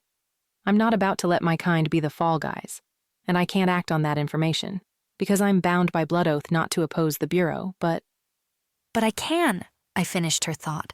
I've heard that before. For the first time, irritation flashed onto her pale face. I thought you wanted to get to the truth. If you need anything, come and find me. How? I don't even know your name. Ray Van Zelst, but you can call me Raven. It suits me, don't you think? I rolled my eyes internally. Cute. She handed me a folded paper. This is my number. It's untraceable. You might need a friend, Tess. Someone you can trust. Trust a necromancer. What could go wrong? Necromancers kept vampires as pets, for fuck's sake, and even those supposedly unbound vampires maintained a powerful connection to the necromancer who helped birth them. How many of these pets did my new friend Raven keep in her basement? The door thudded shut behind her. I was alone with Miles, my heart hammering in my chest. I steadied my breathing and peeled back the sheet. What lay beneath was a patchwork of torn flesh haphazardly stitched back together, dark hematomas and mottled contusions, bones visibly snapped in half. His face, that once handsome, familiar face, was unrecognizable. If not elemental warriors or vampires, then what vicious entity could have taken out Miles, the most formidable of elemental mages, with such brutal efficiency? It was not possible for a single adversary to overpower him to this extent. There had to be multiple assailants. Why didn't he fight back? Where were the signs of his magic? Shouldn't there have been another body or two that he took down during the battle? The pieces just didn't fit. I resisted the urge to run away and held back my welling tears. I picked up the clipboard lying beside the body and flipped through its pages. Miles was found on the trail leading out to Picnic Point just before midnight on November 14th. The estimated time of death placed the attack between 10 and 11 p.m. Amidst the clinical notes, there was mention of LPS residue and a modular brand, terms that eluded my understanding. On page 3, someone had hurriedly scrawled a note about an unknown signature on site. Not much to go on, but it was a start. What could have compelled Miles to venture out to Picnic Point in the dead of night? Was he there on bureau business? I traced the body with my gloved fingers, searching for residual signature remnants, though finding residue after so much time had passed seemed unlikely at best. As my fingers brushed against his right biceps, I registered a faint wave of energy radiating from it. Illusion magic, and it wasn't mine. Someone left their slipper. I pulled the illusion magic to me, unraveling it like threads of silk. The veil dissolved, revealing deep, jagged scars running from his wrist to his elbow. These were different than the rest. They were older, healed scars identical to mine, hidden beneath layers of illusion magic. Just like mine. I don't understand. Who had done this to him? And did this magic belong to Miles? Could he, like me, somehow wield illusion magic? Or had he enlisted the help of another to conceal his scars? Either way, it had to be recent. During our time together, I'd seen Miles stark naked under the glare of bright lights. There were no scars then, no veils of illusion. I'd have seen right through that. I carefully examined the rest of his body, searching for anything hidden beneath his injuries. There was nothing, only endless, brutal wounds. Could my old nemesis, the very same illusion mage who marked me, be responsible for all of this? The vicious attack, the branding, the illusion veil. He definitely could have overpowered a mage of Miles's caliber, but for what possible motive? Even if he'd uncovered my connection with Miles, what did he stand to gain? Miles knew nothing about my past. The more I pieced together, the less the pieces fit. Miles's death was likely made to look like a savage assault to cast suspicion on vampires, elementals, or even beasts from other dimensions. The question was, to what end? If the goal was to cover their tracks, wouldn't a simple staged accident have been far less conspicuous? The list of suspects was growing: rogue elemental warriors, bloodthirsty vampires, the Bureau, and at the top of the list, the sinister illusion mage himself. Most of that list had already tried to convince me of their innocence. But why me? This was not my case. I held no great significance to anyone. I'm just me. I'm Tess. I'm no one. Chapter 10. Picnic Point Peninsula jutted out nearly a mile onto Lake Mendota. When you walked its wooded trail, it narrowed the farther out you went, so eventually you saw the lake through the trees to your left, and the lake through the trees to your right, and the lake just ahead as you neared the tip of the peninsula. It was singular and spectacular and profoundly life-affirming. How could they kill and mutilate Miles here? Here where we used to rendezvous on the same stone bench on which I now sat hunched. We came here on cold winter nights to train when the trail was quiet. We harnessed the harsh wind elements whipping across the lake, a skill I was supposed to have inherited from my parents but had utterly failed to master. Back then, I was a wide-eyed student at the Runestone Academy, and Miles was a charismatic guest instructor specializing in using elemental magic to secure interdimensional portals and, ultimately, travel through them, not to mention making every girl in the class swoon, including yours truly. It was impossible to forget the first time I saw him. Miles entered the lecture hall wrapped in a sharply tailored suit and a roguish grin. His raven dark hair was immaculately combed back, not a strand out of place. He looked less like a seasoned mage and more like a GQ model who had stumbled into the world of magic. The irony, of course, being that beneath that charming facade lurked a man capable of immense destruction. Elemental magic flared around his fingers like mischievous will-o'-the-wisps. If you brushed against him while he harnessed the elements, you could suffer frostbite or third-degree burns or worse, depending on his mood, which, as I would soon learn, could turn on a dime. The lake still smelled the same. The trees still rustled the same, but nothing would ever be the same again. I closed my eyes. Miles Donovan, may you find peace on this very path where you were savaged, while the city all around turned its eyes away. The bitter frost of the stone bench seeped through my jeans, biting into my bones. Time seemed to slip and twist and stretch like an amorphous blob. Seconds bled into minutes, minutes into hours. The possibility of sensing his etheric aura at the murder scene paralyzed me. I didn't want to get too close. No amount of magic could call back a life. No spell would bring back a soul. No incantation would whisper breath back into his lungs. I wasn't in love with him anymore, but the memory of love carries its own wound. A faint dusting of snow swirled. I felt the cold in my bone marrow. Drawing in a deep breath, I pushed myself off the bench to walk on stiff, frozen legs. The trees along the path, now mostly bare, reached up to the gray sky. The crisp air carried familiar scents of damp soil and decaying leaves. A few feet shy of the peninsula's tip, I stopped cold in my tracks. Miles had never reached his destination. Instead, he had been ambushed at this very spot. They found his body right here. I had no doubt about it. The scene was near pristine, no traces of blood, no odd scents in the air. There were no uprooted trees, no cracked earth, no seared foliage, no signs that Miles had put up a fight, not a single hint of his elemental magic. Yet something was off. If I wasn't so finely attuned to subtle supernatural echoes and prints, I might have walked right past it. The leaves, those last defiant clusters of autumn oranges, reds, and yellows, were too neatly gathered on the ground, like someone had painstakingly raked them into a pattern, then pressed on them with unnatural force to keep them glued together. I crouched down to brush aside a few fresh leaves to inspect closer, searching for any lingering magic residue. Director Harris had likely dispatched a cleaning team to sanitize the crime scene, but they'd focused on the physical evidence and didn't bother with a micro-scrub of all possible magic prints. They couldn't have anticipated that Tess Hilliard, the human signature sensor, would come sniffing around.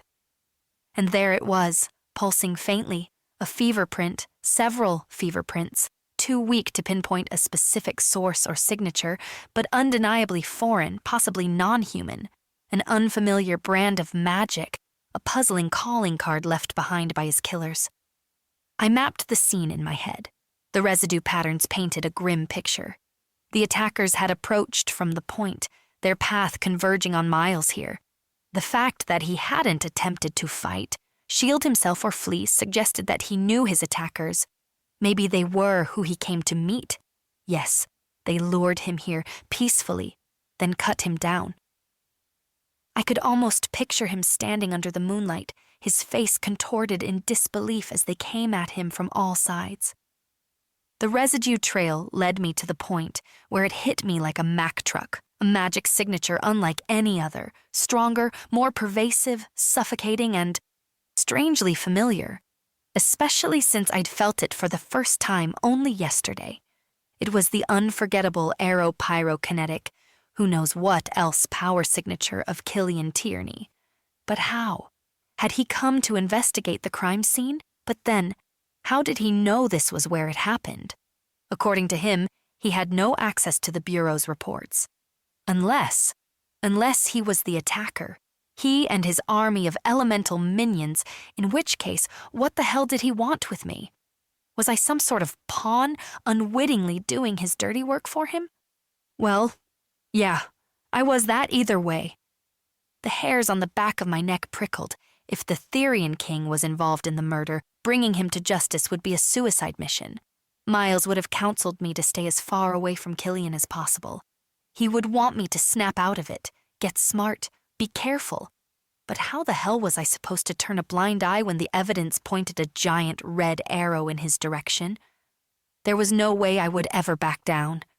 I do have a morgue report to share with Mr. Dragonhand. The eerie whistle of the wind through tree branches startled me. I turned and marched back down the path. Snow fell in thicker clumps now, filling my vision with swirling white. My fingers ached and I couldn't feel my nose. I'd been out in the cold too long. By the time I reached the red gym, dusk was settling. My breath came in short pants, and my entire face had numbed from the cold. The Goliath Armory and Gymnasium building with its Gothic gables and turrets held the promise of warmth, looking as inviting as a crackling fireplace beside a Christmas tree. Quickening my stride, I pushed the door open and stumbled into the entrance hall. A wave of warm, heavy air overtook me, shocking my frozen body, making me shiver from the clash of hot and cold. I kept moving, navigating the main hallway that branched off into various offices and classrooms. My heart thrummed a nervous rhythm in my chest as I closed in on the narrow, spiral staircase that led down to the basement. My fingers brushed against the cool, rough stone walls as my eyes scanned for the door Aiden and I had used to access the hidden tunnels and bathhouse grotto. The air down here was colder, the light dimmer. I went past some old equipment to the spot where the door should have been, but there was no entrance, no passage. Just a damp stone wall. I surveyed the space again, noting the familiar column adjacent to a pile of wooden crates thickly coated with dust. This was definitely the right spot. I ran my hands over the wall again, searching for any lingering magic echoes. Nothing. The door we went through wasn't your typical portal, of that I was certain, but it might have been enchanted. If it was sealed with fey spells, well, I was out of luck. My sensing abilities didn't extend to detecting or unraveling the elusive, often capricious fey magic. Damn this cursed day. Am I always to be at that psycho's whim? I stormed out of the building back into the biting evening air, my nerves frayed. The streetlights came aglow one after the other, casting long shadows over the thin film of snow blanketing the sidewalk.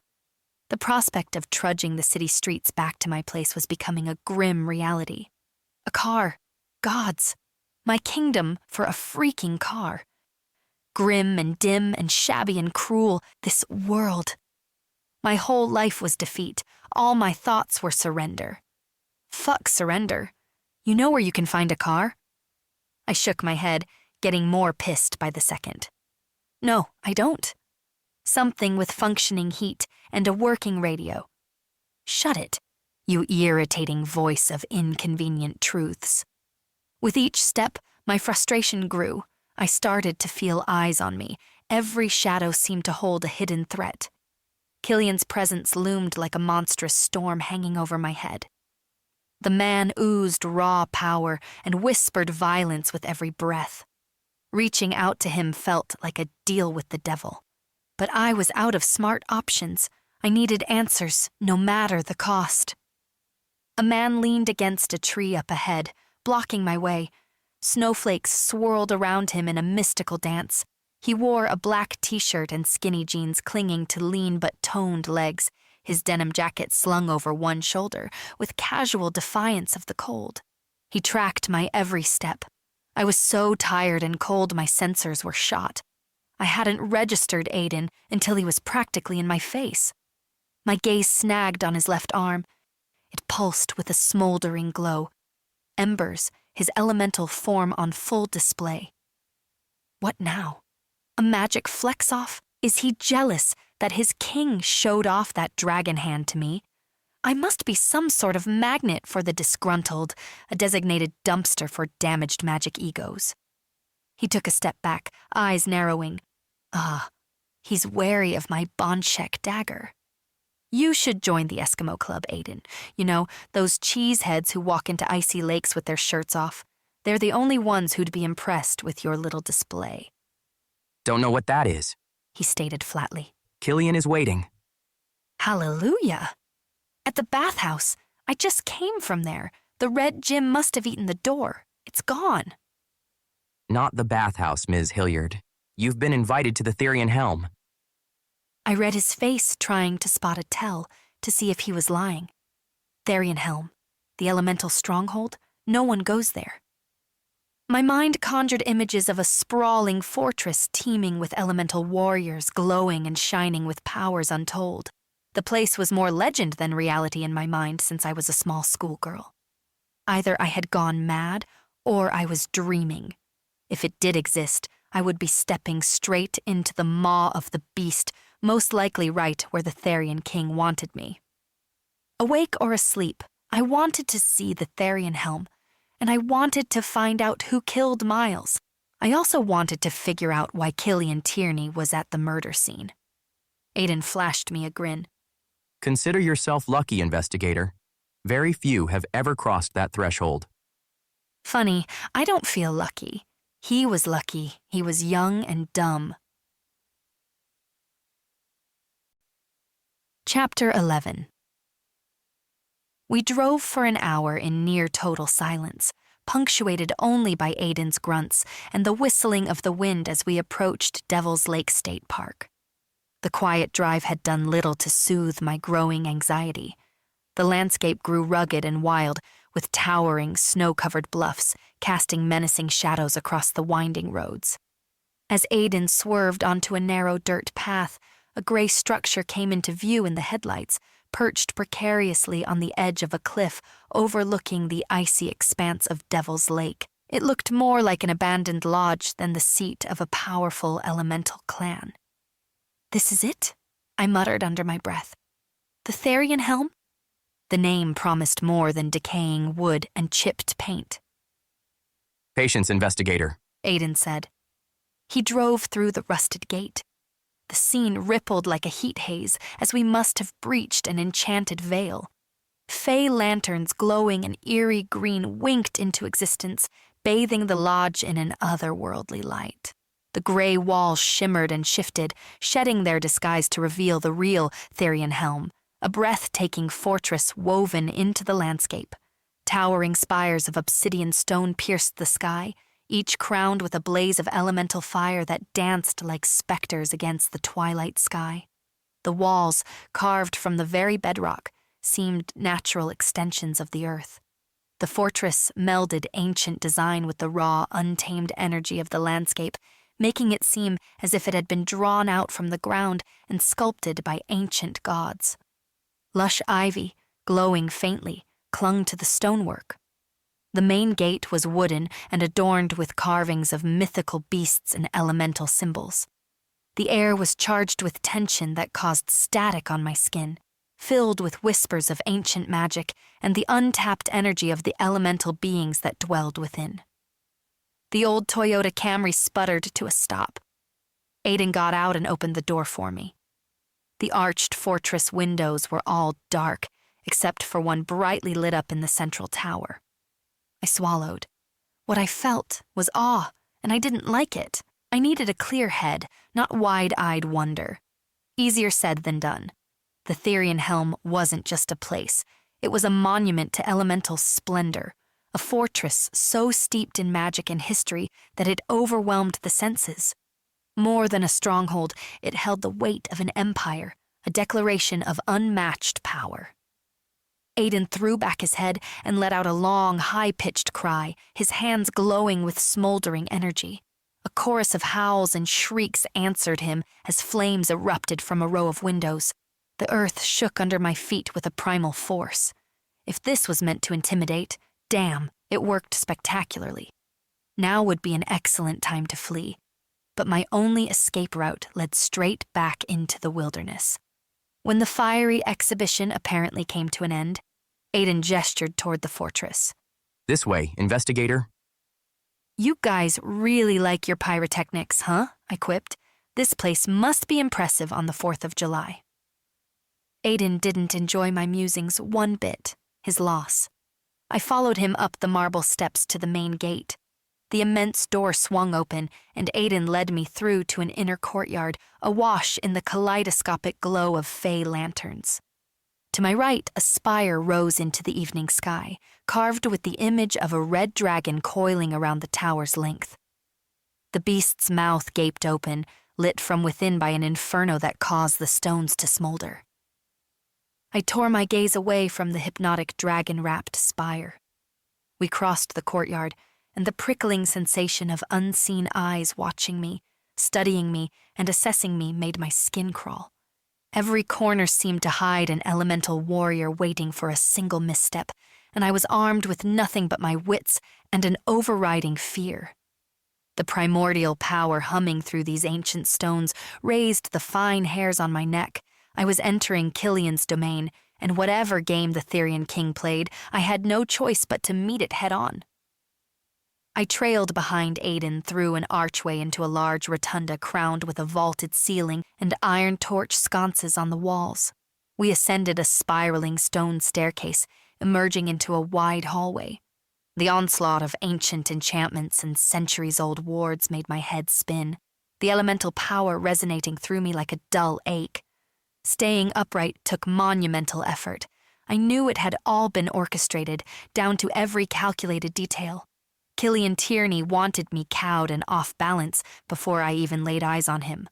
Fat chance, Dragon King! The heavy wooden door at the end of the hall creaked open as the wards subsided. I stepped into a grand chamber bathed in a haunting violet light. Elemental warriors lounged about on plush furniture casually dressed. Some honed their swords, others sparred or lifted weights. These men and women were descendants of the primals, their lineage as ancient as the Titans. A blue fire crackled in a large medieval brazier near an arched window. The concentrated magic hit me like a physical blow, a tsunami of primordial power. Too much. I couldn't decipher individual prints, and the combined energy overload staggered me. Across the chamber, a ramp led up to an elevated dais where a massive throne sat beneath looming stone arches. And there, draped casually over the throne in a studied display of nonchalance, was Killian Tierney himself. The Therian King stretched like a cat luxuriating after a feast. His movement highlighted the sinewy muscles beneath his form-fitting black t-shirt. His expression was of bored indifference. He flashed a grin when he caught sight of me. Ah, our hallowed guest has arrived at last. His rich baritone carried an edge of mockery. I bowed low, keeping a stoic expression, or so I hoped. Your graces. The gathered warriors turned as one, their eyes sizing me up with undisguised curiosity before erupting into loud laughter that rolled through the chamber like a pack of howling hounds. Killian didn't so much as crack a smile, his gaze locked on mine. He blinked, and the door slammed shut behind me with the clang of a death knell. He leaned forward, the slightest smirk on his lips. So, investigator, how was your scenic drive through our Wisconsin wilderness? Riveting, I deadpanned. Aiden has all the conversational skills of a particularly uninspired turnip. I would have thought you folks favored quicker means of commuting, portals, enchanted tunnels, ley lines, that sort of thing. Anything to escape the monotony of a long drive. He chuckled with a low rumble that sent a tremor through me. I prefer to engage with the world we inhabit, investigator. It keeps things grounded. Wouldn't you agree? Please call me Tess, or Detective Hilliard if you insist on formalities. Now, can we jump to why I'm here? He rose with a fluid motion, every muscle sculpted to perfection. Come, we need to talk. Killian ushered me through a side door into a cozy study lined with bookshelves and the smell of centuries-old leather. He settled into the chair behind the desk, gesturing for me to sit opposite. What did you discover at the morgue? How did you know? Ah, I get it, I said, the pieces clicking into place. You had Aiden tail me despite giving me your word. I will not be spied upon, Killian. I told you, that's a deal-breaker. His gray eyes flared with an orange spark. I'd hit a nerve. He wasn't spying on you, Tess. I could have sworn I heard a low purring in his voice. He was protecting you. Oh, sure. Big difference, nice loophole. Killian leaned back. There is a difference. It's a mystery to me how you can't see that. Such crap. That sounds about like the kind of protector I'd get, a kid I overpowered with a butter knife. My one-man Secret Service. Trust me, Tess, you have nothing to fear. We're on the same side. Are we? Because last I checked, I'm after justice for Miles, and I'd bet all $40 in my bank account that's not on your agenda. His grin might have been charming if we weren't bickering over murder and deceit. Perhaps you're right, but what I want is irrelevant. I'll get you that justice without your cooperation, though I'd rather have you on my team. I wasn't naive. I knew which side was safer. I planted my elbows on the desk, meeting his gaze dead on. No more shadowing, Killian. That's my line in the sand. Take it or leave it. A flicker of annoyance crossed his face before it smoothed back to indifference. Fine. Now, what do you have for me? You called this meeting, I reminded him. Don't you have an earth-shattering revelation for me? Indeed, I do have something of interest, but let's hear yours first. I promise, it'll be worth your while. I remembered my predicament with painful clarity. I was in no position to negotiate. Okay, I said with a sigh. I went to the morgue, as you so astutely observed, and saw the body. And? Agent Donovan was brutalized. The stark image of Miles's body flashed through my mind again. But here's the kicker. He didn't defend himself, not at all. That's not Miles. He would have fought to the end. He stroked his chin thoughtfully. Curious. Playing dumb. How tedious. As if you haven't pieced that together already. The attacker would have to be something else, I went on. Faster than a vampire, stronger than a combat mage, and skilled enough to evade every elemental assault Miles unleashed. Killian's eyes narrowed. Pet vampires are lethal in the hands of the necromancers who helped turn them. You think that vampires did it? It's a logical assumption, wouldn't you say? Funny you should say that. I had a little chat with a necromancer at the bureau. They sang the very same song you're singing, convinced their kind is being set up. Ray Van Zelst? He scoffed. Of course she'd say that. You think she's lying? He raised an eyebrow, his tone dripping with condescension. If her lips were moving, she was lying. You weigh the word of a necromancer against the Therian king? I don't know, Killian. Your two factions have been at each other's throats for centuries. It would be easy for either camp to find value in pinning the murder on the other. And Raven wasn't at the murder scene. You were. The amusement vanished from his face, replaced by a surge of raw, undiluted fury that electrified the room like a live wire. He wrestled with that primal instinct for a moment, jaw clenched, before getting it under control. His eyes, which had blazed fiery orange, dimmed back to a cool gray. He seemed perfectly composed again, but that brief surge of rage left me shaken. Don't stress it, I said. Just tell me what you were doing there. I don't owe you an explanation, investigator. Ah, back to investigator. I realized he used my job title as a subtle jab, a way to defy me and put me in my place. I thought we were allies who share everything, cooperation, teamwork, full disclosure, working for the common good. Okay, I'm not telling you you're my number one suspect, not yet. He arched an eyebrow. And you share everything, I suppose. You've laid all your cards on the table. Well, yeah, I faltered, realizing he had a point. All right, fine, you got me there. I went to the morgue, and trust me, it was no picnic getting in. I wouldn't have gotten past the front door if Raven hadn't swooped in to make it happen. Saw the body, read the report. Not much on it, except for some unknown signature detected at the scene, and that Miles was killed near Picnic Point between 10 and 11 p.m. on Tuesday night. Then I went there. The scene was too clean, but the leaf pattern on the ground was all wrong. I figured there was more than one attacker, and Miles knew at least one of them. It wouldn't be a stretch to conclude he was lured there under false pretenses. And that's my everything. except for the marks on Miles's arm, and the illusion veil, and the illusion mage, and the fact that I am a signature detector. Oh, screw it. Killian flared his nostrils slightly, his expression tightening. And what makes you think I was there?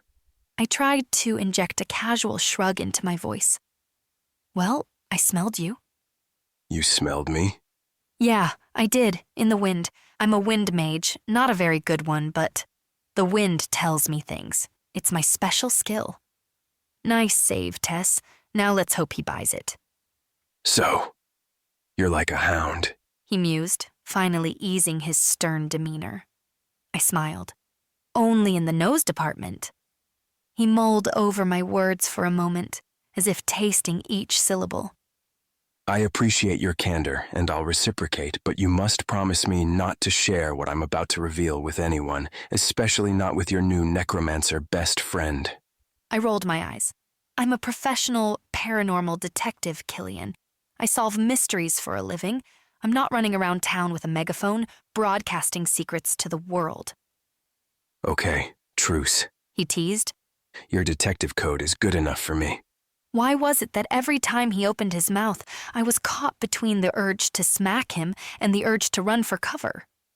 I offered a failed grin. I'm sorry, it's been a long couple of days. We're good. The truth is, I've suspected something wasn't right with Donovan. I've been keeping tabs on him. You son of a bitch. Anger burnt through me like a lit fuse. If you knew he was in danger, why didn't you protect him?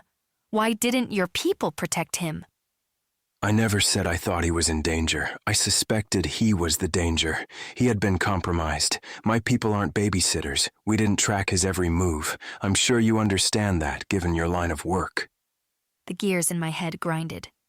Compromised? What do you mean? What do you think I mean? He shot back. I don't know. It sounds like total nonsense. He leaned back in his chair, eyeing me like a cat would a canary bird. To see clearly, you must be free of projection. You're not ready for the truth. You're not ready to see what's right in front of you. I see that you knew he was involved in something dark, and you did nothing to stop what happened. You were there, Killian. You're not just strong. You're an elemental warrior, a fucking dragon in human form. You could have saved him. All you did was take a photo of his ruined body. Is that your thing? You watch people die, do nothing, and then take your photo op to snap a sick fucking picture? He licked his lips, clearly annoyed. If you think I personally stalked Donovan like I had nothing better to do, then you're letting your emotions blind you and turn you into a fool. His elemental nature buzzed as he wrestled with his temper. I could almost see the dragon scales beneath his skin, the raw power he held at bay with every breath.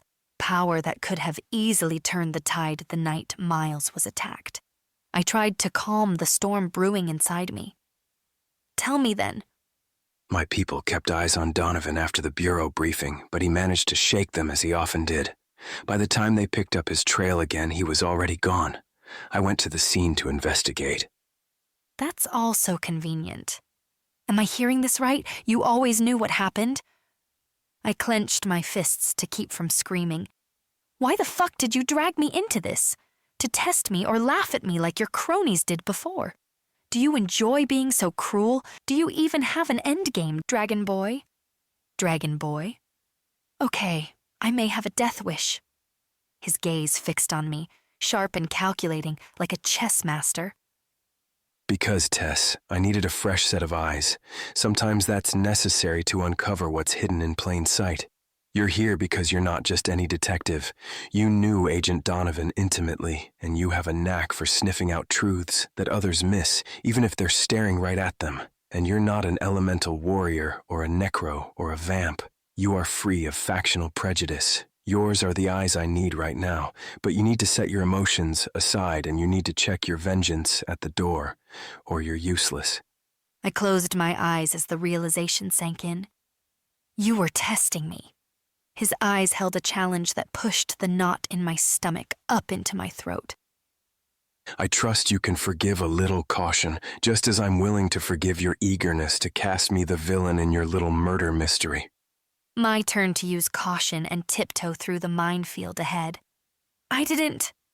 Please, spare me the denial act, Detective. You had me pegged as your #1 suspect from the moment you laid eyes on me. I get it. It's your job to suspect everyone and trust no one. But let me clue you in. We need each other if we want to untangle this mess. Who killed Donovan, why they killed him, and why the whole damn multiverse is on the brink of implosion. It's all connected. I'd bet my life on it. Is this why you were lurking around Sun Prairie Library, keeping tabs on the portal, or was it Miles you were tailing? Multitasking. I don't buy it. You don't need me. You need the Bureau. He slammed his hand on the desk. I shuddered. The Bureau will slow play it, assuming they're not in on it, afraid of scandal. They have always viewed their agents as expendable. Their arrogance blinds them. Before too long, it will be too late. I feel it in my scales. Why should I believe one word that comes from your mouth? He perked up, as if he was 5 and I had just offered him candy. It's time I delivered on my promise. He rose from his chair, a fresh gleam in his eyes. I hope you have the stomach for it. Chapter 12. Killian led me out of the study through a door hidden behind a bookshelf and down a narrow passage, his broad shoulders nearly brushing the rough stone walls. His long strides forced me into an undignified trot to keep up. We stopped before a door guarded by a lone warrior who looked like he could bench press a car. With a nod from Killian, the guard stepped aside. The room was furnished with a plain rectangular table and 4 hard chairs. Seated at the table was a woman in her late 40s or early 50s. Her wide face was open and honest, exuding kindness. She wore her light brown hair in a sleek bob, and her eyes glowed with a beautiful violet color. She looked up as we entered, a curious tilt to her chin. "This is her?" she said, her gaze moving to Killian. Killian shrugged, the gesture almost apologetic, as if presenting a stray cat he'd found underneath a dumpster. "Hello? I'm right here. Hold off on the eye rolls until I've left the room." The woman's attention returned to me. "Rest your fanny, dear," she said, her voice a velvety contralto. "What you're about to see might cause a shock, and I don't want you to topple over, faint, or heaven forbid, have a meltdown." A meltdown? I shot Killian a glare. He pursed his lips together, suppressing a grin. Brilliant. I slid into the chair across from her, my back straight. Killian leaned against the wall, arms crossed over his chest, muscles bulging, veins popping, a total distraction. "I'm not prone to meltdowns or fainting spells," I informed them, my voice dry as sandpaper. "And I'm getting quite used to shock." "My heart goes out to you, dear. I'm Clara. I handle the administrative side of things here at the Therian Helm." She studied me for a moment, an unnerving hint of sympathy creeping onto her face. What in the 9 hells had Killian told her about me? "Are Therian administrators always so sympathetic?" I said, unable to resist the jab. "Wouldn't know, dear. I'm not an elemental." I tuned my inner radar, scanning her core for the telltale hum of magic. Primal signatures, energy auras, elemental fever prints. Nothing, nada, zilch. She registered as entirely human. "I thought only elementals were permitted in the inner sanctum," I pointed out. "Yet you command a certain level of respect here, Clara." She's family. Now can we get on with it? "Of course," Clara said, turning back to me. Family? Whose family? Killian's? I filed that juicy tidbit away for later use. Clara pushed a thick manila folder across the table. "This is what we managed to retrieve from the body before the Bureau crew arrived." I eyed the folder incredulously. You removed evidence from an active crime scene? Let's just say, we're disinclined to trust the Bureau with evidence that directly implicates one of their own top agents. Killian was disinterested, content to yield the floor to Clara for now. I tapped the folder with a single, hesitant finger. You don't trust the Bureau, but you're comfortable handing me sensitive information? Honestly, if it were my call, I wouldn't trust you with my family's gingerbread recipes. But Killian has made up his mind. To trust me? To work alongside you. I took a breath, staring at the manila folder as if it might spontaneously combust. Finally, I pulled out 2 transparent plastic A4 sleeves. I carefully unfolded the glossy contents of the first one onto the table. A large map of the sprawling chaos of the netherworld dimension. I didn't know much about the nether realms, beyond them being the farthest, most unexplored corners in the multiverse, filled with unknown and often malevolent entities. The kind of place where reality resembled a bad fever dream. Why would Miles be lugging around a map of that inhospitable dimension? The second sleeve, Killian said, his voice laced with impatience. The way he said it immediately set me on edge. I reached for the second sleeve. A single sheet of paper slipped out, its edges ragged and torn, the missing codex page. I shook my head. No way you found this on Miles. Clara's expression turned icy. You think the Therian king deals in lies? I'm saying it's too convenient. Whoever offed Miles wouldn't leave this behind unless they wanted it found. Once again, this reeks of a setup. Killian peeled himself off the wall, stalking toward me with lazy grace. Don't let your hormones fog your judgment, Tess. His tone might have been neutral, but the insinuation wasn't. Jackass. My face heated up. Speaking from experience, Your Grace. Lucky for me, I managed just fine without the handicap of a testosterone-addled brain. Clara grinned, but the severity in her violet eyes didn't waver. Make no mistake, this isn't a game. What's in that folder could mean life or death on a mass scale. I glanced at Killian, then back to Clara. What are you suggesting? Killian tapped the codex page, then pointed at the map. Do you not see the connection here? The codex page contained a dense constellation of glyphs, the access codes for the portal sequence to Nyx, one of the smaller, largely unexplored nether realms. We believe that Agent Donovan and his accomplices cut off access to Nyx, then swiped the map from the Bureau archive vault. It looks like a contingency plan, a failsafe to find their way to Nyx without relying on the codex. The picture she painted wasn't pretty. Not buying it. Miles goes to this secret meeting, they kill him, and then they just leave the map and the codex page behind? We're still piecing that part together. That's why we're asking you to join forces with us. A united front, if you will. My head swam. If what they wanted me to believe was true, it meant Miles had played me like a cheap fiddle from the start, leading me down a path of lies and deceit. But if that was the case, if he was caught up in a dangerous, treacherous game, why would he drag me into the thick of it? I rubbed my throbbing temples, squeezing my eyes shut.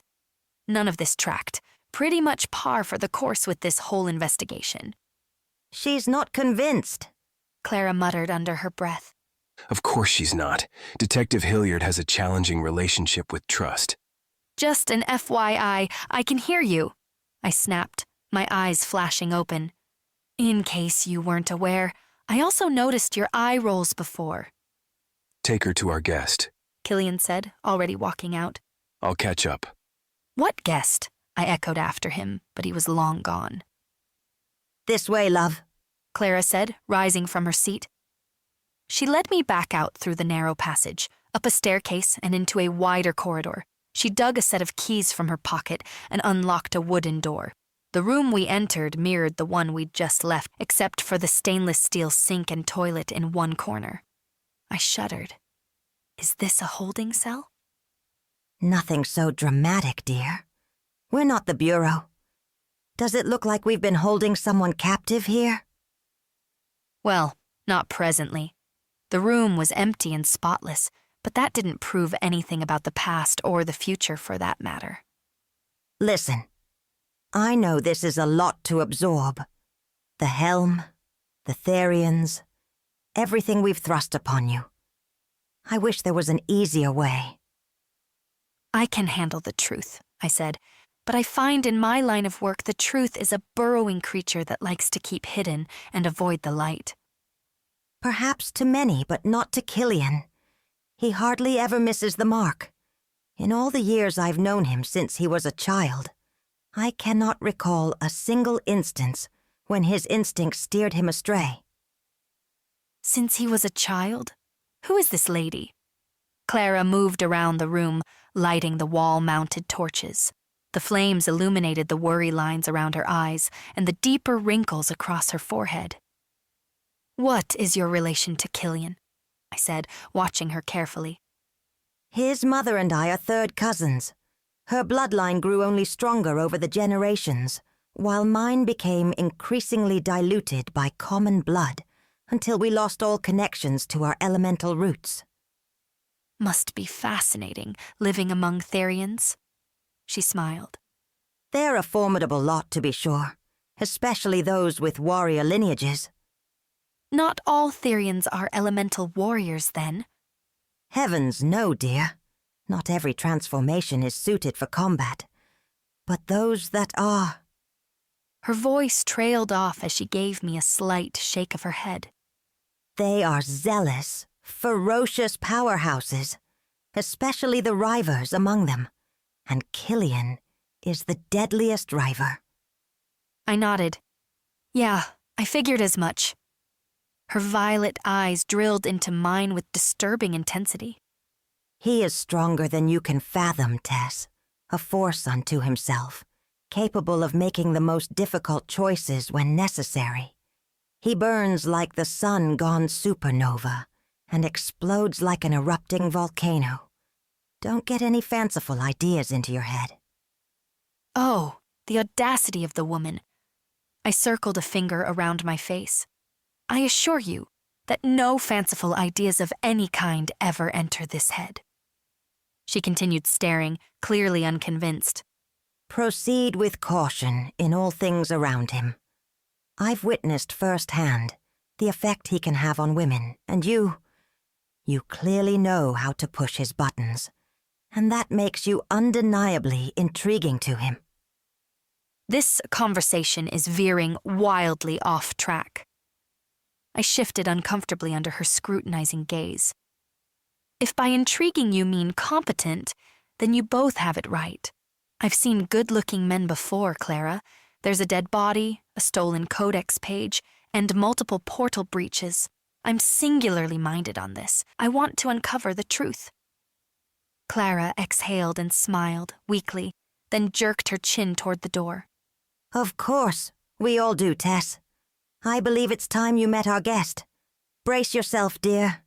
This part comes with a real shock. Chapter 13. A man appeared in the doorway, shrouded in the darkness of the hallway behind him. Every hair on my body stood on end, and every molecule of air simultaneously emptied my lungs as he stepped into the torchlight. He was a walking, breathing illustration ripped from the pages of Gray's Anatomy, every muscle, blood vessel, nerve fiber, and tendon grotesquely laid bare. The only concession to modesty was a kilt-like fabric wrapped around his waist, clearly for my benefit. Ladies, he rasped with a voice so gravelly it'd make nails on a chalkboard sound pleasant. I swallowed hard, trying not to gawk, but how do you look away from someone whose skin isn't just transparent, but literally non-existent? He was all layers of exposed raw flesh, from the tips of his toes up to the sharp angles of his skull, all seemingly held together by gelatinous membranes. Damn! How is this possible? It must be mirrors and lights. For a moment, everything else was dwarfed by this surreal spectacle. Clara pulled up a chair to the table. Sit, dear. If you can still hear me, that is. My ears worked well enough, but my legs were frozen in place. The flayed man creature offered a sarcastic approximation of a two-finger salute. Charmed, he drawled in his thick accent, turning every consonant and vowel into a grind. I opened my mouth, then closed it with a snap. I thought nothing could render me speechless anymore. but I was clearly wrong. This is Zrask, a visitor from Nyx. Holy shit, a Nyctian visitor, here, in the flesh, literally and horrifically. I tried to process that bombshell and came up short. Zrask's bulbous, bloodshot eyes roamed over me. You, nice skin, shame to cover up. OMG, I hurried into the chair Clara had offered, crossing my arms protectively over my chest. Your dimension, nice for senses. Zrask hissed, that guttural voice scraping against my nerves. Before I could muster a response, Killian materialized in the doorway. I think that's enough, Commander Zrask. You're making the detective uncomfortable. His tone wasn't exactly scolding, not really. If anything, he looked quite pleased with himself, a predator relishing the kill. Killian had stayed behind on purpose, I realized, letting me face the visceral presence of a Nycte without any buffer, ensuring the shock would hit me with all its force. Zrask dipped his head to offer an awkward bow. Apologies, detective. Noted, I managed to choke out. Perhaps we should all be seated? Killian suggested, already reaching for a chair beside me. Like hell. Don't even think about offering that chair to Mr. See-Through with the wandering eyes and the harassing comments. Thankfully, Zrask slid into the seat directly across from me, his disturbing eyes glued to mine as he settled into the creaking chair. Clara sat to my left, and Killian took the place to my right. Nice chair. Zrask said, his lipless mouth stretching in a ghastly smile. Squishy. Great. Now we are flirting with the furniture. I figured nice must be his go-to word in the English language. It's, nice to meet you, Commander, I said, putting a bit more emphasis on nice than strictly necessary. I'm Tess Hilliard, paranormal investigator. I trust the Therians have expended you all the comforts you require. A hollow rattle resonated from the depths of his exposed chest cavity, a sound that might have been laughter in some alternate universe. She is funny. He wheezed between those gurgling chuckles. She doesn't know the meaning of the word, Killian said dryly. She confuses rudeness and snark for wit. My first instinct was to kick him under the table, but then common sense intervened. The last time I touched the Therian king, I'd gotten a taste of his crushing power, and I didn't want to imagine what a full-blown kick would do. Zrask kept his unnerving gaze fixed on me. She learn. Yeah, right. And maybe sprout wings while I'm at it. How does your presence here relate to the case we're investigating, Commander? I asked Zrask, keeping it cool and professional. I see things. Killian slid a photo across the table toward Zrask, the image of a very much alive Miles Donovan staring back at us. Have you seen this man before? Those monstrously protruding eyes seemed to drink in every detail of the image. Yes, twice. And where was that? Nyx. I scooted my chair forward. You're saying you've seen Agent Donovan in the Netherworld? Yes, Nyx. Taking a classified Netherworld map out of the archive vault was grounds for immediate suspension, but actually opening a nether portal to get to the damn place without authorization? That crossed squarely into treason. I'll need more than just your word on that. The Nyctian commander didn't so much as twitch. My orb. Clara rolled a sphere the size of a cue ball into Zrask's waiting, skinless hands. Its mirrored surface swirled with iridescent marble-like patterns. Zrask wrapped his gelatinous fingers around it, covering it completely. A series of runes lit up across the sphere's surface as Zrask closed his eyes, transferring his memories to the orb. A holographic projection sputtered into existence, filling our vision with a glimpse of the Nyx realm. Every last torch and lamp sizzled and died, turning the room unnaturally dark, as if some insidious force had inhaled all the light, leaving only the ghostly glow of the hovering projection. Morbid fascination battled with a rising tide of unease as I watched a holographic Miles stride confidently across a desolate landscape beneath the swirling black Nyx sky, flanked by 2 skinless Nyctae. Whether one of them was Zrask himself, I couldn't tell. The trio reached a rocky outcrop and came to a halt. Miles leaned in close, his body language tense, and engaged in a conversation with one of the Nyctae. They gestured sharply, their voices were muted in the projection. A third Nyctean figure slid through the hologram's backdrop. That is Zrask. The Nyctae across from me pronounced his own name as if there were at least 30 Z's in it. What were they discussing? I said, leaning forward. What was the topic of this meeting? Zrask tilted his head, the movement strangely bird-like. No. This was getting us nowhere fast. Every second we spent floundering in the dark, both literally and figuratively, only deepened the mystery. Do you have any idea why Miles would meet with Nycteans in the first place? Clara flicked on the table lamp, chasing the projection back into the orb. Zrask's shoulders twitched slightly. Deal for power. What makes you think that? That what all human want. I glanced at Killian, who seemed to be pondering the same thing as me. What kind of power could entice a seasoned bureau agent, a man with a proven track record and sworn to safeguard our world, to strike deals in the dark heart of Nyx in order to get it? Power for what? What power do the Nyctae have? Change dimension order. Change the order of parallel dimensions? That wasn't just power, that was the potential to reshape our world. I sank back into my chair. If what the Nyctean commander insinuated was true, then Miles wasn't just playing with fire, he was juggling infernos. If Agent Donovan was looking to change the multiverse order, Killian said, his voice sterner than I'd ever heard it, then he must have had a specific target in mind. Do you have any idea what world he was planning to alter? Zrask shook his head slowly. Can't say. Son of a bitch. He knew way more than he was letting on. Clara's expression hardened. What would Agent Donovan offer Nyx in return, Commander Zrask? What price would the Nyctae demand for their assistance?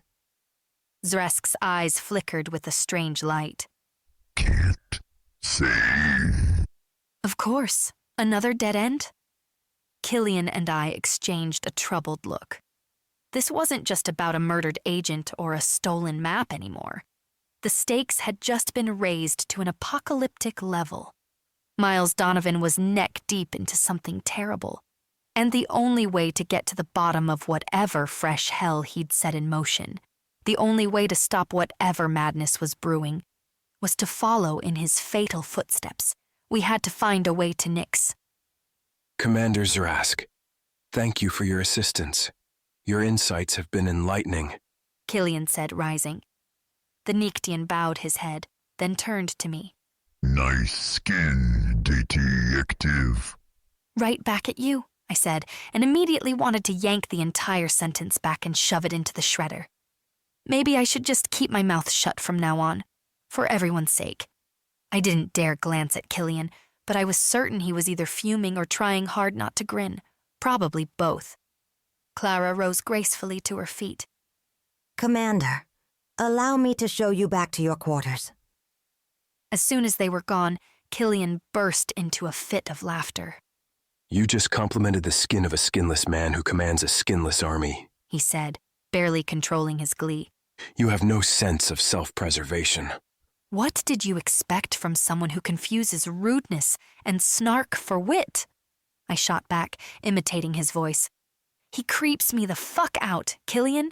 And how the hell is he even here, at the Therian helm of all places? You have an open portal to Nyx?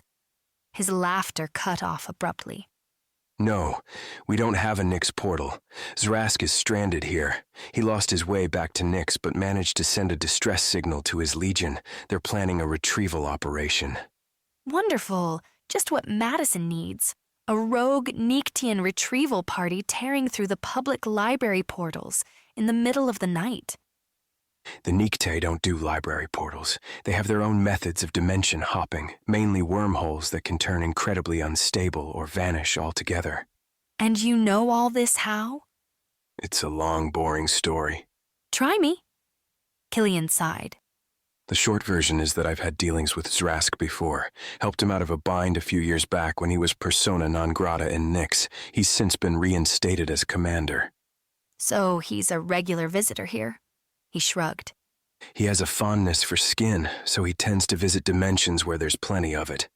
Please don't tell me he collects skin souvenirs. He looked at me as if I'd lost my mind. He's not a teddy bear, I'll grant you that, but he's not the enemy either, Tess. Let's just say he appreciates the art of survival as much as anyone. He's fascinated with human resilience. Thinks it's a riot how we managed to stay mostly intact. If that's the case, we should squeeze him harder for answers. You can squeeze all you want. The Neekte are notorious for being tight-lipped. He's already said more to you than he ever did to me. All I got from him before tonight was confirmation that Donovan had been to Nyx. Nothing about power deals and dimension-changing schemes. He paused, giving me an inscrutable look. I think he likes you. And cue the obligatory eye roll. Who wouldn't? Who could resist my winning charm? I countered, dripping as much sarcasm as I could into my voice. But, in all seriousness, do you trust the creepy commander from Nyx, Killian? The Therian king rubbed his chin, clearly not used to having to explain himself. Zrask owes me, and the Mindscape orb doesn't lie. I've seen it in action several times. It pulls real memories. Mindscape orb. It didn't sound like something you'd want lying around. Is it a Neektian device? More like scattered across all the Netherworld realms. Which begs the question, ever been to the Netherworld yourself? He shook his head firmly. No, and under normal circumstances, I would have no desire to change that. Well, that ship has already sailed, Your Grace. Like it or not, the Netherworld is where we're headed. I mean, I'm going either way, but I'd much rather have a Therian army watching my back than go it alone. I'm not wild about my chances making it back otherwise, especially if library portals aren't a thing in Nyx. There are portals in Nyx. They're few and far between, but they do exist. I've known for some time now I would likely have to visit the Netherworld myself, but I can't do it alone.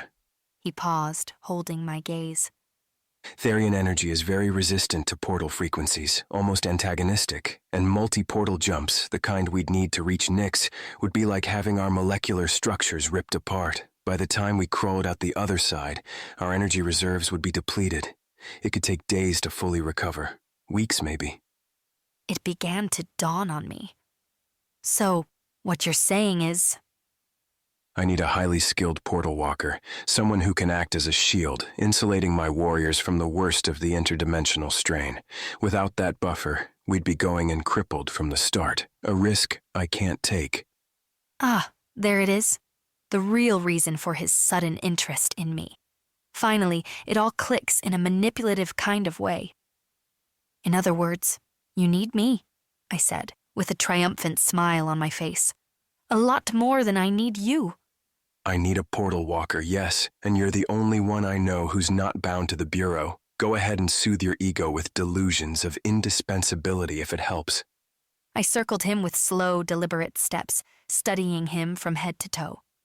How about you ask nicely? Try, please, Tess, with a cherry on top. It might just sweeten the deal. He bared his teeth in a mocking semblance of a smile, then growled. Bad dragon. Time to turn up the heat. Here's the thing, Killian. You've been lying to me this entire time. Since you had your flunky drag me to your bathhouse, no.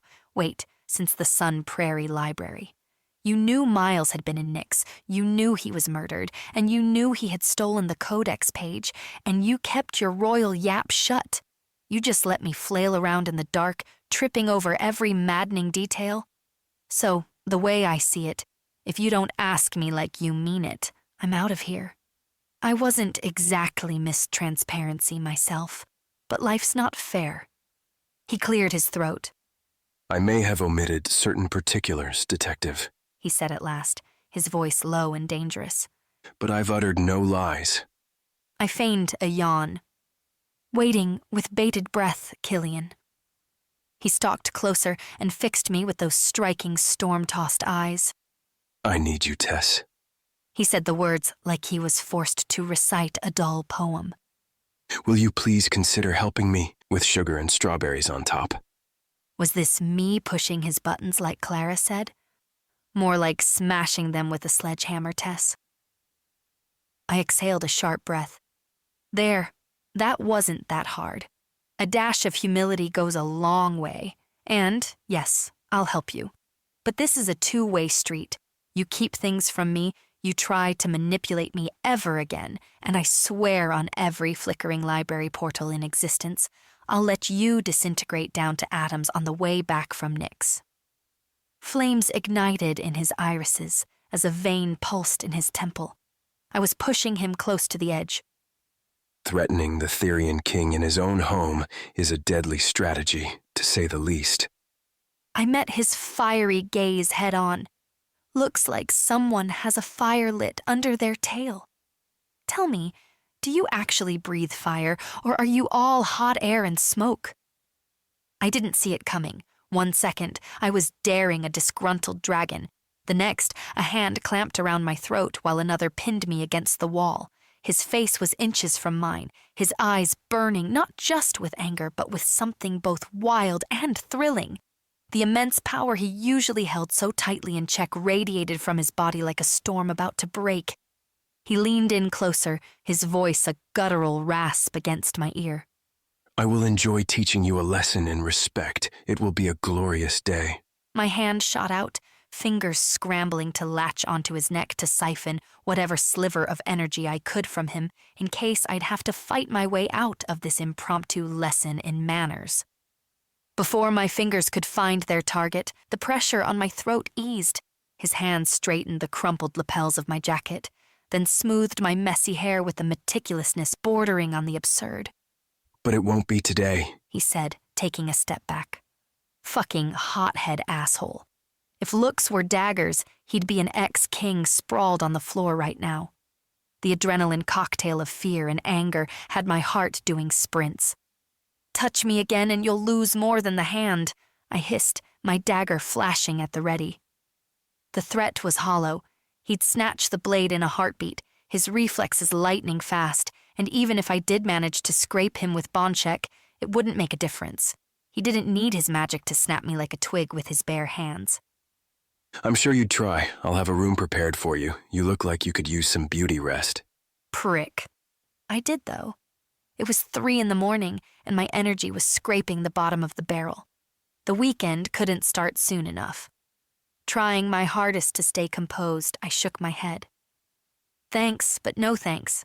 The thought of sleeping surrounded by elemental warriors who could squash me in their sleep doesn't exactly promise a peaceful night. As you wish. Aiden will drive you to Madison. Sweet relief flooded my senses as he walked to the door. Pausing with his hand on the handle, he looked back over his shoulder. Oh, and Tess, I would refrain from calling the Therian King Dragon Boy to his face. It can prove a very unhealthy choice. Shit, he did catch that. Really, I blame exhaustion. My apologies. I'll just call you an overgrown fire lizard and we'll be cool, yeah? Or is that too on the nose? An uncertain laughter escaped his mouth. Sleep well tonight. A long journey awaits, he said while walking out the door. I already knew that when I woke up tomorrow, I would remember this all as a dream. If only I had a souvenir, some undeniable proof. Chapter 14. The night felt gloomier, wilder, and deadlier on the way back to Madison. The Therian helm had vanished from sight the moment Aiden pulled out of the gate, swallowed by an intense supernatural fog. The snow had stopped falling, but the sky remained a heavy blanket of overcast clouds. No moon, no stars, just the thrumming of the engine. Aiden squeezed the steering wheel, his lips pursed. Something was bothering him, but coaxing it out of him was not on my agenda right now.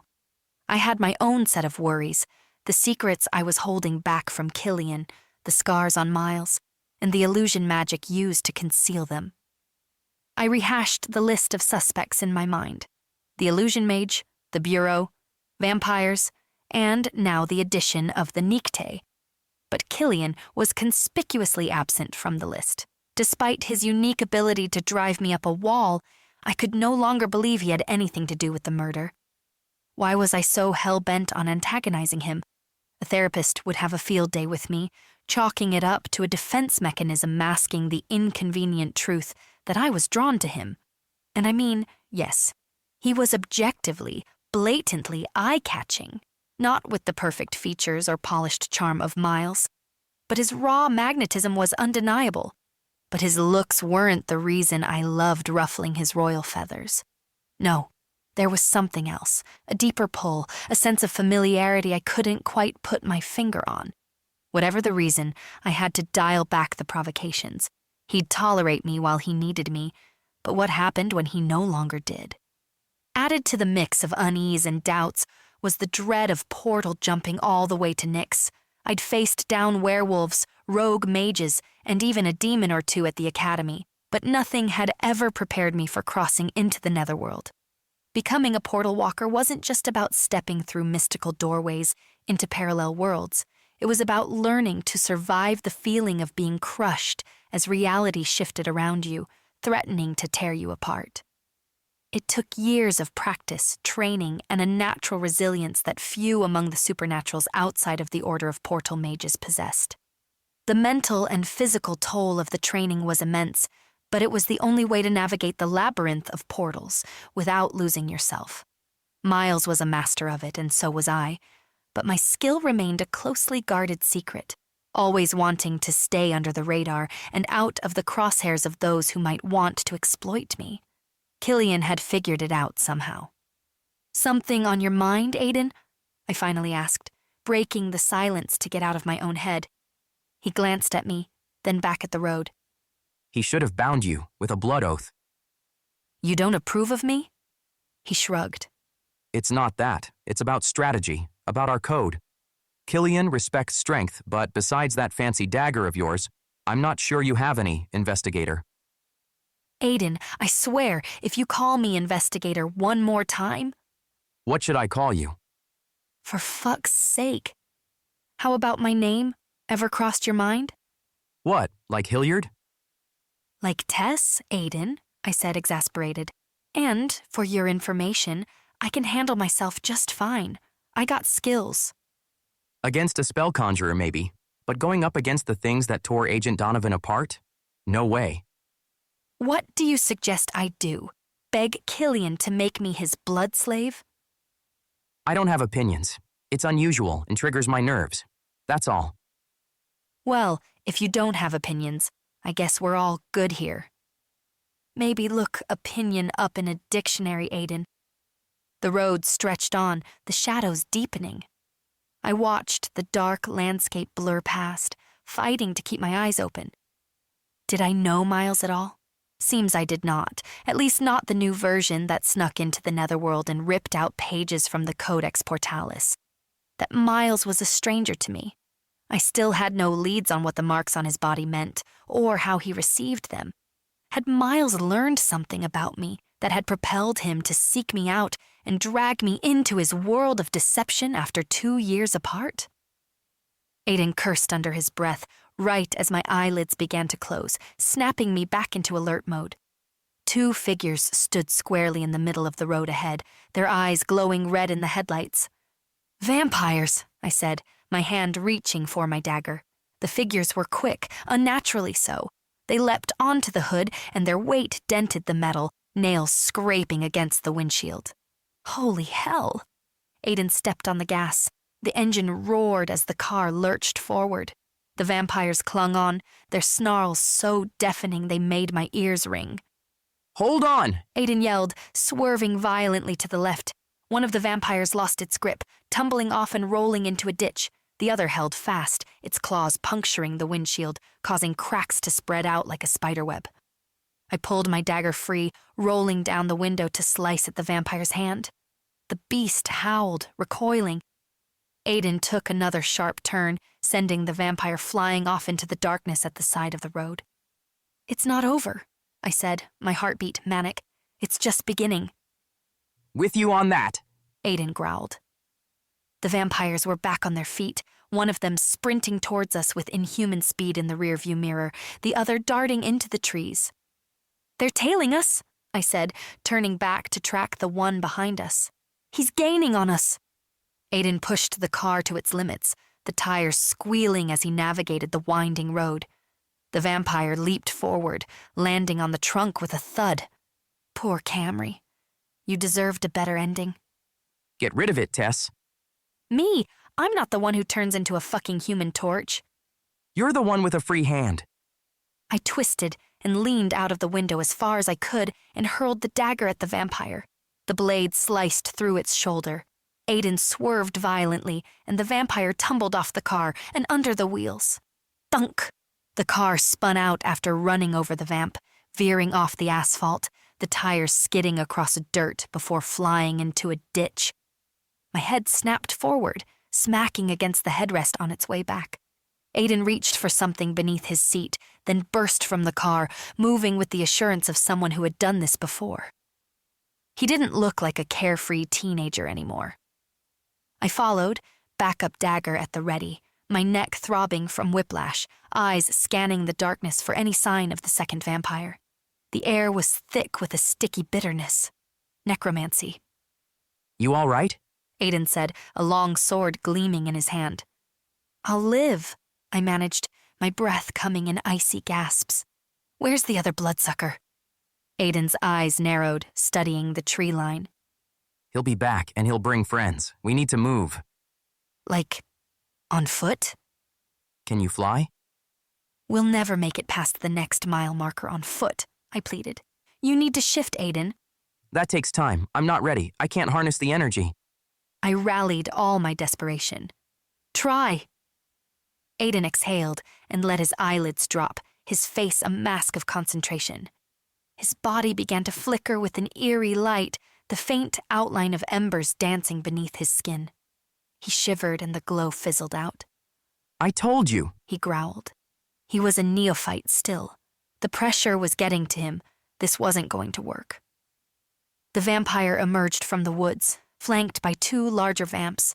The shadows all around us stirred. More beasts surfaced from the darkness. Thanks, Killian. You gave me an elemental bodyguard still learning his ABCs. The vampires charged. Aiden swung his sword with an ember-blazing hand, parrying the first attack, but the sheer number of toothy killers was overwhelming. I slashed at one with my dagger, but it was like fighting a storm, unrelenting chaos attacking from every direction. A smaller vampire hissed at me, baring fangs that dripped with sticky saliva. I slammed my hand against the ground, focusing all my will into an earth incantation. From the earth, a fortress rise, I cried out, not entirely sure I remembered the words correctly.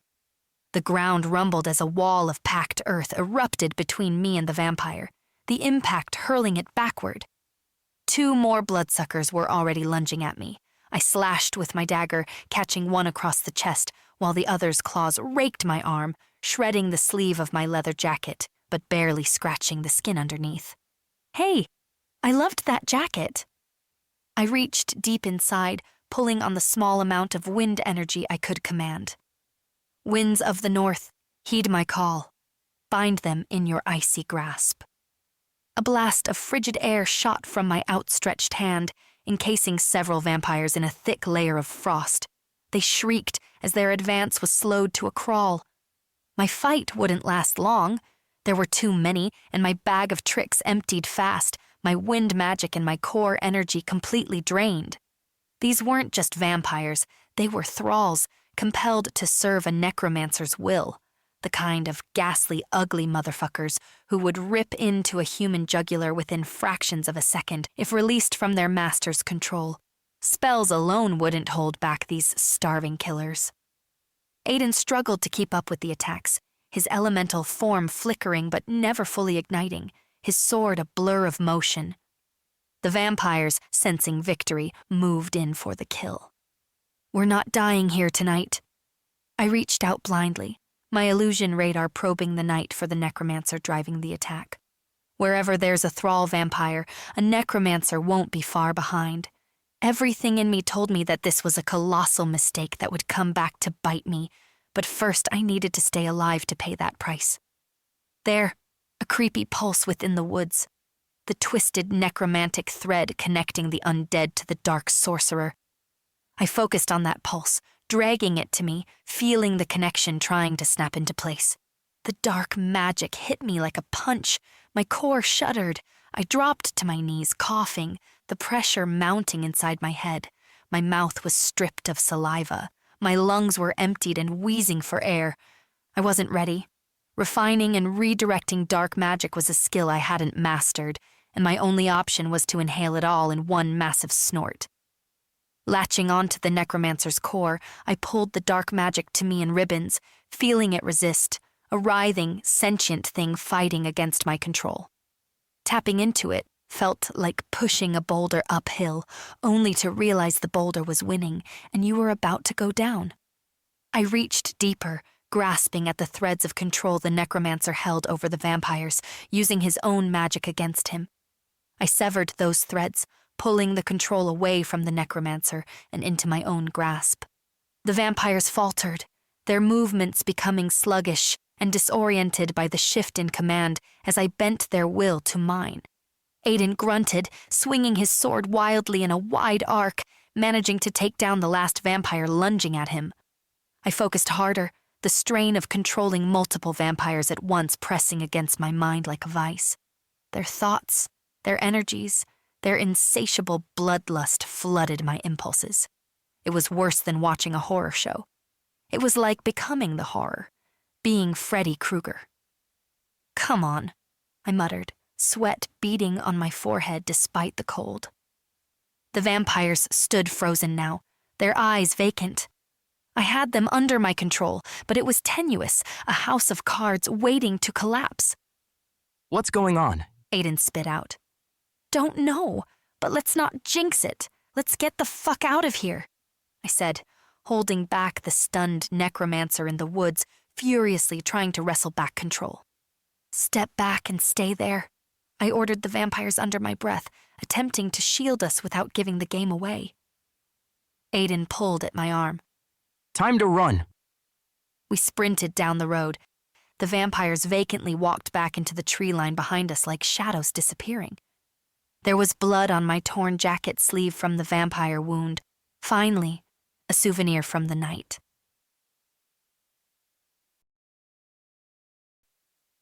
Chapter 15. By the time I made it back to Jennifer Street, dawn was breaking. I limped up the creaky stairs to my apartment, aching and frozen everywhere. The adrenaline that had kept me on my feet was almost gone. I just wanted to make it to my couch before collapsing and not move again for a week. My muscles screamed in protest as I peeled off my damp, tattered clothes and wrapped myself in a blanket. A quick inventory revealed that I had many souvenirs from the battle with the undead. Multiple cuts and bruises on my face resembling rough terrain, arms and legs that looked like they'd been beaten like piñatas, and a lovely purple bloom spreading across my ribs. The gash on my arm had stopped bleeding. I've had worse. It might leave a small scar. Cool, I collect them. I winced as I settled on the couch, too tired to shower or clean my wounds. Mentally and physically, I was spent. My frozen body thawed into a puddle of regret. Tapping into necromancy was a bad mistake, like summoning a bus full of killer clowns bad.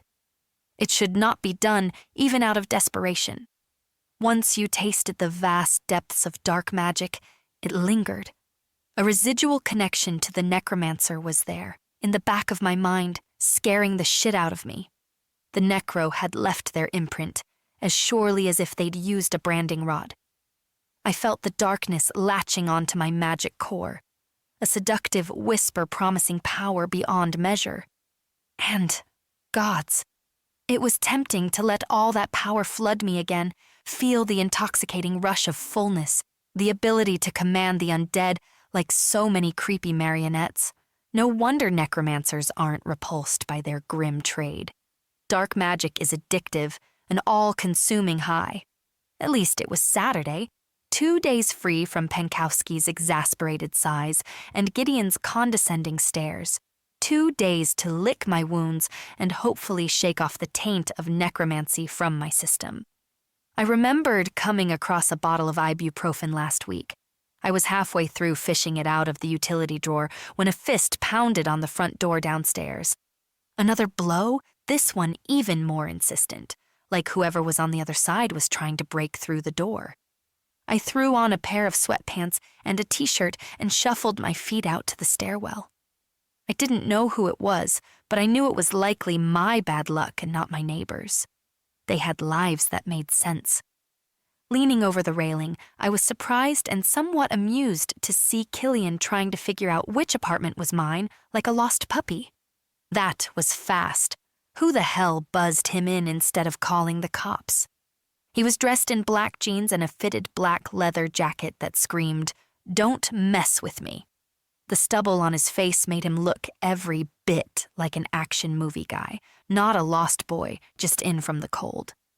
Before I could decide what to do, a giggle floated up from the first floor. A door opened a crack, and a blonde head popped out, Marcia or Maggie or something like that, a grad student, followed by an equally curious brunette, her roommate, both blushing at Killian like he was a stripogram. They might as well be invisible for all he cared. He breezed past them and bounded up the stairs 2 at a time, nimble as a cat despite his long strides. This is no social call. I didn't have the energy to fight the inevitable. He raised an eyebrow as he reached the top of the stairs and noticed my state. Rough night? No, this is just me without my makeup. Still trying with the jokes, he said as he stepped past me into the apartment, and then stopped cold. This is where you live? Our holding cells are better. I thought they didn't have holding cells. Not up to your royal standards? It explains a lot. Like what? I squeezed the door past him to shut it. Like why you're so cranky all the time. Pot, meet kettle. What's your excuse then? He glanced at me almost amused. Maybe I should build myself a medieval castle. I could spend my days lounging on a velvet throne and barking out orders. Wipe your ass the proper Therian way or get out, I said, doing a terrible Therian king impression. No thanks. My life rules, yours blows. No sleep, no coffee, no patience. It's math. He chuckled despite himself. Always the charmer, detective. Did you grace me with your presence to criticize my home or to highlight my lack of charm with sarcasm? I came because of the attack on your life last night. Maybe they were after the human matchstick. Don't be tedious. We both know that's not true. Why? 'Cause your merry band of Therians are beyond reproach and have never made a single enemy? That's funny because they were vampires, and vampires hate you guys. And I'm not a virgin, so what would they want with my blood? He raised an eyebrow. That virgin blood thing is not real. They'll take anyone's blood and every last drop of it. I know, Killian. I was being tedious. Ah, yes, you were. It's not that Therians don't have enemies, it's that no one is stupid enough to challenge me. Except me. Yes, except you. I really don't know what I'm feeling. How's Aiden? Healed. Worried. His gaze swept over me, lingering on the bruise on my cheek. And with good reason. You look one breath away from collapse. He grimaced like he had just tasted bad milk. I guess I'll hold my breath then. I've had worse. So, Aiden healed already. The healing rumors are true? It's never been a rumor to us. Uh-huh. And how long do you live? He ignored my question, his attention shifting to the coffee table. He picked up my dagger, turning it over in his hands, his fingers brushing against the blade. Is there bond check on it? I shook my head. Last night? Nope. Would it have neutralized the uglies if there was? I have no idea. Vamps are different. They don't... Their magic isn't innate. He cut me off. Sensors don't pick it up. No unique signature or identifying prints. Only necromancy can sustain them. Where are you going with this, Killian? What more proof do you need that your necromancers are up to their bony necks in this? He said, eyes blazing. My necromancers? Okay, whatever. All we know is that the vamps didn't want me or Aiden to make it back to Madison. And yet, here you stand, against all odds. Did the vampires just let you walk? Decide to call it a night and head home for a nice glass of O-negative margaritas? Oh boy, who knows how Aiden described the fight? Maybe they only wanted to scare us. Right. You don't believe that any more than I do. He wasn't wrong. Defending Raven grew more difficult by the second, especially with Killian standing there, circling ever closer to the unsettling truth that I was an illusion mage who had tasted dark magic, and that a part of me started craving after that power for a terrifying instant. All right, fine. You have a point. Sorry, what? I couldn't hear over the sound of your ego deflating. You have a point, I shouted, cupping my hands around my mouth. Killian threw back his head and laughed. I wish I had recorded that, the self-assured Tess Hilliard reduced to a human foghorn. Good times. Why don't you use your super brain powers to figure out what happened last night and how necromancers and vampires fit in, and I'll focus on figuring out how to get us to Nyx and how to get your delicate ass through the portals in one piece. What's the catch? Why does there have to be a catch? It's all too reasonable. Are you sure you're feeling all right? I am very reasonable. He snorted. Even you don't believe that. Touché. Look, I'm tired, okay? I can barely string two thoughts together. If we're going to do this whole unlikely alliance thing, I need at least a few hours of uninterrupted sleep. Go ahead, he said, gesturing towards the bedroom. Catch your Z's. I'll watch over you. He settled onto the couch, making himself at home with a nonchalance that made me want to hurl something at him. I shot him a glare instead. Was he serious?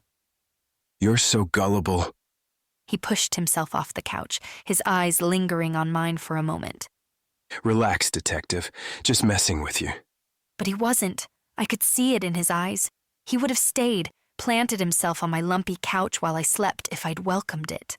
What game was this? What was he playing at?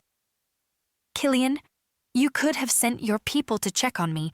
Why did you come yourself? That infuriating grin again. Because I thought I could see you better in your depleted state, behind the veil of all your facades. I want to know who you really are when our journey begins, and because I wanted to do this. He closed the distance between us until he was standing directly before me, his gaze holding mine. My breath hitched in my throat. For one insane moment, I thought he might kiss me. Instead, he reached out, his hands coming to rest on my shoulders, his touch surprisingly gentle. We just stood there, his warmth seeping into my chilled bones. Then, without a word, he moved me aside, stepping towards the arched window that overlooked the lake. I watched, mesmerized, as his fingertips lit up, weaving a complex pattern of runes around the window pane. Wards, powerful ones. He repeated the process at the door, sealing the apartment in a cocoon of protective magic. There, he said, returning his eyes to me. Nobody gets in without your permission, and even if they had the power to break through the wards, the racket would wake the dead. He took my hands in his. My whole body shivered with electricity. Energy flowed between us as he keyed the wards to me. Thanks, I said, a little breathless. I'm not very good with wards. You're not very good with a lot of things, he said, his eyes on my lips. My heart lost its rhythm entirely. But what you're good at, you're very, very good at, and that I can trust. A backhanded compliment, but better than nothing, I guess. I snapped out of it. Killian, next time, maybe you could not wake up the entire block. No one just knocks anymore. Use your phone. Call me when you have something. Call me if you come to my door. Now go. He grinned, and for a heartbeat I thought he would never go. Sleep well, detective, he said instead. You need your strength because you're best with your claws out. I blinked languidly and he was gone.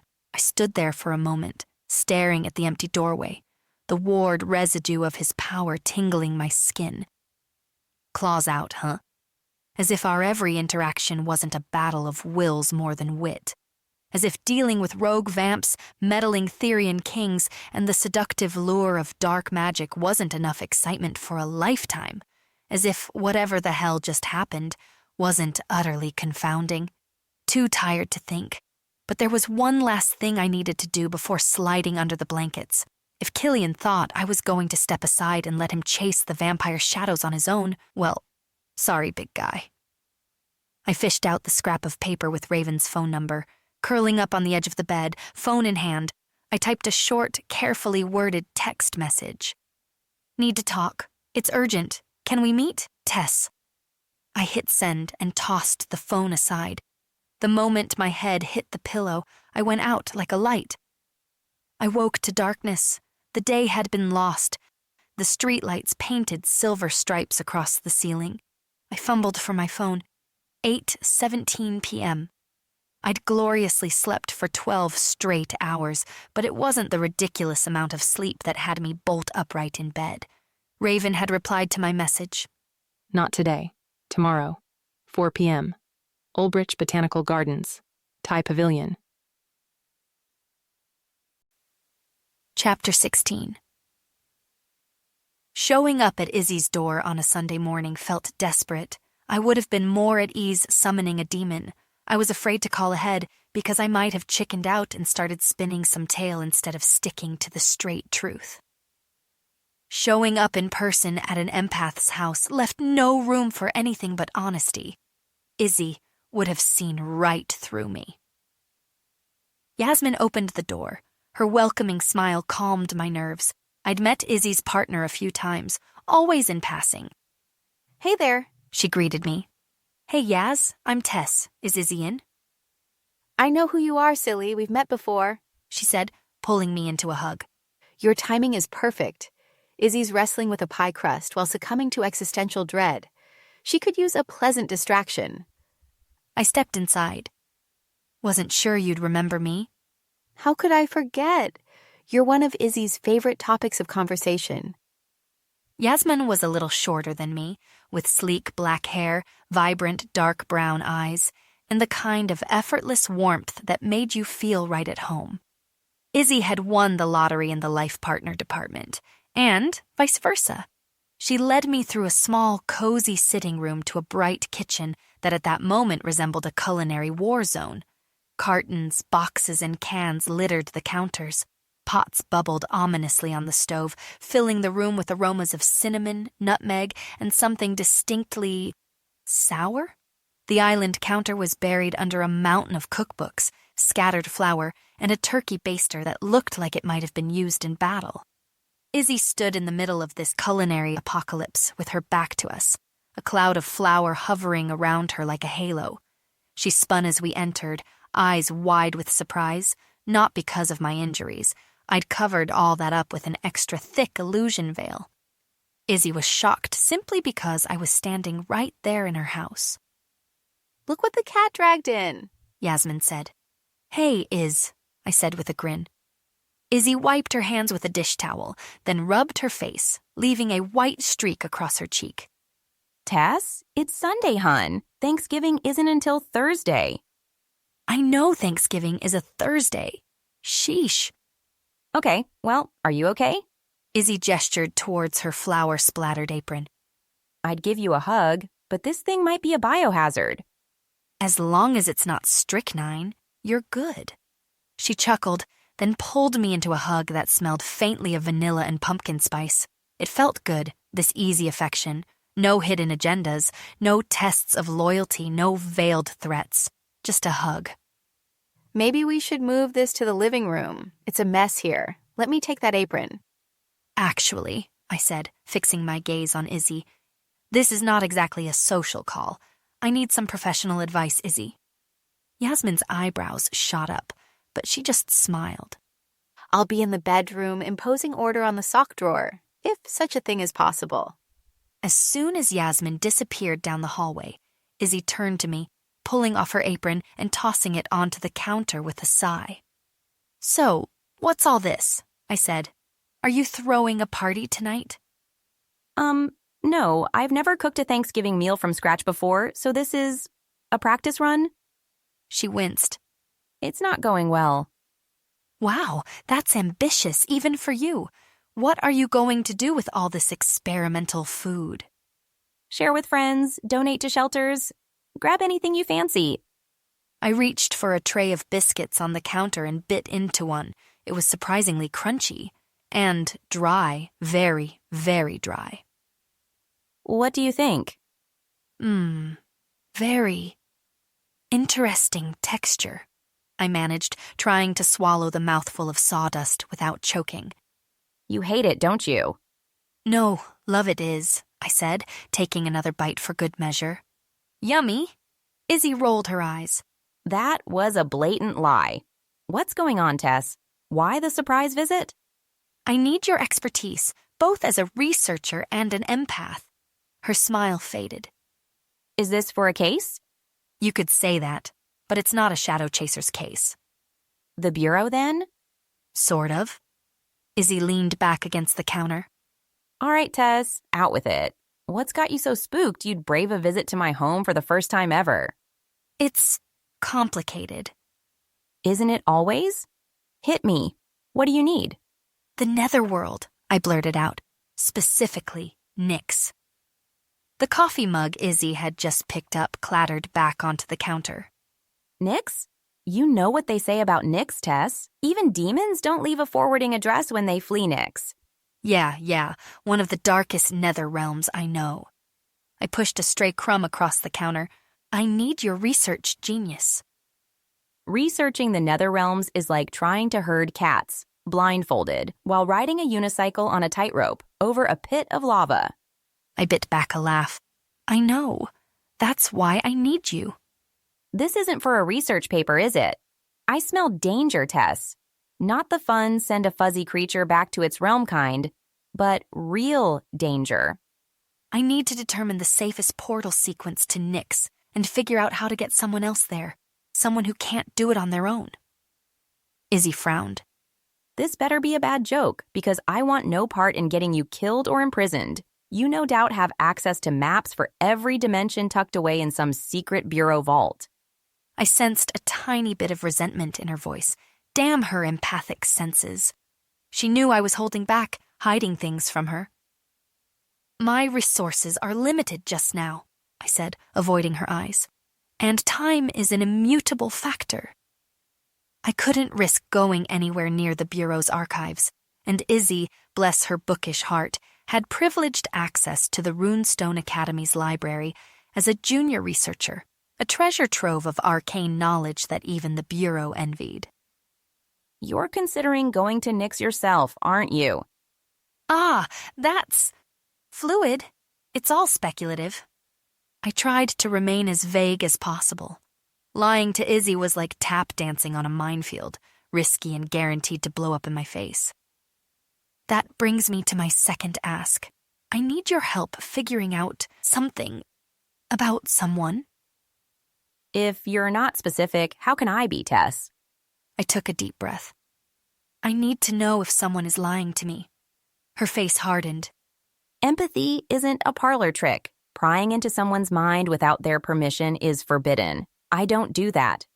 "You do it at the office, all the time." "People there know I'm an empath. They can choose to shield their thoughts or avoid me entirely." Shit. There was no workaround. I had to cough up the truth, a version of the truth anyway. "This isn't an official case, but it does involve the Bureau, and I must be getting close to something big because last night I was attacked, as in ambushed." The color drained from Izzy's face, leaving her as pale as the flour dusting the countertops. "Attacked? By whom? What happened?" "Vampires." "My God, Tess, are you hurt?" "I'm fine," I said. I was beginning to doubt the wisdom of covering up my injuries, but it was too late for that. I wouldn't have walked away in one piece if it hadn't been for Aiden, a fledgling elemental warrior. He's the only reason I'm standing in your kitchen right now talking to you. Another carefully crafted partial truth. What have you gotten yourself into? She muttered, likely picking up on the dissonance between my words and my body language. Wait, the person you want me to read is a necromancer? Even when not using her empath skills, she'd always been a great reader of body language and voice tone and the confessions of the human face. I nodded. Maybe let's forget the whole thing. Izzy held up a hand, silencing me. Who is this necromancer? Ray Van Zelst. She works with the Bureau. Tess, there's a limit to what I can do, even for you. I can't just read anyone's mind. Elemental warriors, vampires, their magic is a fortress. It's like trying to pick a lock with a noodle. Raven's not a vampire. No, but she's fully bonded to one. Their auras are intertwined. Her mind's off limits, even for me. I chewed on that. Did it mean Ray Van Zelst was involved with a vamp she helped create? Holy shit. How do you know any of that? Believe it or not, Gideon revealed that. Let's just say it came up at the Bureau during one of his visits. Gideon Crawford? What the hell was he doing, poking around in the Bureau's dirty laundry? Part of me wished I'd never dragged Izzy into this mess. I never wanted her to touch the darkness I'd touched. The path of least resistance would be to bring her to the meeting with Raven under false pretenses, then piggyback on Izzy's empathic skill to pry into Raven's mind myself. But if Izzy couldn't pierce the vampire's shield, I stood no chance. Unlike Gideon's persuasion magic, which was a battering ram, a force that projected his will outwards, Izzy's empathic power was a finely tuned antenna, receiving and amplifying emotions and intentions. Even on a good day, the emotional overload was too much for me to handle, which was why I was never tempted to tap into Izzy's magic. Why didn't you go to the Bureau with this? They have the resources and connections to handle this kind of stuff. I stared down at my hands. The Bureau is crawling with secrets and possibly double agents. Raven could be playing both sides for all I know. I have no idea who's on whose side. You're the only one I can trust, Iz. She sighed, running a hand through her hair. Look, the research part I can do, I'll hit the library and see what I can dig up about Nyx, but... That's great. But I really need to know if Raven sent her vampires to kill me, or if she knows who did it, and if they killed Miles Donovan. Miles Donovan? The Bureau coordinator? They said he died in his sleep. He was murdered, and the scene was brutal. You're serious? This is big, Tess. Bureau level big. Bigger than you can handle alone. It's fucking deadly. The fact that Izzy, who rarely cursed, swore with such conviction proved how deep I was going and how careful I had to be. I made up my mind. It's personal. I was close to Miles, long ago. Understanding dawned in her eyes. You dated him? Back at the academy. We kept it quiet at the time because of the whole teacher-student thing, but he meant a lot to me. I reached out, taking her hand in mine. Here, I said, channeling a thread of her magic into the touch, letting her feel the truth of my words. Her fingers tightened around mine. I'm so sorry, Tess. She left the last part unsaid. I'm sorry everyone dies on you. I need to find his killer before there's another victim. Izzy rubbed her temples. If it comes down to Raven's involvement with a vampire, it complicates things. Their bonds are deep, intertwined with magic that even I can't breach without unseen consequences. The vampire will shield her, and when I try to force my way in, that vamp will get frisky. What if we separate them? Not for long, just for the time you need. Izzy studied me, weighing her options. We can try, but the moment things go sideways, we pull out. No heroics. Understood. I meant it, for a moment, mostly. You have to promise me one more thing. Anything. Next time, just call first, yeah? And maybe bring coffee. Bradbury's, the good stuff. I love Yaz, but her coffee tastes like it was brewed inside those socks she's organizing. I laughed. Deal. And Tess? Yeah, is? Be careful. This rabbit hole you're descending. It's deep and dark, and there's nothing good to find at the bottom. I shrugged. Who knows? Maybe I'll run into the Easter Bunny. Oh shit, I am tedious. The biting wind nipped at our faces as Izzy and I trudged along the snow-powdered paths of the Ulbrich Botanical Gardens.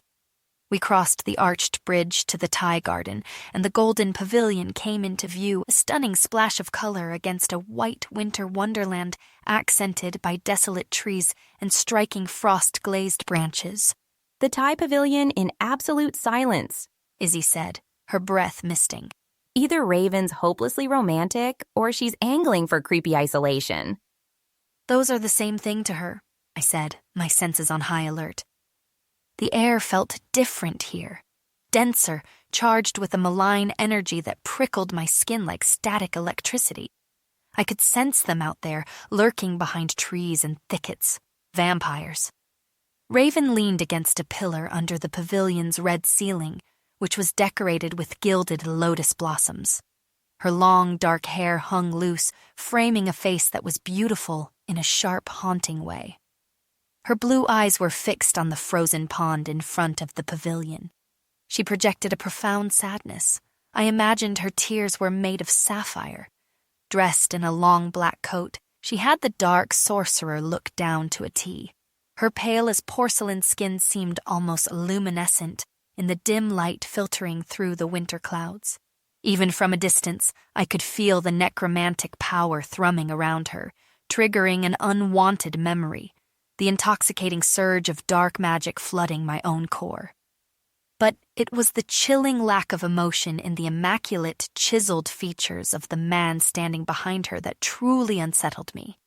He was someone who had walked in the shadows for so long that he seemed entirely made of long shafts of gloom and shades of gray. I glanced at Izzy, who gave a small nod, her expression tense. "Raven," I said, as we drew closer to the pavilion, "I'm sorry we're late." Raven's pale eyes met mine, a flicker of curiosity passing through them. "Tess," she replied smoothly, "I see you've brought a friend." "I see the same," I countered, my gaze shifting to the silent vampire at her back. "Seems like you have a whole squad here." "Hey, I'm Iz," Izzy said, waving a friendly hand. Raven's gaze shifted to her and intensified. "Pleasure." The hidden vampires pressed closer, like a cold hand on my spine. I forced myself to stay collected, if not calm. I now knew they fed on fear and hesitation, and I wasn't going to offer them a platter.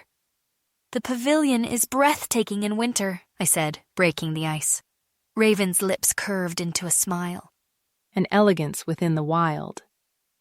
Two vamps shot out of the trees, taking up positions on opposite sides of the pavilion, a male and a female. The male vampire was tall and lean, with gleaming amber eyes and a scruffy appeal. The female vampire was petite and graceful, with skin so white you could see the faint blue veins in her neck, yet with eyes as black as coal. Raven's energy had shifted now that she had vampires at her side. The casual, approachable facade she'd worn at the morgue had vanished, replaced by someone far more guarded, someone who was as comfortable commanding the forces of darkness as she was choosing apples at the grocery store. The most arresting thing, though, was that Raven's vampires looked startlingly human. Not just that, they were beautiful. I'd heard plenty of tales of pet vampires, cherished companions to their necromancer creators who retained their humanity, their bloodlust kept in check by a careful balance of dark magic and willpower. But seeing that bond firsthand was something unexpected. These were no vampiric beasts, nothing like the bony, feral monstrosities that had attacked Aiden and me. Raven was clearly bound to them, using her magic resources to shield them from the sunlight, feeding them with... Well, I didn't want to delve too deep into their private affairs, but whatever the logistics, it was working. Turning a human into a vampire involved much more than a big bite with big fangs. It required a dark ritual, a necromancer's unique touch to weave the forces that twisted life into undeath. This created a bond between the newly turned vampire and the necromancer, a link that was often harmonious, but at times fraught with tension and resentment. By ancient rite, a vampire could only be made with the full consent of someone on the brink of death, but in rogue corners of the supernatural world, necromancers routinely ignored the rules. For many necromancers, these bonds were disposable. The fortunate vampires, the ones brought immediately under a necromancer's protection after turning, were spared the savage frenzy of a blood-sucking rampage that could drown the rational part of their mind. These controlled undead often stayed close to their makers, though some rejected the bond eventually and roamed free, their elegance masking their darker nature. When vampires were bonded after going feral and losing themselves to the beast within, they became thralls, vampiric beasts bound to their master with an unbreakable, eternal leash that made them attack dogs. The vampire at Raven's back was something else, tall, powerfully built, with dark skin and eyes like twin pools of molasses. An aura of quiet strength clung to him, his gaze never straying from Raven, every muscle coiled with a readiness that bordered on obsession. This was the fully bonded one, the one whose life was inextricably linked to hers, making her a closed book that even the most skilled empath couldn't crack open. I had made a colossal mistake bringing Izzy. If Raven decided to set her vampires on us, I could not hijack her power fast enough to stop them. "Vampires," I said as I glanced at the silent predator behind Raven. "Not exactly my cup of tea. No offense." They are not wired to be offended. I know how they're wired. Couldn't they, go on a bathroom break? They're here because right now trust is a luxury I can't afford. Hey, you told me to come to you for help. That was before I heard about the company you keep. She obviously didn't mean Izzy. Raven let out a slow, measured breath. Word is the Therian King has taken a shine to you, and you don't seem to shy away from the attention. Izzy pinched my arm, hard. Ouch! I shot her a bewildered look. She met it with a silent question in her widened eyes. Seriously, Tess? Playing footsie with a warrior king, and I'm the last to know? Clearly my secret maneuvers had quickly become public knowledge. Total fucking mess. What are you suggesting, Raven? You think I'm sleeping with Killian Tierney? I said in a pissy tone. I'm not. How rude. Don't insult my intelligence, Tess. You think I don't have sources? You need better sources. I ran into Killian while investigating a library portal malfunction. After Miles died, he became interested in the case because, like you, he thinks his kind are being framed. That's it. Nothing more to it, other than you are both equally pushy and rude. I'm in no way working with him against you behind your back. That's not my job. I don't take sides. Killian and his elemental warriors could slaughter my vampires before we had time to blink. You should understand my concern. Good for you that I am here instead of him to face your false accusations then. I snapped back. I looked down to my feet, trying to tamp down the irritation I felt. Unlike your entourage, Izzy and I are not killing machines. We are unarmed, deficient in combat magic, and we're here to talk, not brawl. Raven snapped her fingers. The female vampire appeared before Izzy and me in a blur of motion. She craned her neck, sniffing the air around us like a hellhound. Oh shit! If vampires could sniff out magic signatures hidden under illusion veils, we were screwed. The vampire finally stepped back, seemingly satisfied with whatever she smelled. They're clean, she said, her voice surprisingly soft. Thank you, Amara. Give us some privacy. The vampires retreated to the stark winter tree line, keeping their unnerving glances locked on us. I couldn't help myself. I waved goodbye. Yeah. Go find someone else's throat to rip while I discuss grown-up stuff with your mistress. The moment they were gone, the tension in Raven's shoulders eased, her face relaxing into her trademark blasé expression. Sorry about the theatrics. I have to keep them sharp. She descended the pavilion steps casually to stand with us like 3 girls in the schoolyard. Multiple personalities much? Really, because that sucked. Power plays are useless, directed at powerless people like us, I said, making no effort to hide my annoyance. You could have just asked about Killian. Human social graces are not my strong suit, and I confess to have both enjoyed and found answers in the look of terror on your face. In my own way, I do like to have a bit of fun. This crazy bitch. I was most certainly not terrified. Both of you were a little freaked. She considered Izzy, who was doing a commendable job of staying low-key despite fangs flaring around us. Well, yeah, vampires are scary. Raven's eyes narrowed. What's your reason for bringing company, Tess? Her soul is too gentle for this business.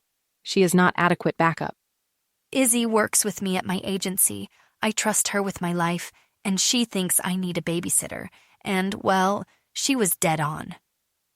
I had no idea if Raven believed a word, but she seemed satisfied. What do you have on your mind, Tess? Raven said, as if the last 10 minutes never happened. Anything you're willing to share? I have nothing new except that on Friday night I was viciously attacked by vampires hoping to ingest me. Her eyebrows shot up. Attacked by vampires, multiple vampires, and you survived without a scratch? For the second time today, I realized hiding my vampire injuries with illusion magic wasn't the best move. You sound disappointed, I said. Raven tilted her head. Of course I'm relieved you're in one piece, but vampires against a low-level wind mage? The math doesn't add up. I wasn't alone, I conceded. The specifics of how I got away aren't important. What matters is who controls those beasts. You don't think they were mine? I shook my head to dispel that notion as fast as possible. No, I am not so quick to accuse as others. Those were feral, mindless beasts, fueled by bloodlust, tethered to the will of a necromancer like puppets on strings. For the first time, Raven looked unnerved. Were they thralls? I'm no expert, but yeah, they might have been. A black day, Raven said under her breath. Only an arch-necromancer can command thralls effectively. Peachy. Not only was I attacked by rogue vampires, but they belonged to a notoriously sadistic type of dark sorcerer. So, I'm basically screwed? Yeah, you are. But not just you. What else is new? Any ideas on the Archdouche's identity? It's better you don't know. Going after an arch-necro leads to one possible outcome. Your death. I'm not going after anyone. Izzy's lie detector must be going haywire. But I'd like to know who I need to avoid. If I could help, I would. But I'm persona non grata among my fellow dark arts practitioners thanks to my affiliation with the Bureau. They would sooner share secrets with a drunk at a bar than with me. Right, I said. I get that. However, any hunch that crosses your mind or old scraps of intel you come across would be more than I have. For the record, I aggressively think this is a terrible idea, but I'll run it around the block and see if there's anything out of place. Appreciate that, Raven. I really do. She raised her chin and looked down her nose at me. For one as powerless as you claim to be, you sure attract a lot of heavy hitters.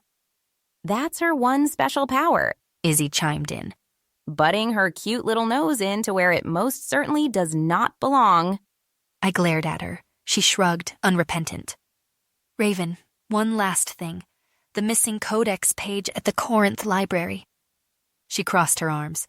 How did you hear about that? Miles mentioned it. What was on that page? Raven rubbed her neck, a glaring nervous tell. A netherworld portal nexus. And you didn't hear that from me. Do we trust Raven? I asked Izzy as we walked to the parking lot. About as far as I could throw a mountain. We climbed into Izzy's beat-up Subaru. I peeled my gloves off and rubbed my numb fingers together to regain some feeling. Izzy started the car and flicked on the defroster. The windshield cleared slowly, revealing the snow-dusted gardens we were leaving behind. Were you able to read her? I pressed. Yeah, Izzy said flatly, pulling the car out into the street. Don't keep me in suspense, I said, watching as headlights from the oncoming traffic sliced through the gathering dusk. She's sincere to the extent that she believes what she's saying is true, Izzy said, swerving to merge onto Atwood Avenue. There wasn't any obvious deception, but that doesn't mean much with necromancers. I chewed on my lip, my anxiety hitting new highs. So, not exactly welcome to the coven material. Ray Van Zelst is dangerous, Tess. She creeped the hell out of me, and that's with a capital C. There's a deep well of power in her, and she's fiercely protective of those vamps. But beneath it all, there's a flicker of fear. Maybe for herself, maybe for someone else. That doesn't matter. That fear is her North Star, and the only thing she will remain true to. She wants something from you, not for you. So, no, not trustworthy, not even close. I replayed the scene in my head. Raven's bonded vamp made me shiver just thinking of him. A big, flashing warning sign wrapped in a menacing, hyper-fit, somewhat enchanting package. Thanks for the reality check. I'm glad you're on my team. She snorted. You're lucky is what you are, Tess Hilliard. Having a walking lie detector as your work bestie has its perks. Bestie? Even work bestie. I'll take it. I liked having someone to trust. I never had that. I even liked Izzy's bluntness and her stern lectures. It felt real, grounded. And Tess? About Nyx? You're not fucking doing that. When I said blunt, I meant it. Sheesh.